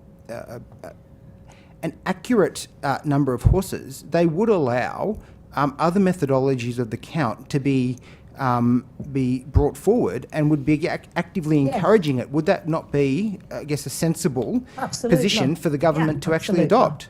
So it's in effect the government that's actually progressing this lack of rigour around the numbers, because they're only allowing one methodology to be implemented to determine the numbers for the horses. Yes, definitely. That's the I mean, the meeting that we had, that I went into with Claire, it was quite clear that it was a box-ticking exercise and nothing more. Thank you, Mr. Fang. If I can just pause your questioning there for a moment, just check the crossbench. Did you have any questions? Ms. Higginson? Yeah, I would just like to ask a couple. Thank you very much, Ms. Canning, for your evidence. I just am curious about, I think that you had told Ray Hadley, and I apologise if I'm incorrect here, but I'm fairly sure this is what I read, that you had told Ray Hadley that some of the horses had just been peppered with bullets and left to bleed to death. Is that correct? Is that what you told Ray Hadley, or was that Ray Hadley making something up? I can't honestly remember my exact words to him, so that's a difficult one to answer. But basically, with the aerial shooting now, I would say 15 bullets was peppered with bullets, wouldn't you? And that they were just left to bleed to death? Is that something that you said? Because they are bleeding. I mean, when a horse is shot in the thorax, that's what happens. It's massive internal bleeding. I mean, I know that the submissions that you've had from some of the veterinarians have said that also. Yes, and that, yeah, I see. They bleed into their lungs. Yes, yeah, but that that's considered the lethal means. Sorry, what do you mean? That is... It's a slow lethal means, but well, no, not particularly You slow. agreed with me. Anyway, I mean, okay, they sorry. would die, but they're drowning in their own blood, basically. Thanks, Sue, that was good. Ms. Canning, how can you just, going back to the methodology and the counts, how many distance sampling surveys have you been involved in over the course of your professional career? Sorry, I don't understand the question. What do you mean involved in? Well, I've that you have that you've been engaging. Done distance sampling. No, myself, I realise that. I'm not a statistician, and I haven't studied the surveys from that perspective. Claire Gallier did. I studied it from an equine science point of view and not from a statistical point of view, and it is a statistical software, obviously.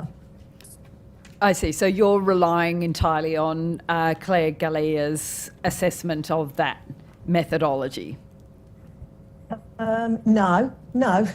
I'm relying on my own assessment from an equine science point of view, in that it's producing biologically impossible estimates for that species. Nothing to do with the statistics. Claire's got her own criticisms of that side of it. I studied it from a different perspective completely.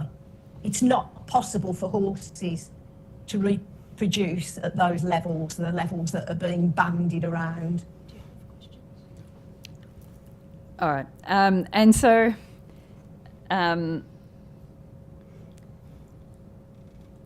I think that you said, correct me if I'm wrong, because I don't want to say you said something you didn't say, but that equine scientists have shown many threatened species are not under threat from horses, is what I think you submitted. No. That's a verballing of her. I didn't say that at all. And that wasn't in mean- your submission? Sorry, I'm referring to something No. that I read, but I don't have it in front of me. It was just some notes I took when I was reading. Oh, isn't someone texting you the question? No, sorry, I didn't. Order. I didn't. You don't need I to didn't keep say that interjecting. at all. No. Sorry, that's... I apologise, Ms Canning. We've got some banter on the part of the committee members and it's a bit difficult, so I apologise if that's difficult to interpret.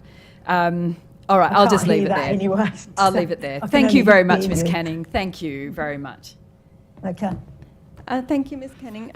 Is there anything else that you wanted the committee to hear today that you haven't been asked as a question that you feel that we need to hear, or any recommendations that you would really like to see in the report from this inquiry? Yeah, I mean, my recommendations really would be that it absolutely needs a head count by whatever method we can do to determine exactly how many horses are in the park. Mr. Berman, Dr. Berman, his research needs to be taken more notice of, because I do feel that's been passed by and it's very important research. And there are other papers, research that have just come out within the last few days, as you said, about invasive species and the fact that they're not any more damaging than native species. And from a point of view of the shooting thing, it's just complete hypocritical for the RSPCA when there's vets putting submissions to say that horses should only be shot in the head. Then either you do it that way or you don't do any shooting at all. And in fact, anyway, the shooting wouldn't be necessary, because I am absolutely certain that there's already under 3,000 horses remaining in that park. And I think then any further management could be dealt with by either rehoming. Oh, and I would add, sorry, I listened with horror earlier on to the two gentlemen that were talking about rehoming. I'm sorry to say it like this, but I don't know how else to say it. It was absolute rubbish. I've trained horses for over 50 years, including wild horses.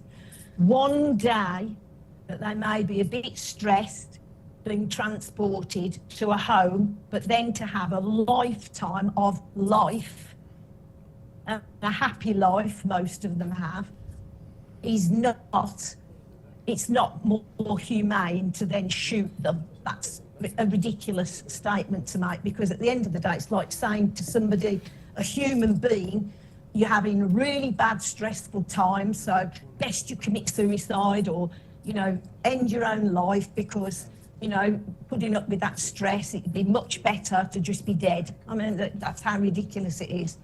It was totally ridiculous what they were saying, in my opinion. Thank you. Well, thank you so much for coming to give evidence today. If there was any questions that were taken... Thank you for listening. Thank you. If there was any questions that were taken on notice, the Secretariat will be in contact with you about that, and the committee may have further questions that they want to put to you as well. And again, the Secretariat will be in contact with you about them. So thank you very much. I know you're calling in from another time zone, so we really appreciate you giving us the time today. Thank you so much. Thank you. Thank you. Thank you very much. The committee will now break for afternoon tea until 3:15.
Thank you. Welcome back to the inquiry into the proposed aerial shooting of brumbies in Kosciuszko National Park. I now welcome our next witness who is joining us online. Dr. Brown, can you hear me?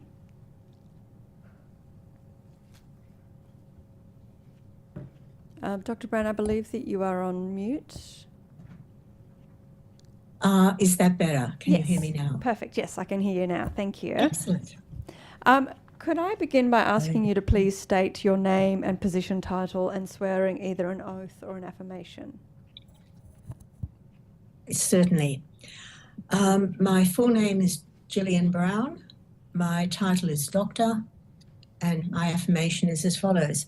I solemnly, sincerely and truly declare and affirm that the evidence now about to be given by me shall be the truth, the whole truth, and nothing but the truth. Thank you. And do you have a short opening statement that you'd like to give? Yes, I would very much. Thank you. I'd like to start by introducing myself and saying a little about the group that I represent. That is the Heritage Horse and Environment Protection Alliance.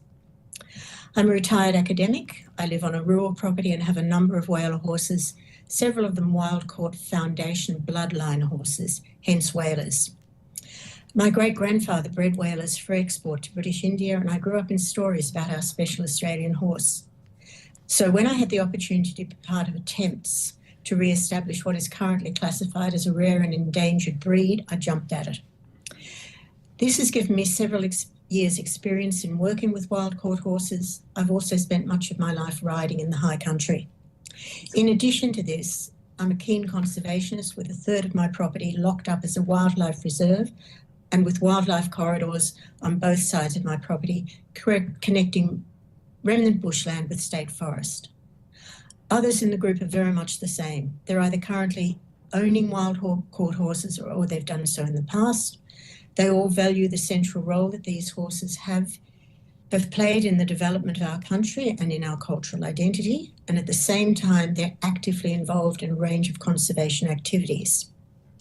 As the name of our group, the Heritage Horse and Environment Protection Alliance, makes very clear, it is absolutely possible to be both Brumby advocate and conservationist, and to position the two in opposition achieves absolutely nothing. And now on to the points I'd like to make, if I may. Enough about me. I'd like to re-emphasise that wild horse advocate groups are ready and willing to work with the government and national parks to resolve the issue in ways that are both humane and effective. And we need to be open to a range of alternatives. We also need to be willing to work with each other rather than regarding the other as the enemy. The Australian whaler horse is currently classified as rare and endangered. It's our heritage horse, our equivalent to the American quarter horse. Everyone knows about American quarter horses. Not many people know about Australian whalers. The bloodlines of this rare breed are held in the brumby population. If we get rid of all the brumbies, we get rid of any possibility of re-establishing the Australian whaler horse. Once they're gone, we can't ever get them back. There's a study currently being conducted by the University of Sydney under Dr. Brandon Vele to establish the genetic status of wild brumbies.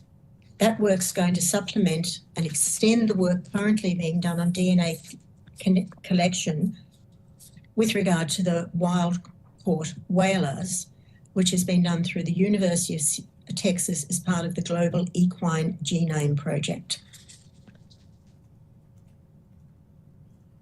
My third point, I think it's become very clear through the process of this inquiry that aerial culling of wild horses is unbelievably cruel. There are other ways to deal with this issue. We need to do it, rather than continuing what's currently going on. Also, the number of wild horses in the alpine area is open to dispute, as is their impact on the environment. There's an increasing number of studies which indicates very strongly we need to look carefully at what the impact is, rather than just assuming that all damage is due to brumbies. We need to consider the impact of other species as well, including man. Alternatives that we could use are being used very successfully in other parts of the world, and these include relocation, rehoming.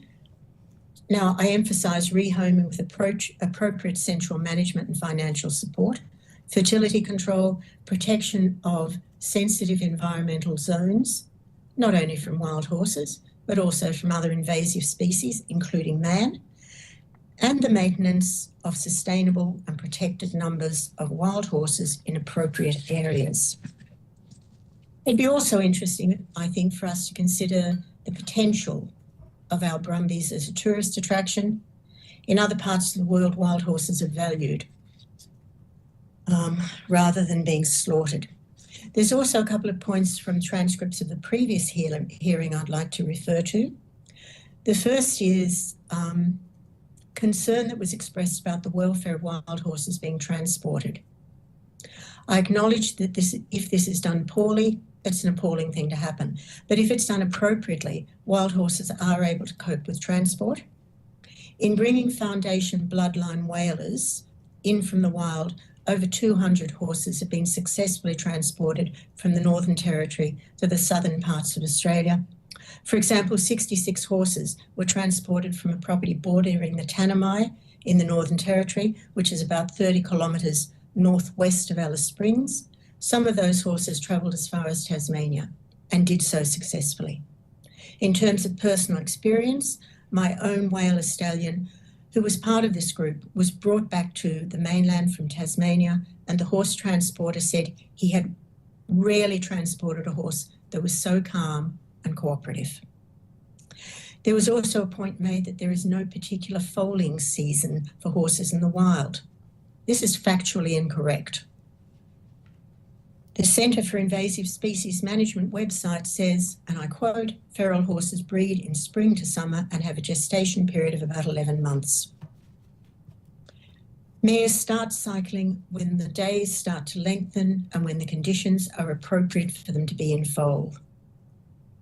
Foaling rates in the paddock, that is, foaling rates which are most similar to those in the wild as compared to other methods of breeding, have a lower gestation rate. So, and my own observational experience with my wild caught Foundation whalers is the mare is very much in control of what's going on. She's only prepared to mate when she's fertile, and if she finds the stallion a desirable mate, and if the lead mare allows her to do so. Several other people, including Jan Carter, who's an experienced rehomer, has never had mares foaling at any time. She's never had mares foaling between February and August. So there is clearly a defined foaling season, and to say there is not is just incorrect. And to allow culling of horses during the period when mares are heavily in foal or have babies following them at foot is unforgivable. I also found the variation of 10,000 between the lower estimate of 12,000 and 23,500 deeply disturbing. It can't be considered in any way an accurate count, and I put the word count in inverted commas. And if this was presented as part of any research study, it would be thrown out. I urge the inquiry to return to the comments of Claire Galea and her suggestions for an alternative approach. And that up to 15 shots are being used with a median of 7.5 is absolutely staggering. The recommended approach for shooting a horse is a headshot, ideally focused midway between the eyes on the forehead. You can't do that aerial culling. It's hard enough to do it ground shooting. But to shoot a horse 15 times is unforgivable. I'm happy to respond to any questions on what I've just said.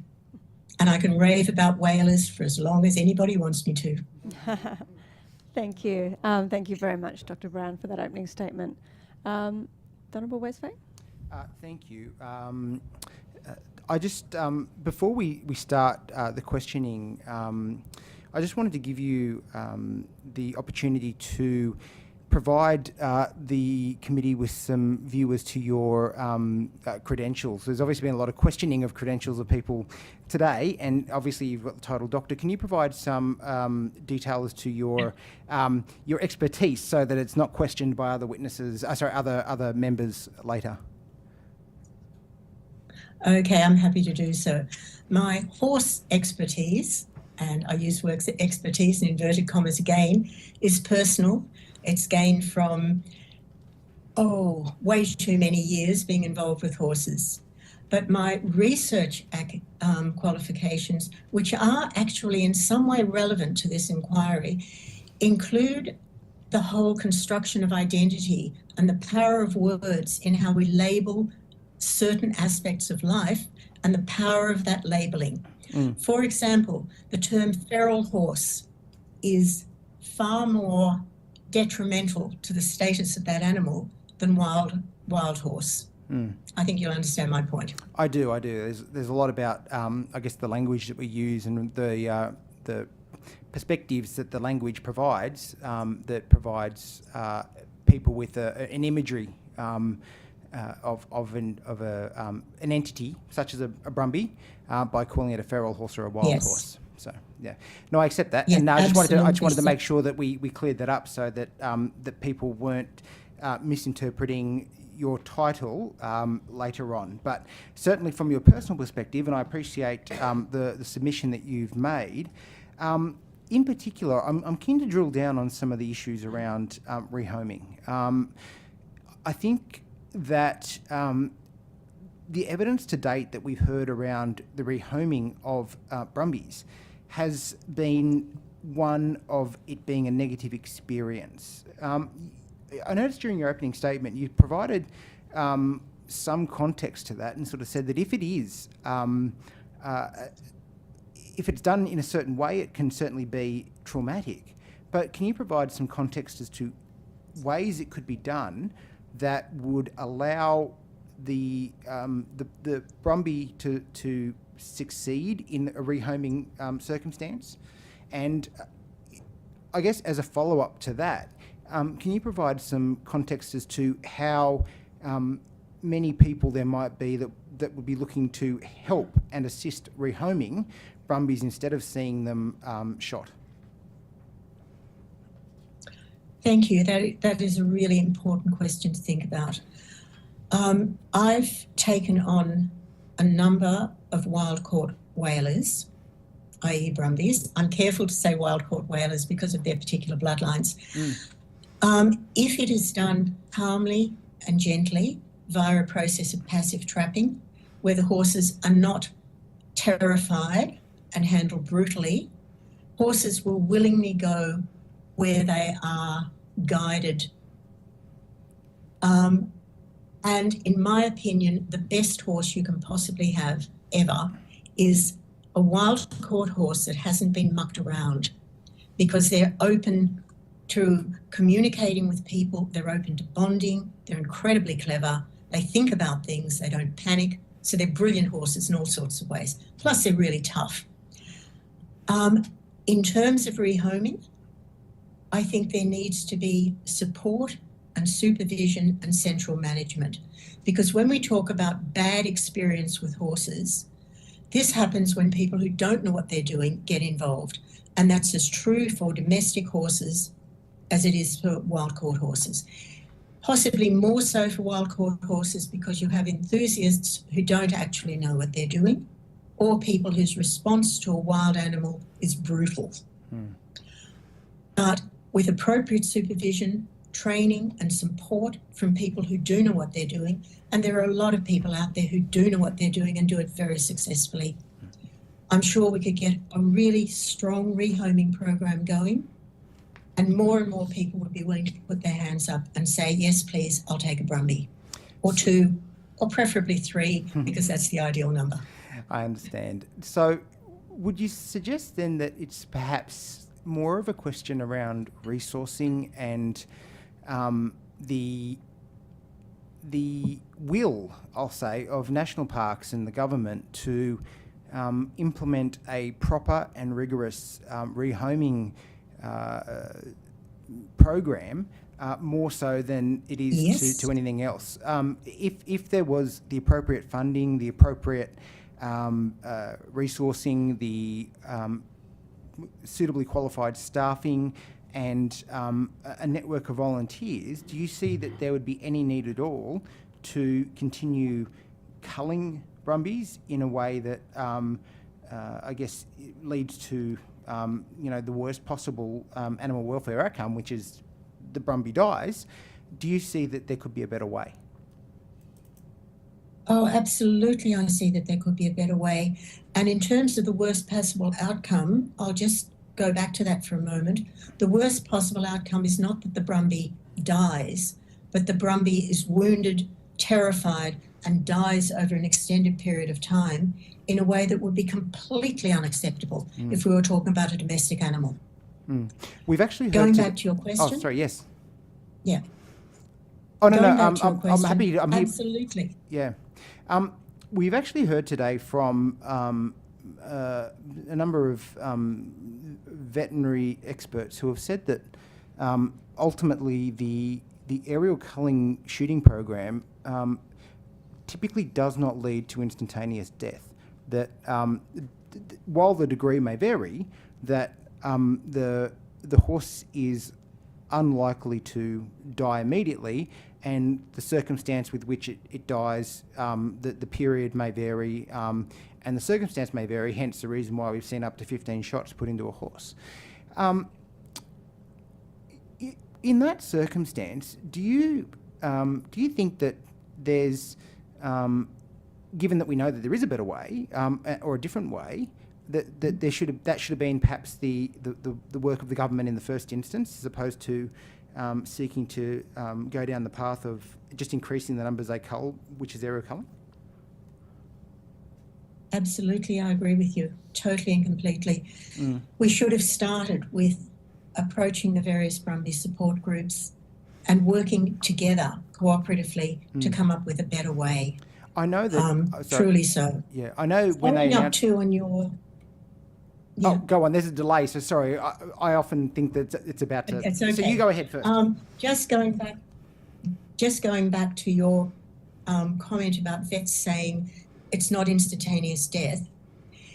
In the few very sad occasions I've had to have one of my brumby whalers put down, which I do by having the vet euthanize it, the vet has commented on the exaggerated amount of the drug needed for a brumby because their survival instinct is so very strong. Okay. So whereas if you're shooting a domestic horse by chasing it around a paddock and terrifying it and then shooting it, which you'd be charged with cruelty for doing, you might be able to kill the horse with a number of shots. A brumby will keep running long after that because their instinct to survive is so strong. Right. But I'd really like to say that if we could work together, we could come up with an appropriate training program for rehomers. We could assist rehomers. We could encourage many more people to put their hand up and take a brumby. Yeah. But it needs government and national parks to work together with us to make that possible. I know I was approached by a number of rehoming organisations saying when there was an announcement that they were going to reintroduce aerial culling, asking if we could make some representation on their behalf to allow them in to actually try and, I guess, rescue some of the brumbies, if possible. So the will is there, isn't it? Like you would see that the will amongst the groups exists. And I've got one last question before I hand over to somebody else, and it's kind of well, I'll say a personal type question from my own perspective, right? You talk of your love of whalers, and can you provide a little bit of context and history as to how important whalers were to, for example, the light horse, in the First World War, the history of whalers in the country, and how iconic they are to, I guess, not only the efforts made in World War I, but just in general to the the folklore that is, the Australian way of life. And sorry, I say that because my grandfather was a member. My great grandfather was a member of the Light Horse, so he. Oh, fantastic! So whenever I hear whalers mentioned, it makes me think of. A time when they all had to take their horses overseas to fight a war that wasn't that was on foreign shores, and it wasn't only the soldiers that made that contribution; it was the whalers as well. Okay, look, I'm really happy to talk about that. And like you, I have a deep family connection with them. My great-grandfather bred them for export to British India. And I actually have a book which has excerpts from the Bombay Times where they've got ads for whalers, which is just lovely. The first horses arrived with the first fleet, and from that period onwards, we imported horses, but only the very toughest and best could survive the sea trip.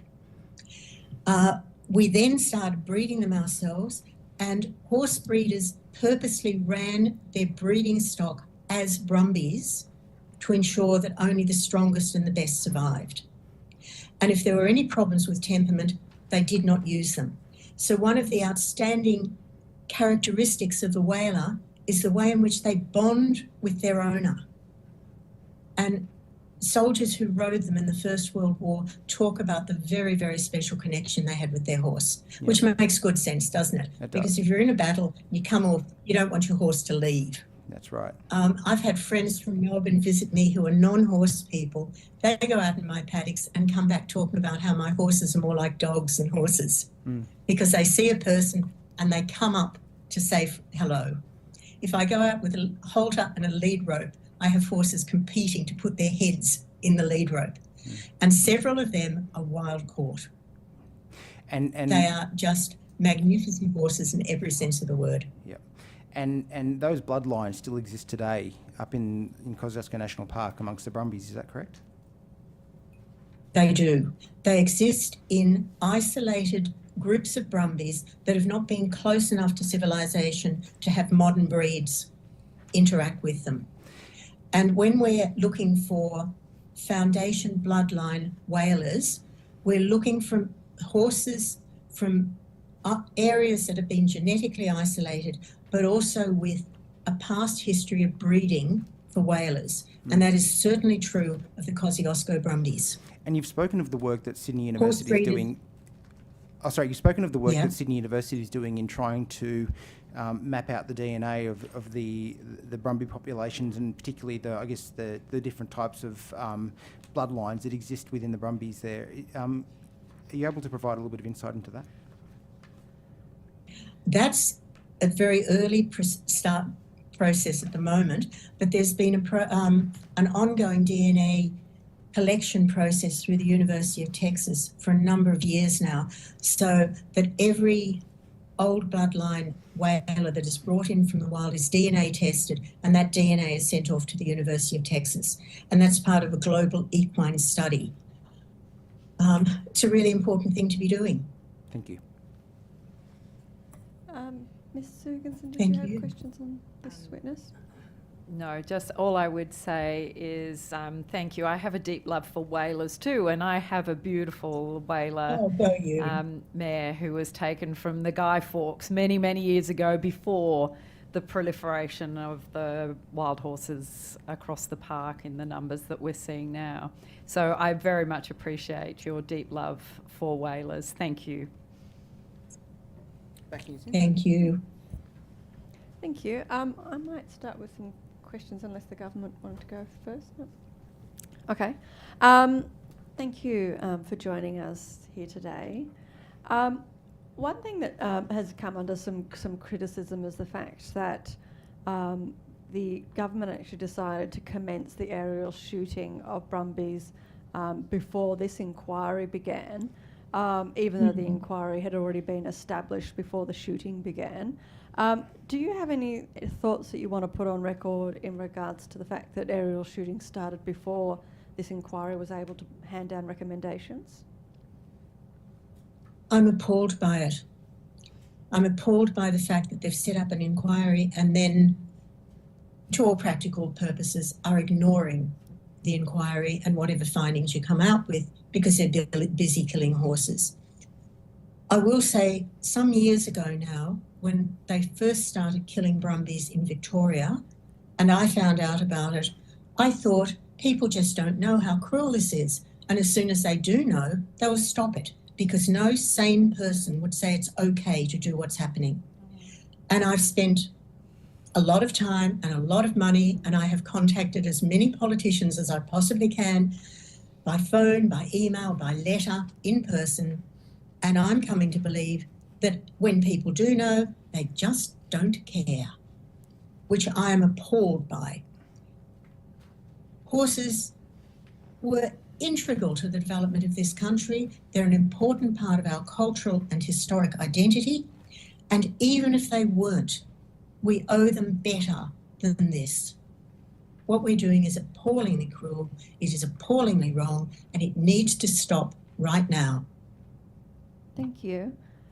In your submission and also in your opening statement, you indicated a willingness to work with the government to try to find a way forward that both protects the brumbies and the native environment.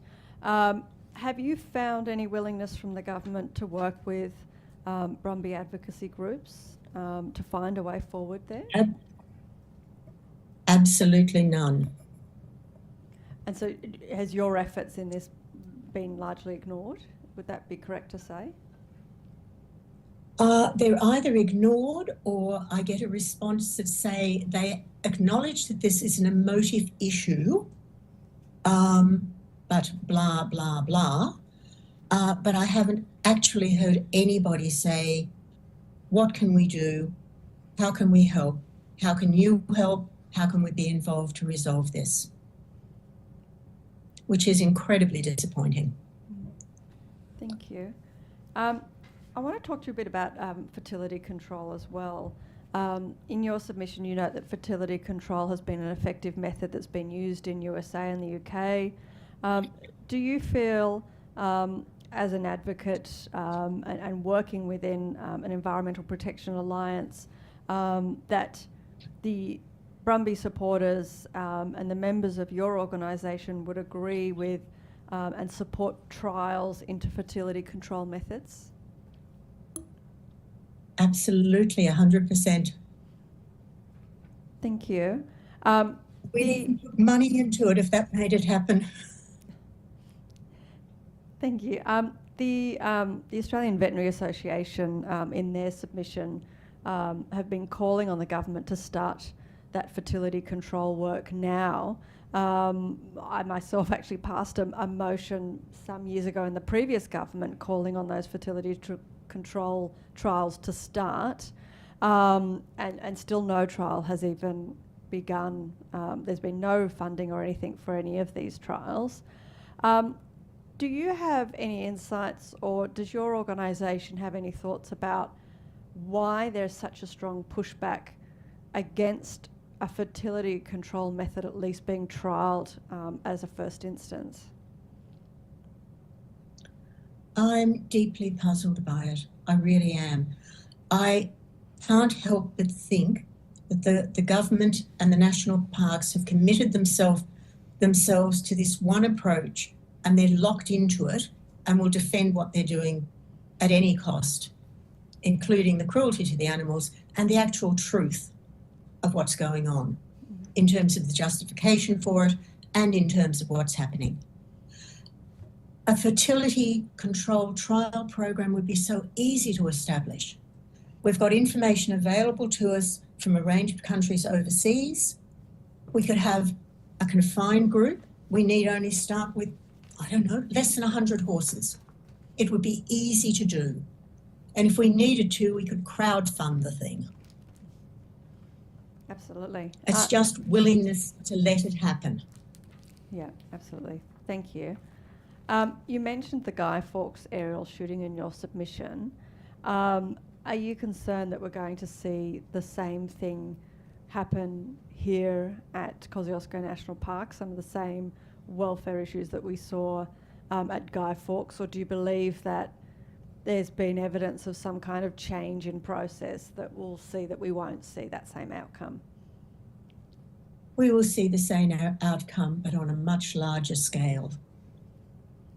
And the fact that the aerial culling is going on right now, when there are young foals running at foot, means the horror of it will be even worse.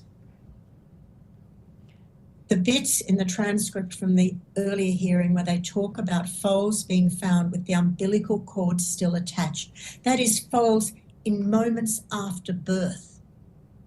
I can't comprehend how someone can let that happen and see that that's okay.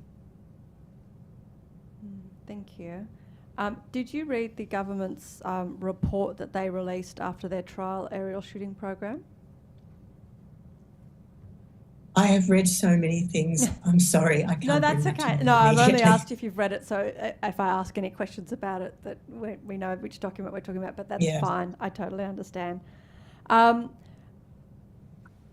I was wondering as well, and I guess I got a few questions in regards to sort of the community response to these programs when they're running as well, because I'm assuming you get a lot of community feedback within your organisation. What's been the impact on the community and those who advocate for animal welfare and the toll on mental health for the people working in that space? Everyone I speak to about it, everyone who knows about it, is incredibly deeply distressed by it. There are a number of people I know and who are part, unfortunately, of my organisation, who have said that for their own mental health, they've had to pull back from it. They can't process the things that they're seeing any longer. And when I'm in contact with my wider group, that is people who live in the cities, no one says to me, this is okay. Everyone I speak to says, this is an absolutely horrific thing. It needs to stop. Thank you. We've also heard today, there were some witnesses that came in earlier today that said that that there were threats and aggression from people who were advocating for the welfare of the brumbies towards Parks Department staff. I've heard the opposite. I've heard that that various staff and various people within advocacy groups who are advocating for these animals to be killed, that the welfare activists are also receiving threats. Is that something that you've heard, that people who are trying to advocate for these brumbies are being threatened with legal action for speaking out, having their safety threatened? Have you heard of those examples yourself? No, I haven't heard of those. I am aware that every time this conversation comes up, people who are pro-culling start talking about how staff members are threatened and how aggressive and unpleasant we are.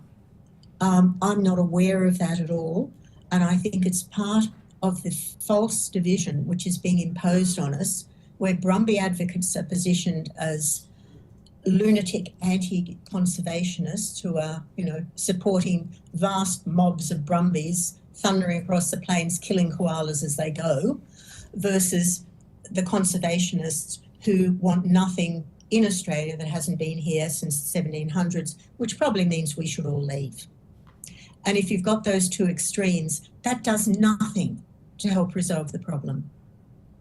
I know that on my side of the artificially erected fence, we're happy, we're willing, we've got our hands held out saying, let's work together. I would like to assume it's the same on the other side. And that we're all motivated to find the best possible, humane, effective, ongoing solution. I might just get a thought on you as well. One thing that's come up as criticism throughout this inquiry is that that the standing operating procedure was actually changed recently by the government to allow aerial shooting to happen during foaling season, despite the fact that there are vets and experts that have made recommendations that it should be, at a minimum, for welfare reasons, avoided during the times when more foals are being born. And the trial shooting actually happened at that really intense period where most foals were being born. What are your what's your feedback on that? I mean, is that led also to community mistrust within this process, that this has happened during foaling season, and that the standing operating procedure was simply changed to allow that to occur? I think what happened is that we have certain people who have said there is no foaling season, because I think there isn't. And that comment has been seized on and changes have been made in response to that, which are incomprehensible. And I think if the wider public knew or presented with the horror of it, there would be a vast community outcry. Is it your position and your organisation's position that there is a foaling season? Absolutely there is. And not only is there a foaling season, the mayor controls what happens. I had the most beautiful wild caught Whaler stallion Davy and also wild caught mares. And when the mare was in season, which was always during the time when the days were lengthening, when the conditions were appropriate for them to be in season, if I put the mare in with my stallion, he didn't just walk up and mount them. He courted them, he danced, he displayed, he came up, he kissed, he danced away. And the mares would either say, yep, you're right, or no, go away, I don't like you, and he would obediently retreat. One of my mares, Madam Butterfly, is much taller than my stallion, and she was happy to mate with Davy. She backed up, she moved her tail out of the way, she opened her legs, she looked round and said, oh, you're a lot shorter than I am, and she crouched down. It also depends on the parental advisory, I think, for the last few sessions. Can I just ask one question? Yeah. I've been known to demonstrate that whole thing. Yeah. In quite graphic detail. Yes. That's all right. Madam Butterfly. No, so I guess, one thing that's come up in this inquiry that some people have proposed is that a wild brumbie may not necessarily have the same foaling season as a domestic horse, but you're suggesting that the wild brumbies that have been rehomed, that you're aware of, do still have a season of foaling very similar to domestic horses? Absolutely. And why would they not? Domestic horses and wild horses, their foaling season is dictated by the length of the days. And so far as I know, the length of the days are not different for wild horses. The length of the day is still the same. In fact, the foaling season for wild horses, if anything, would be reduced because mares come into season when the days lengthen, when the grass is green, when there's plentiful feed, when they judge it's a good time for them to get pregnant. Domestic mares have got access to feed and water, so they're not dependent on lengthy grass, etc. So if anything, you're likely to get far fewer foals among brumbies than you do with domestic horses. Thank you. Ms. Plus, Logan. there's also the role of the lead mare, who may decide no other mares are allowed anywhere near her stallion. Dr. Brown, just one point on the breeding season. I think that some of the evidence that we've had is the fact that the gestation period is 12 months, 11 months, 12 months, and that staggered through, that means that the foaling season, that the welfare outcomes in terms of when you are looking to lethally, when you're judging to terminate a horse's life through these lethal controls, at what point, do you assess that in terms of the foal? Is it 6 months gestation? Is it post-birth? There's a very, very long period there. So it's the foaling season is not the only identifier in terms of those outcomes that you would consider, for the horse and foal, that this is a much more strategic consideration than possibly a 4-month period or a 5-month period that we might call the foaling system period. You've actually then also got those later gestation periods to consider as well. And therein lays the more complexity around the timing of these programs. So if I can understand your question, are you asking me when would be the best time to shoot them? No, not really. I don't. I think that we leave that to the experts. But in terms, I was just sort of saying the gestation period, just getting your confirmation on what you understand is the gestation period. The gestation period ranges from 11 to 12 months, as you said. Some drop their foals a little earlier, some hang on to them later. You certainly don't want to be shooting horses when the mares are heavy in foal, and you certainly don't want to be shooting horses when they have newborns running behind them or trying to run behind them, because foals are unlike, I don't know, zebras or gazelles that sort of hit the ground ready to run. Foals don't. They're a bit shaky and wobbly for the first week or so. Thank you. Yeah. I don't want to say these months are the great ones, go out and kill them then. Yeah, I understand that. That's okay. Do you have, does the government have any questions? No. Dr. Brown, did you have anything else that you wanted to put to the committee, or anything that we haven't asked you today that you feel that we need to hear as part of your evidence? No, I don't think so. You've had my submission. I've also sent in something today to Arizona. I'd just like to finish with an absolute plea. These are incredibly special horses, and pro-Brumby advocates are standing ready and willing and pleading to work with the government and with parks to find a better way forward for these horses. So please, let us work together. Let us help. Let us get this sorted in a way which isn't abominably cruel. Thank you. Thank you so much for joining us today, and for giving your evidence as well. If there was any questions taken on notice, the committee secretariat will be in contact with you. There may be further questions as well from the committee members, and again, if we do have further questions, the committee secretariat will be in contact with you and send those through as well. So thank you again for your time today. Please do. An open invitation, if anybody's in my part of the world, come and meet my Brumby whalers. Thank you. Thank you. Thank you.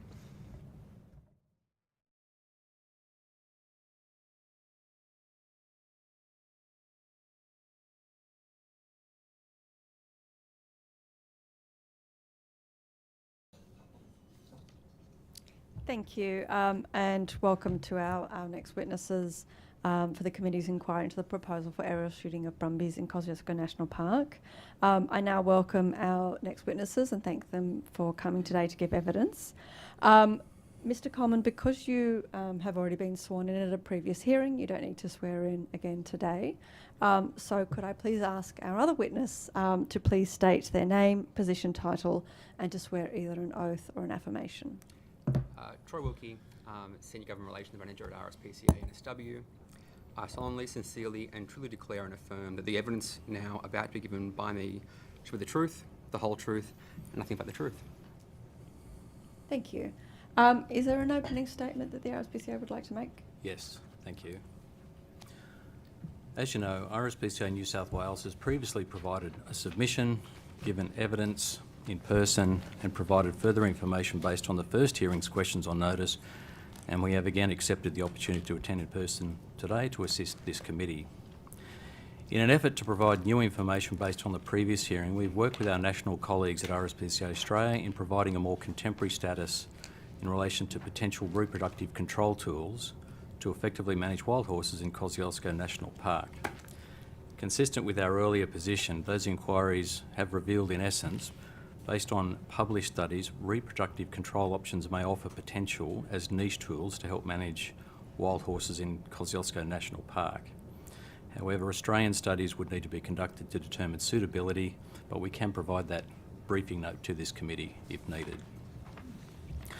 For the purposes of clarification, our role in this matter has been: 1, we have provided animal welfare advice on the basis of a request from National Parks and Wildlife Service. This is consistent with advice and feedback that we provide to other institutions about animal welfare. 2, we have been clear with National Parks and Wildlife Service that we also seek to audit the program based on animal welfare grounds.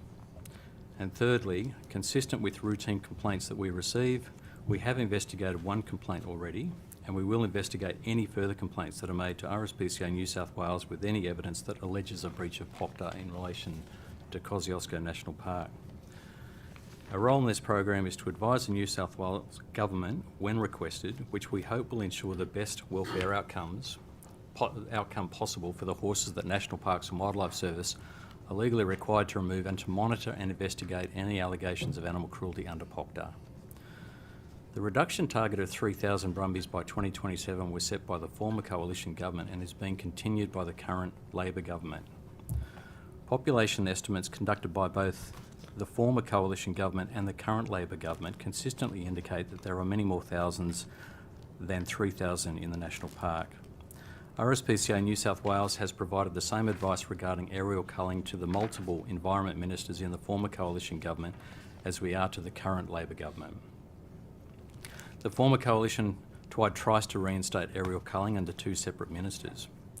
The current Minister for Environment is the 3rd consecutive minister to analyse the problem of wild horse overpopulation and conclude that aerial culling is required to address this issue as one method.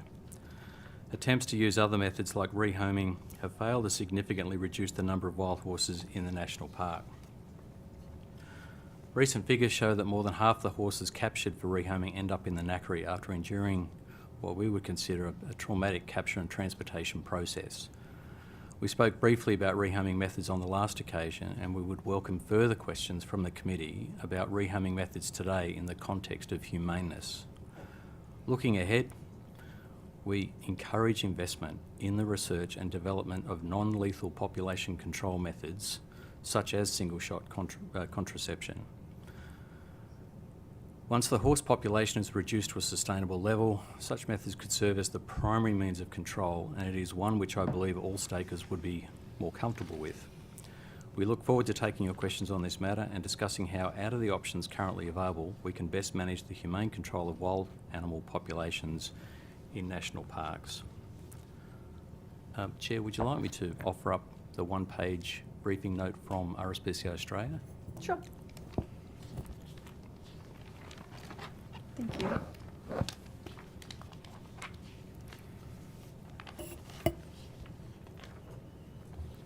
We'll now move on to questions, if that works. Thank you. I might start with a few questions myself. I've just got some follow-up questions from the last hearing, and I understand obviously that Chief Inspector Mr Myers isn't here, but he did state at the last hearing that he personally didn't believe that there was a particular foaling season. And Mr Coleman, you confirmed that that's why RSPCA New South Wales had changed their position in regards to shooting during foaling season. We've received veterinary expert evidence at this inquiry stating that there is a foaling season or a particular time of year where there's going to be a significantly larger number of foals. I'm just wondering, did the RSPCA rely entirely on the personal position of Chief Inspector Mr Myers, or did you speak to the vets that work within the RSPCA to come to that conclusion about the foaling season? Thanks, Chair. It's both, and from recollection, I think our Chief Inspector at the last hearing talked about the fact that he has been in the park at different times of the year, and on each occasion he's seen foals. Just to clarify on that one, so the evidence that we got from a vet in this space said that that while a horse can give birth to a foal at any point in the year, that when we talk about a foaling season, we're talking about an intense foaling season, so a period of time of the year where there's going to be a large number of foals, and she did recognise that there are other periods of the year where there might be a foal around, but that there was still a strong foaling season where there was a significant number of foals. We have tried to find papers relating specifically to foaling seasons in Kosciuszko National Park. The closest we could find, I think it's Dr. Michelle Walters, and from memory, her conclusion was that she couldn't determine whether there is or isn't a specific foaling season, and to use your words, Chair, an intense foaling period. Right. So you're going against veterinary evidence and expert opinion based on the fact that you couldn't find any research papers that looked into the issue at all? No, we're not going against any advice. The advice that, or the information, the first-hand observations that we've made has informed our view. But sorry, so this was was there observations by anybody other than Chief Inspector Mr. Myers? Or are you basing the position just on his personal observations? No, other inspector has also observed the same thing. And have you looked into observations from experts in the space that would actually understand the biological nature of horses and wild brumbies? I've consulted with our chief veterinarian as well. Okay, and what was their position? We're unable to determine that there either is or isn't a foaling season. It's obviously ideal not to. It's obviously ideal, but we can't find a period of time when that is more ideal than another period of time.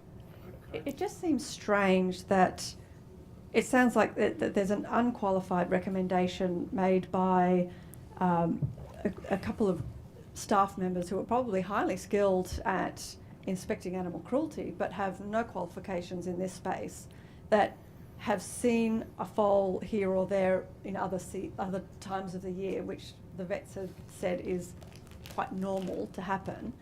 It just seems odd as a leading animal welfare authority to agree for the government or to support a government change in a standing operating procedure that was an animal welfare provision, to agree to have that removed based on the fact that there's no research papers.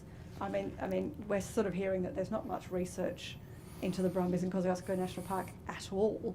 But to remove a welfare provision based on the fact that no one's invested in research seems quite extreme. Sorry, I just want to get a response to that first. Chair, I would have more reservations if any organisation was undertaking a culling program and not doing it properly, irrespective of what they came across. I'm sorry, I don't understand. If a government decides to undertake a culling program where there is a chance that there will be young involved, if part of that program there is an SOP that reflects a practice where that animal is humanely euthanased or culled, then I would expect that. But that's not in the SOP. So the SOP has removed the requirement not to shoot during the seasons where vets are telling us there's going to be the largest number of foals. Originally that was in the SOP, and the government has said that that has been removed because the RSPCA has said that they have found no evidence of a foaling season. So essentially the RSPCA has been put down as, the reason why a welfare provision was removed. Well, then that's a matter for government. If they've taken a view, and it happens to be from us, that's up to the government to determine whether that's appropriate. But I'm just trying to work out why that would be your view, to remove, that it would be acceptable to remove an animal welfare provision when the only evidence that I can use really is that the vets are saying that there is a foaling season. And the only evidence you're giving me that there's not is personal opinions from two staff members who are unqualified to have any sort of evidence to give, and the fact that no research has ever been invested in. And on that basis, we're unable to determine or substantiate whether there is or isn't a foaling season in Kosciuszko National Park. If I may, I think at the end of the day, it's understandable there'll be foals present all year round, and in that circumstance, there needs to be a way of managing foals all year round. So whenever the government, National Parks does undertake these operations, they have to deal with the foals. And so it's more important for us to ensure there are practices to manage foals for this program rather than just picking a particular season. So, but wouldn't you pick a season where there was going to be significantly less foals? So the evidence that we have consistently heard from vets, from horse scientists, is that they are more likely to give birth, and there's going to be a significantly increased number of foals in a certain period of months. So wouldn't a welfare measure to avoid any sort of programs during those months where we know that there's going to be an increase in foals? Are we able to get access to that evidence? To the vets that are saying that? Yes, absolutely. Right. Their evidence has already been publicly put on the record in this inquiry. Okay. but in particular, the vets saying it is one thing, but then also what they're relying upon. What is the research they're relying upon to say that? Because if they've got a particular study... But we can't say that because there's no research, we're just going to ignore a welfare impact. We know that there's a significant increased welfare impact to do an aerial shooting program while there are foals at foot. And what you're suggesting is that because there's no one's ever invested in research to prove that brumbies have a foaling season, that therefore we're going to ignore the fact that there is one, and go ahead or remove a welfare measure that's been put into place previously. There'll be foals present year round, and so we have to have a way of managing the but foals we're talking about year-round. a significant increase in foals in a particular season. Yep.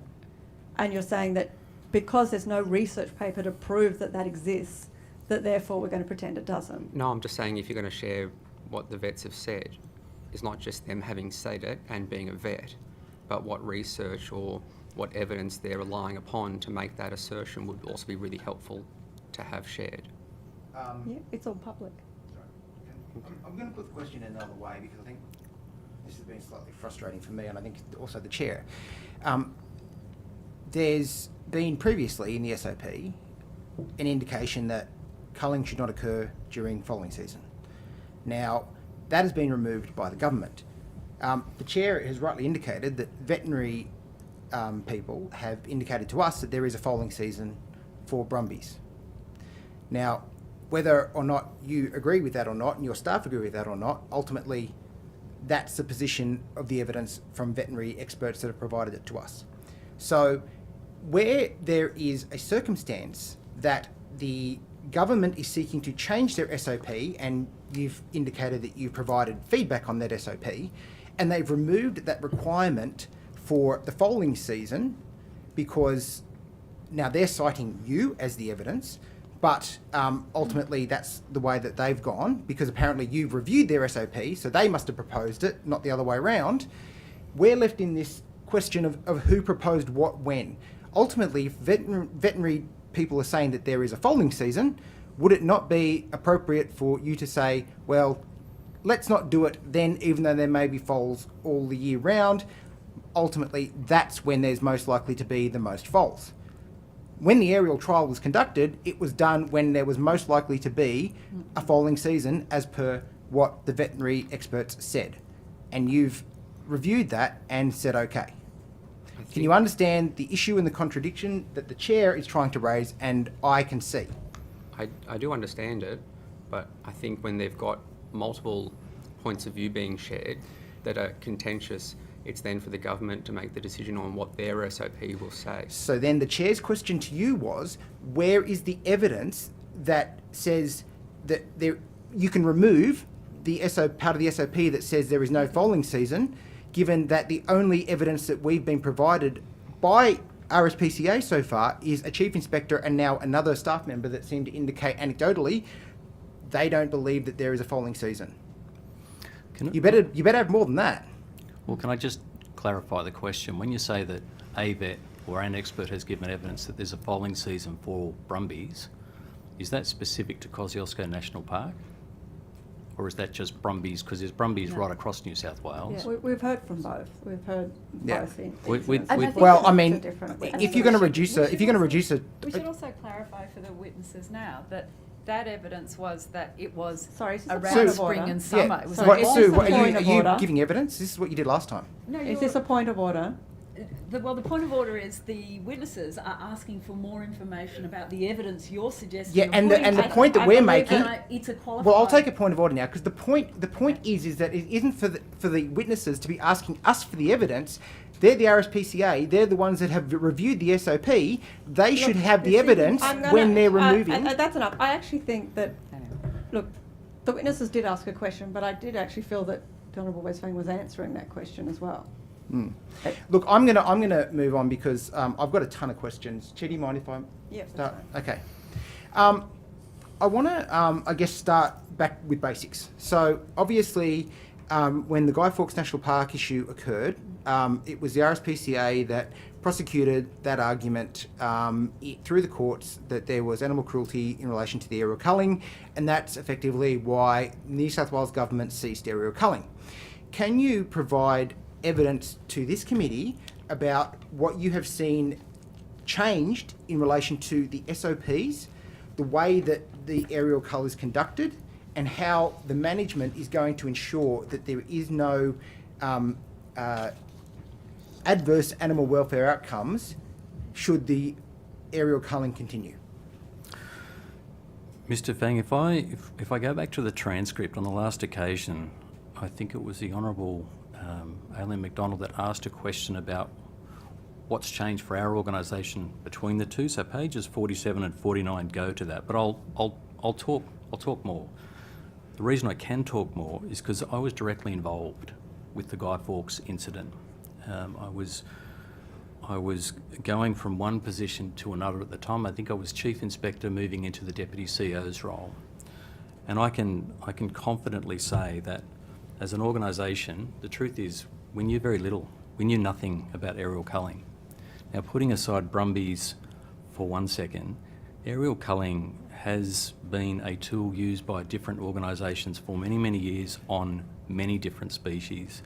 And whilst we're here specific talking about brumbie culling, our organisation is keen to make sure that aerial culling for every species is done properly.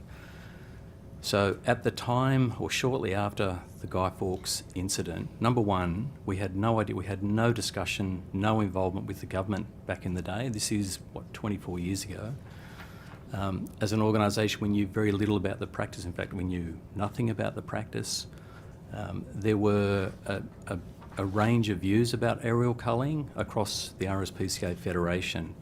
And so I saw fit at the time to take it on as a particular, not challenge, but a program to properly understand the merits of aerial culling for whatever species is involved. So we didn't get a complaint about Guy Fawkes directly. The first we heard of it was when the public heard of it, which was in the media. Now I have certain views about the motives of the informant at the time, but can I say this? Having inspectors go into Guy Fawkes River National Park with a vet and try and determine, of the hundreds of carcasses that they came across over a period of about a week and a half, trying to determine a 6 or 7 day carcass with multiple bullet wounds and trying to work out which one killed it first was an impossibility. So day after day, I would receive a call from the officer in charge from the park, and he would ring and say, "We've got no evidence." Now the public, rightly, because they were confronting images back in the day, they are today as well. Mm-hmm. I understood as an organisation that the public, there was outrage, absolute outrage, and there was enormous pressure on the RSPCA to prosecute. I appreciate this, and I'm loath to interrupt you at this stage, but obviously we have only got you for a limited amount of time, so while I appreciate the context, I guess what I'm seeking to do is understand what methodology has changed, or is it a case that your position has changed and certainly the conduct of the aerial cull is the same? I'll summarise. Our organisation is now informed. We've been directly and indirectly involved in training of aerial culling. Now we understand. Together with, we now have an approach working with government to provide information that is requested because we think that's the responsible position to be. The easier path for our organisation would be to do nothing, say nothing, and pretend that it's not happening. That's the easy path. So that leads me to the obvious question, which is, in relation to the Guy Fawkes prosecution that was led by RSPCA, would that prosecution occur today if the similar circumstances were mirrored? There was one horse, as the inspectors were leaving the park back in 2000 in Guy Fawkes River National Park, one horse walked out alive. It had clearly been shot from the air, and we sought fit to prosecute the government because we thought that one animal, there was sufficient evidence, if you apply the DPP prosecuting guidelines, to satisfy a prosecution. What we don't want to see happen, Mr. Fang, is that in 2024, there is another horse that walks out alive having been shot. We don't want that to happen. Is a prosecution an option if that was to occur? Absolutely it is. Right. So I'm going to now turn to the process. Who raised the issue of aerial culling with you, and when did they raise it? Sorry, can you qualify? Who from the government or national parks raised with you the issue of aerial culling, and when did they raise it? The prospects of aerial culling? I think yes, that could go back years. There's been so many attempts. Let me rephrase. Ministers. When, since the 2023 election and Labor were elected into government, did the new Labor government raise the prospect of aerial culling with you, and when did they raise it?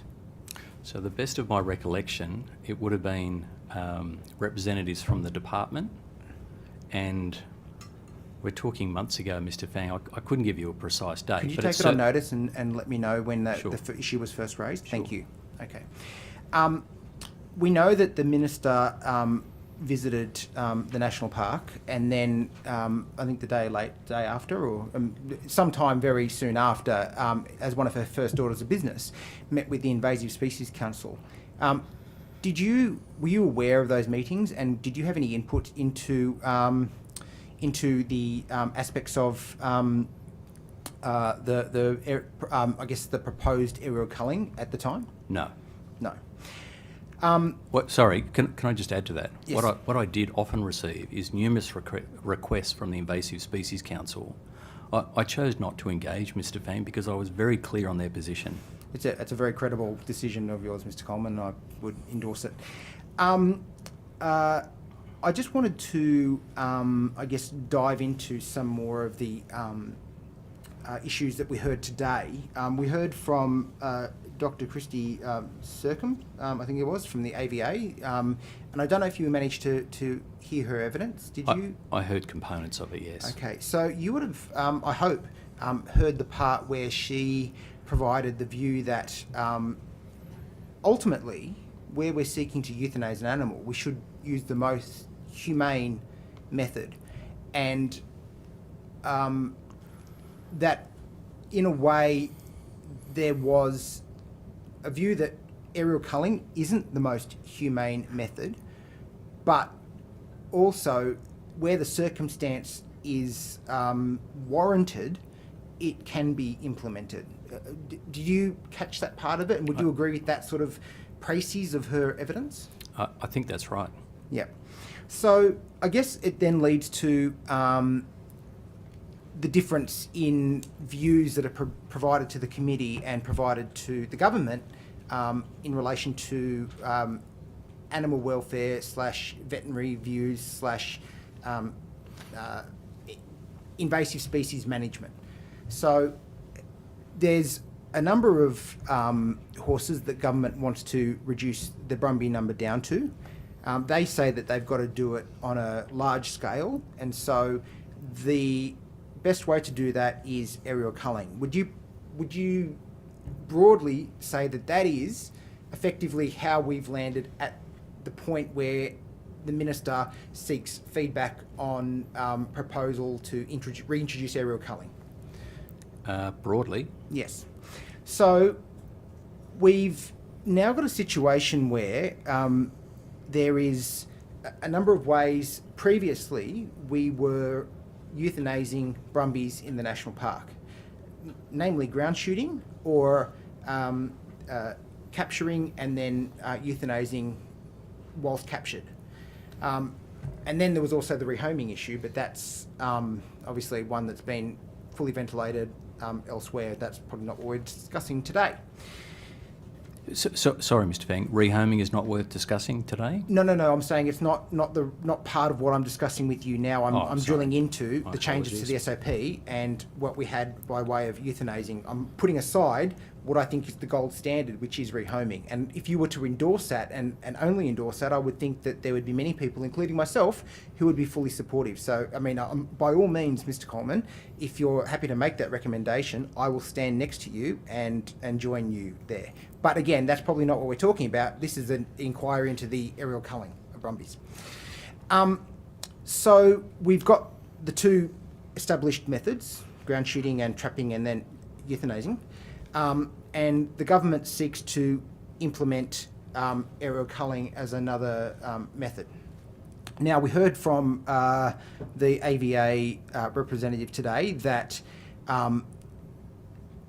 the most humane method is a headshot or and I forget the name of the chemical, but sodium pentobarbital? That would be the one. I'm not a scientist. I'm just a, average bloke. But the evidence that was provided to us was that aerial culling is not the most humane method. Would you agree with her evidence that aerial culling isn't the most humane method? From the evidence that I recall she gave, I think she outlined that though, Mr. Fang, in the circumstances with which an animal is to be culled. Correct, but I guess I'm drilling into the technical aspects, and we'll get to the morality of it in a little bit. But technically, the evidence from the AVA was that aerial shooting for brumbies, I've got no problems with smaller animals being aerial culled. I think that it's been demonstrated to be a very reasonable position. But the size of a horse, the large, the small brain, large targeted area, and the amount of metal that it takes to actually kill the horse can vary depending on how much it runs, the speed, everything else. But ultimately, it can vary, and it was that variability that the vet indicated was where the lack of being the most humane method was. Would you agree with her evidence that aerial culling is not the most humane method of euthanasing brumbies? Again, if I go back to that evidence, on the basis that she had to qualify the basis upon which someone would do a certain method, aerial culling, obviously a headshot is preferred over a chest shot, but there is theory and then there is practice. Mm-hmm. And we have grave concerns that if there was an SOP that reflected a process whereby the shooter is shooting at those animals' heads from a helicopter, I would have grave concerns about that. I agree. And I think that's where we're all in furious agreement here, that ultimately the size of the target area, if they were to go for a headshot, the instability and the distance from which a aerial moving platform is to be able to hit a headshot on a brumbie that's moving, despite the fact you may run it and create any number of animal warfare issues on that perspective, which is again something I'll touch on later, is too difficult. So the SOP is now a targeted area on the horse where ultimately the first one or two shots will likely bring the horse down, and then there are insurance shots. But the evidence again from the vet was that it's likely that the horse won't immediately die. You would agree in that instance that it is not the most humane method of euthanasing a brumbie. Would you agree? Two components is that what are we talking here? 2 seconds indifference, together with what the Act provides a regulator to consider, and that is three words, and we sincerely hope that this government tackles a rewrite of the Prevention of Cruelty to Animals Act. But when you have 3 words that describe unnecessary, unreasonable and unjustifiable as elements of an offence, it's fair to say that number one, the AVA's position is they accept that aerial culling is appropriate. That's their position. But they qualified that. But the same could be said on any component, Mr. Feng, in that if we're talking the difference of 2 seconds for an animal that has been determined to be culled, then in the circumstances of a wild animal, it's a reasonable outcome. So that's, I guess, where I want to start drilling down on the morality issue. You would have heard that you perhaps heard, I should say, that I put questions to the AVA around the capacity for a domesticated horse and a brumbie to feel pain, and certainly from a physiological aspect, both are equine species, both are likely to feel pain in a similar manner, both are likely to experience fear in a similar manner. You will also, I suspect, recall the evidence you gave previously when I said to you, well, what's the difference? Why can't I cull a thoroughbred or a domesticated racehorse in a similar manner to what National Parks is doing in relation to brumbies? And you said, well, one's a horse in a paddock and the other one is a brumbie in a national park. Would you agree that ultimately the brumbie and the horse in a paddock experience pain in the same way, experience fear in the same way, and are, for all intents and purposes, the same, other than one is in the national park and one is domesticated? No, I wouldn't agree. Okay. And can I say, I'm not a vet, but if you've got a domesticated horse that's been conditioned to certain circumstances, any human interference with that animal, you would expect the stress level of that horse to be significantly less than a wild animal in a national park that rarely intersects with a human. Right. So at the outset, there's a different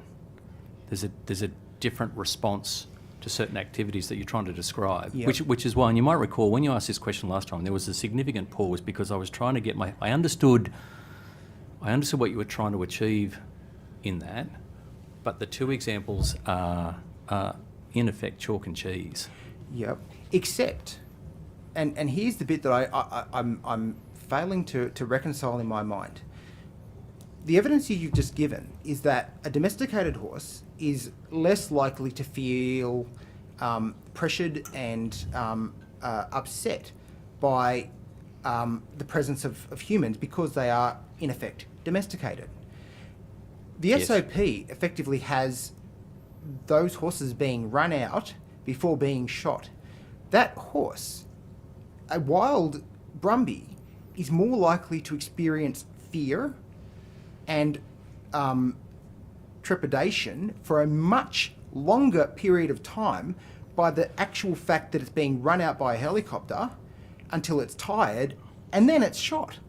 Now, the charter of the RSPCA is that, you are to, in effect, all creatures great and small, protect animals. You're right. The brumbie will experience more fear because it isn't used to human aspects, human interaction. And yet it's being chased around by a helicopter until it's tired enough that they can get a stable shot, and then it's shot through its lungs or its thorax or its targeted area.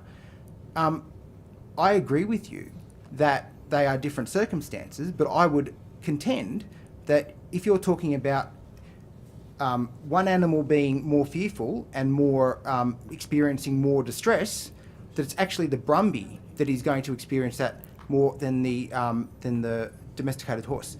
Can you somehow please convince me that what is happening in the Kosciuszko National Park is humane and appropriate when you are terrorising a group of horses, some of which have foals, and you are putting them through that to then only shoot them, and potentially not shoot them dead straight away, but, you know, some seconds of being shot before, you know, there are insurance shots put into them to make sure they're dead, up to 15 shots. Mr. Fang, I wish that none of us were sitting here. I truly wish that we weren't in this position where a government's got to make a tough decision about something so emotive. That's what I wish. Yep. I've seen wild horses not shot from the air in lieu of being trapped, put on a horse float, kicking and screaming, transported out of the park, kicking and screaming. And this is not seconds. This is minutes. This is running into hours, and then get transported. So when you go back to the Act and you apply the three principles, reasonable, necessary and justifiable, my view is a horse that is running from the helicopter and not being chased down, that's not what we've seen, but experiences correct?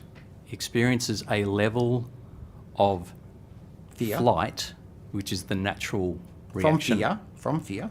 From whatever you want to call it. Whatever you want to call it. I don't know why you don't want to say the word. Call fear. it fear. But in the circumstances, and then is shot in the placement areas in seconds versus other alternatives, including ground shooting, where if that process goes awry, the chance of being able to find that animal thereafter is challenging, versus the other method of rehoming.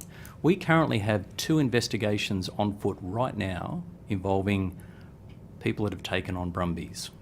We have reached out to national parks to ask that the process by which a rehoming organisation gets to take some of these animals needs review. 2 live investigations from people that have taken on brumbies, and in time that evidence will come out that they're not capable of doing that. So there is no perfect process by which to eliminate these horses. It doesn't exist. I hope that when we get to a point at which whatever the agreed number is with government, and I think there was earlier evidence about starting a trial now, we would support a trial on sterilisation methods so that we're not in this predicament again. Sorry, Mr. Fang, sorry. I'm going to jump in here to ask some further questions myself. I'll have one more. Well, how long is it going to take? It's a very short one. I'll come back to you after I've asked a few questions. Fair. I just have a follow-up, in regards to the foaling season. Mr. Coleman, you said that your Chief Veterinary Officer also gave you an opinion on whether there was a foaling season anymore. Was that in writing? I'll have to take that on notice. I don't think so, Chair. If it was in writing, can you provide us a copy of that? And I guess my last question in regards to the foaling season itself is obviously the former SF52s that were based on expert opinions and welfare organisations, veterinary experts, that there be certain periods of the year that are avoided. Now, I assume that in the reverse of what you said in regards to the fact that there's no evidence to prove that there's a foaling season, that to remove a welfare measure you would need a lot of scientific evidence to show that this foaling season has disappeared. Was there any scientific evidence that you used to rely on that to show that there is no longer a foaling season, or that original position from the SOP shouldn't be considered to carry over to a new SOP? Can we just take a step back? It wasn't that RSPCA made a suggestion to government. No, I understand let's get that. rid of the foaling season provision. No, I understand that. It was sought that the government has put that position forward to the RSPCA for advice, though, correct? And we've said there needs to be provisions that can deal with foals, and you will have foals year round as an observation.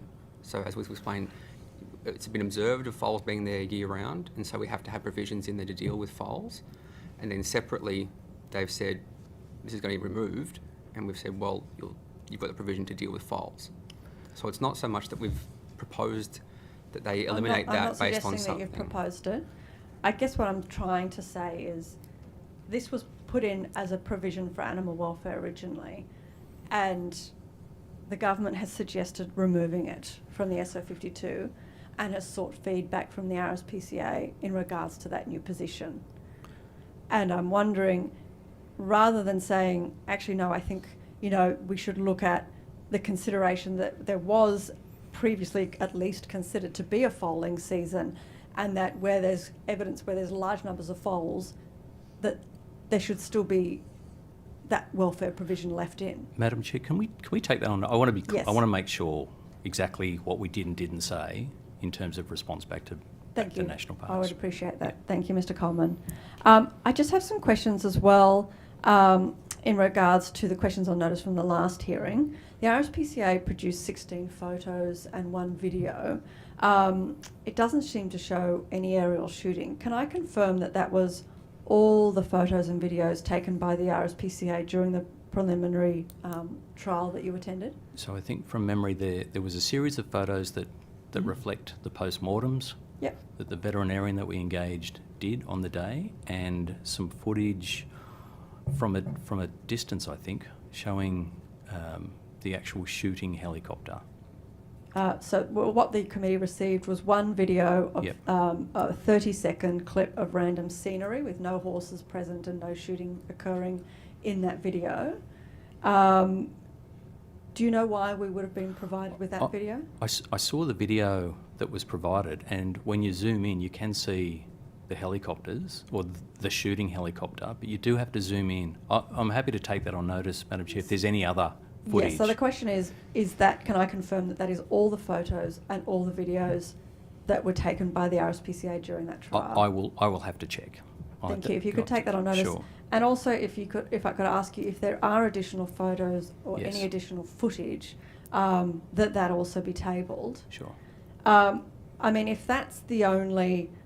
the last hearing we heard the Chief Inspector say that he had no concerns with the way that the shooting operation ran, but that 30-second clip, you can't see anything. I mean, even if you zoom in, I couldn't even see horses being present anywhere in the park in that 30-second clip.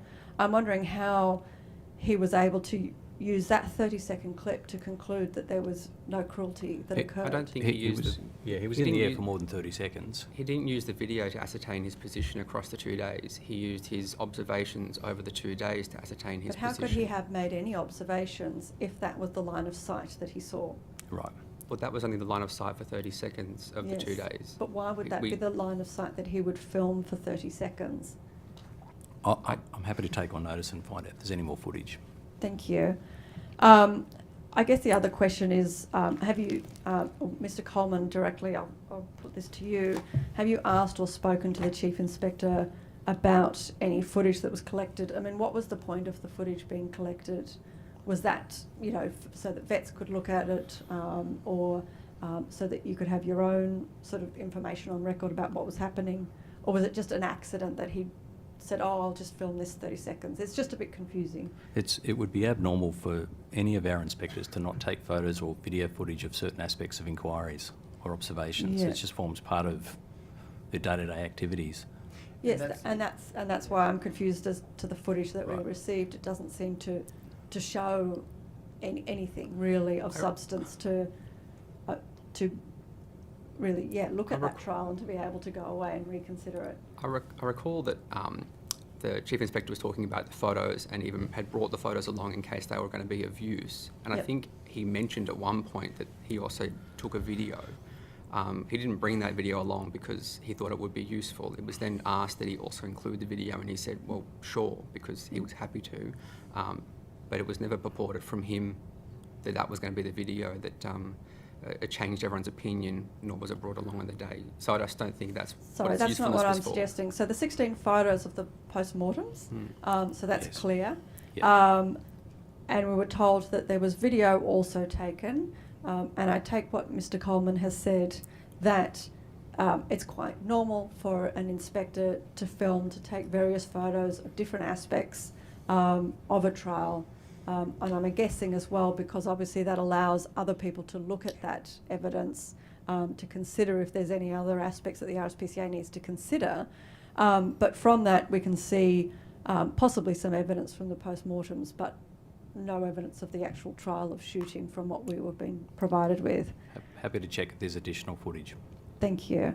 Could I also ask you to take on notice the just information around the team's decision around how to take any footage, or whether there's a need to collect evidence while during this trial, and why that was, if it is the only piece of evidence that was collected, why that would be the only piece that was collected?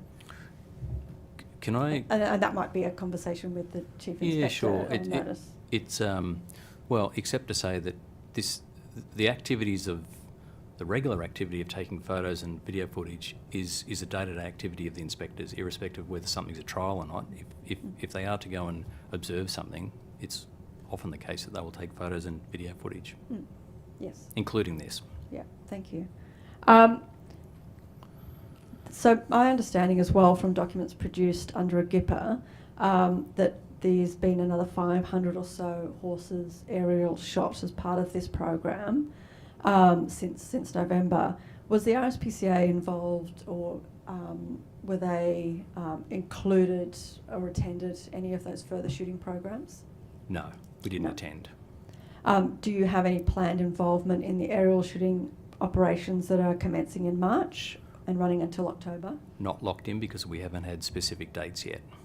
Thank you. But we've certainly made it clear to national parks that our intention is to audit the program at different times. Thank you. How regular is the communication between national parks and the RSPCA? Will you be informed each time they are actually conducting an aerial shooting of the park? I would expect that. I would able to come? I've asked for that. Thank you. Sorry, Mr. Fang, you had, and sorry, I'll go to Miss Ally McDonald first. Yeah, I only have I know one you won't question. otherwise get it in. So I'll let you go first. I've got 4 more, but I'll get to Sorry. that. So, thank you, Mr. Coleman. You, in the submission under H, the availability of alternative to aerial shooting, you mentioned passive trapping and rehoming, and in your opening address today, I think you indicated you had more information about rehoming. Could you just give us an update, because you didn't have a lot in your submission, as to what that new information would be on rehoming? Thank you.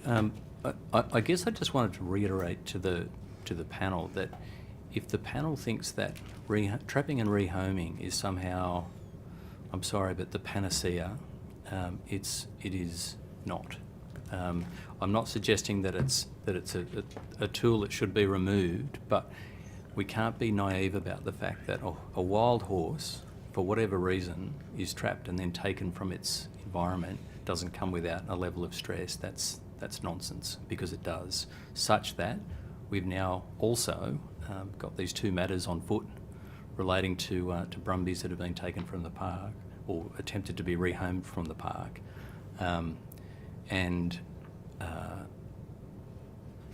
There's a need from our perspective to, again, and I know our Chief Inspector has had some dialogue with national parks about this issue, that once the animal leaves the park, I get that national parks are trying to limit their responsibility for those animals. I do understand that. We think it just needs review, because what we don't want to have is these unintended consequences of people taking on these animals in good faith, but not having the skills or the capacity to properly look after them, and then it become an additional welfare issue where now we're responding to complaints about brumbies in situ having been rehomed. Thank you. I'll rapid fire these ones because we're running out of time. The review of the SOP, did that really only take 1 day? I don't think it took 1 day. I believe it was provided to you, and then a letter was dated the next day indicating that you had reviewed it. No, yeah, I'm not sure that's the sequence. That's a different... We responded to an email that was separate to reviewing the SOP. So was the SOP reviewed, and how long did it take? Happy if you take it on notice. I know you might not have the details with you. So well, I can say it's minimum weeks. Okay. Can you provide then, in that instance, I guess the rigour around how you looked at the SOP and how you tested some of the methodologies and the changes, i.e. the issues around the foaling season? Because Sure.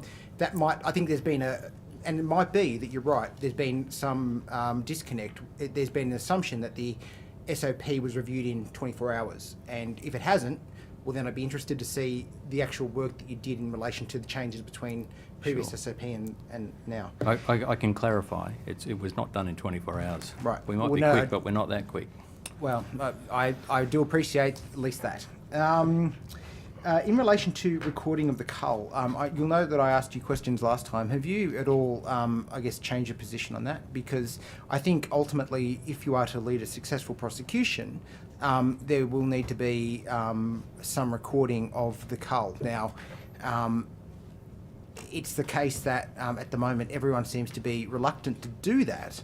I don't understand what that reluctance is. Would you agree that in order for you to lead a successful prosecution, the provision of footage, not like the one that was provided to us from your organisation, but a 360 camera on the helicopter and scope recordings from the shooters would assist in any potential prosecution? And are you going to insist on that moving forward to have the SOP considered gold standard?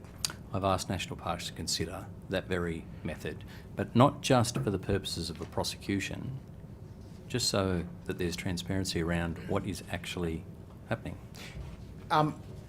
Mr. Coleman, you've got my full support on this one, but I would suggest also you are the RSPCA, and that the government seems quite reliant on your review of the SOP. If you were to insist that this happen, I suspect it would. So, without trying to verbal you, can I request that you be more forthright in your suggestions and say that it would be a RSPCA gold standard that scope sights and a 360 camera on the helicopter before any more aerial culling occurs is a requirement from the RSPCA? Mr. Fang, I hear you, and I will continue to have those discussions with National Parks. You've just gone up in my estimations, Mr. Coleman. We've achieved one thing. Right. Well, and you know, I mean, from my perspective, it's important. How would you prosecute? And like, given that you've now had feedback on the SOP, if there is a complaint around a cull, and somebody believes that, you know, they come across a decomposing carcass and they believe that, you know, that the animal was shot in outside of the targeted area. If there's evidence that an animal has only been shot outside of the targeted area, which would effectively mean it's outside the SOP, but is still dead, would that lead to a prosecution? Potentially. Certainly one option.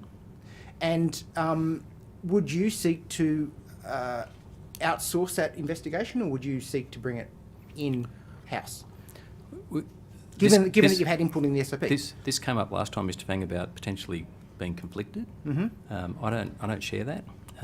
We've made it really clear that just because we give advice, at the end of the day, if someone's in control of managing animals, a culling program, and there's a deviation from the SOPs, that doesn't prevent the RSPCA from taking action. Yep. I'll get to my last question now.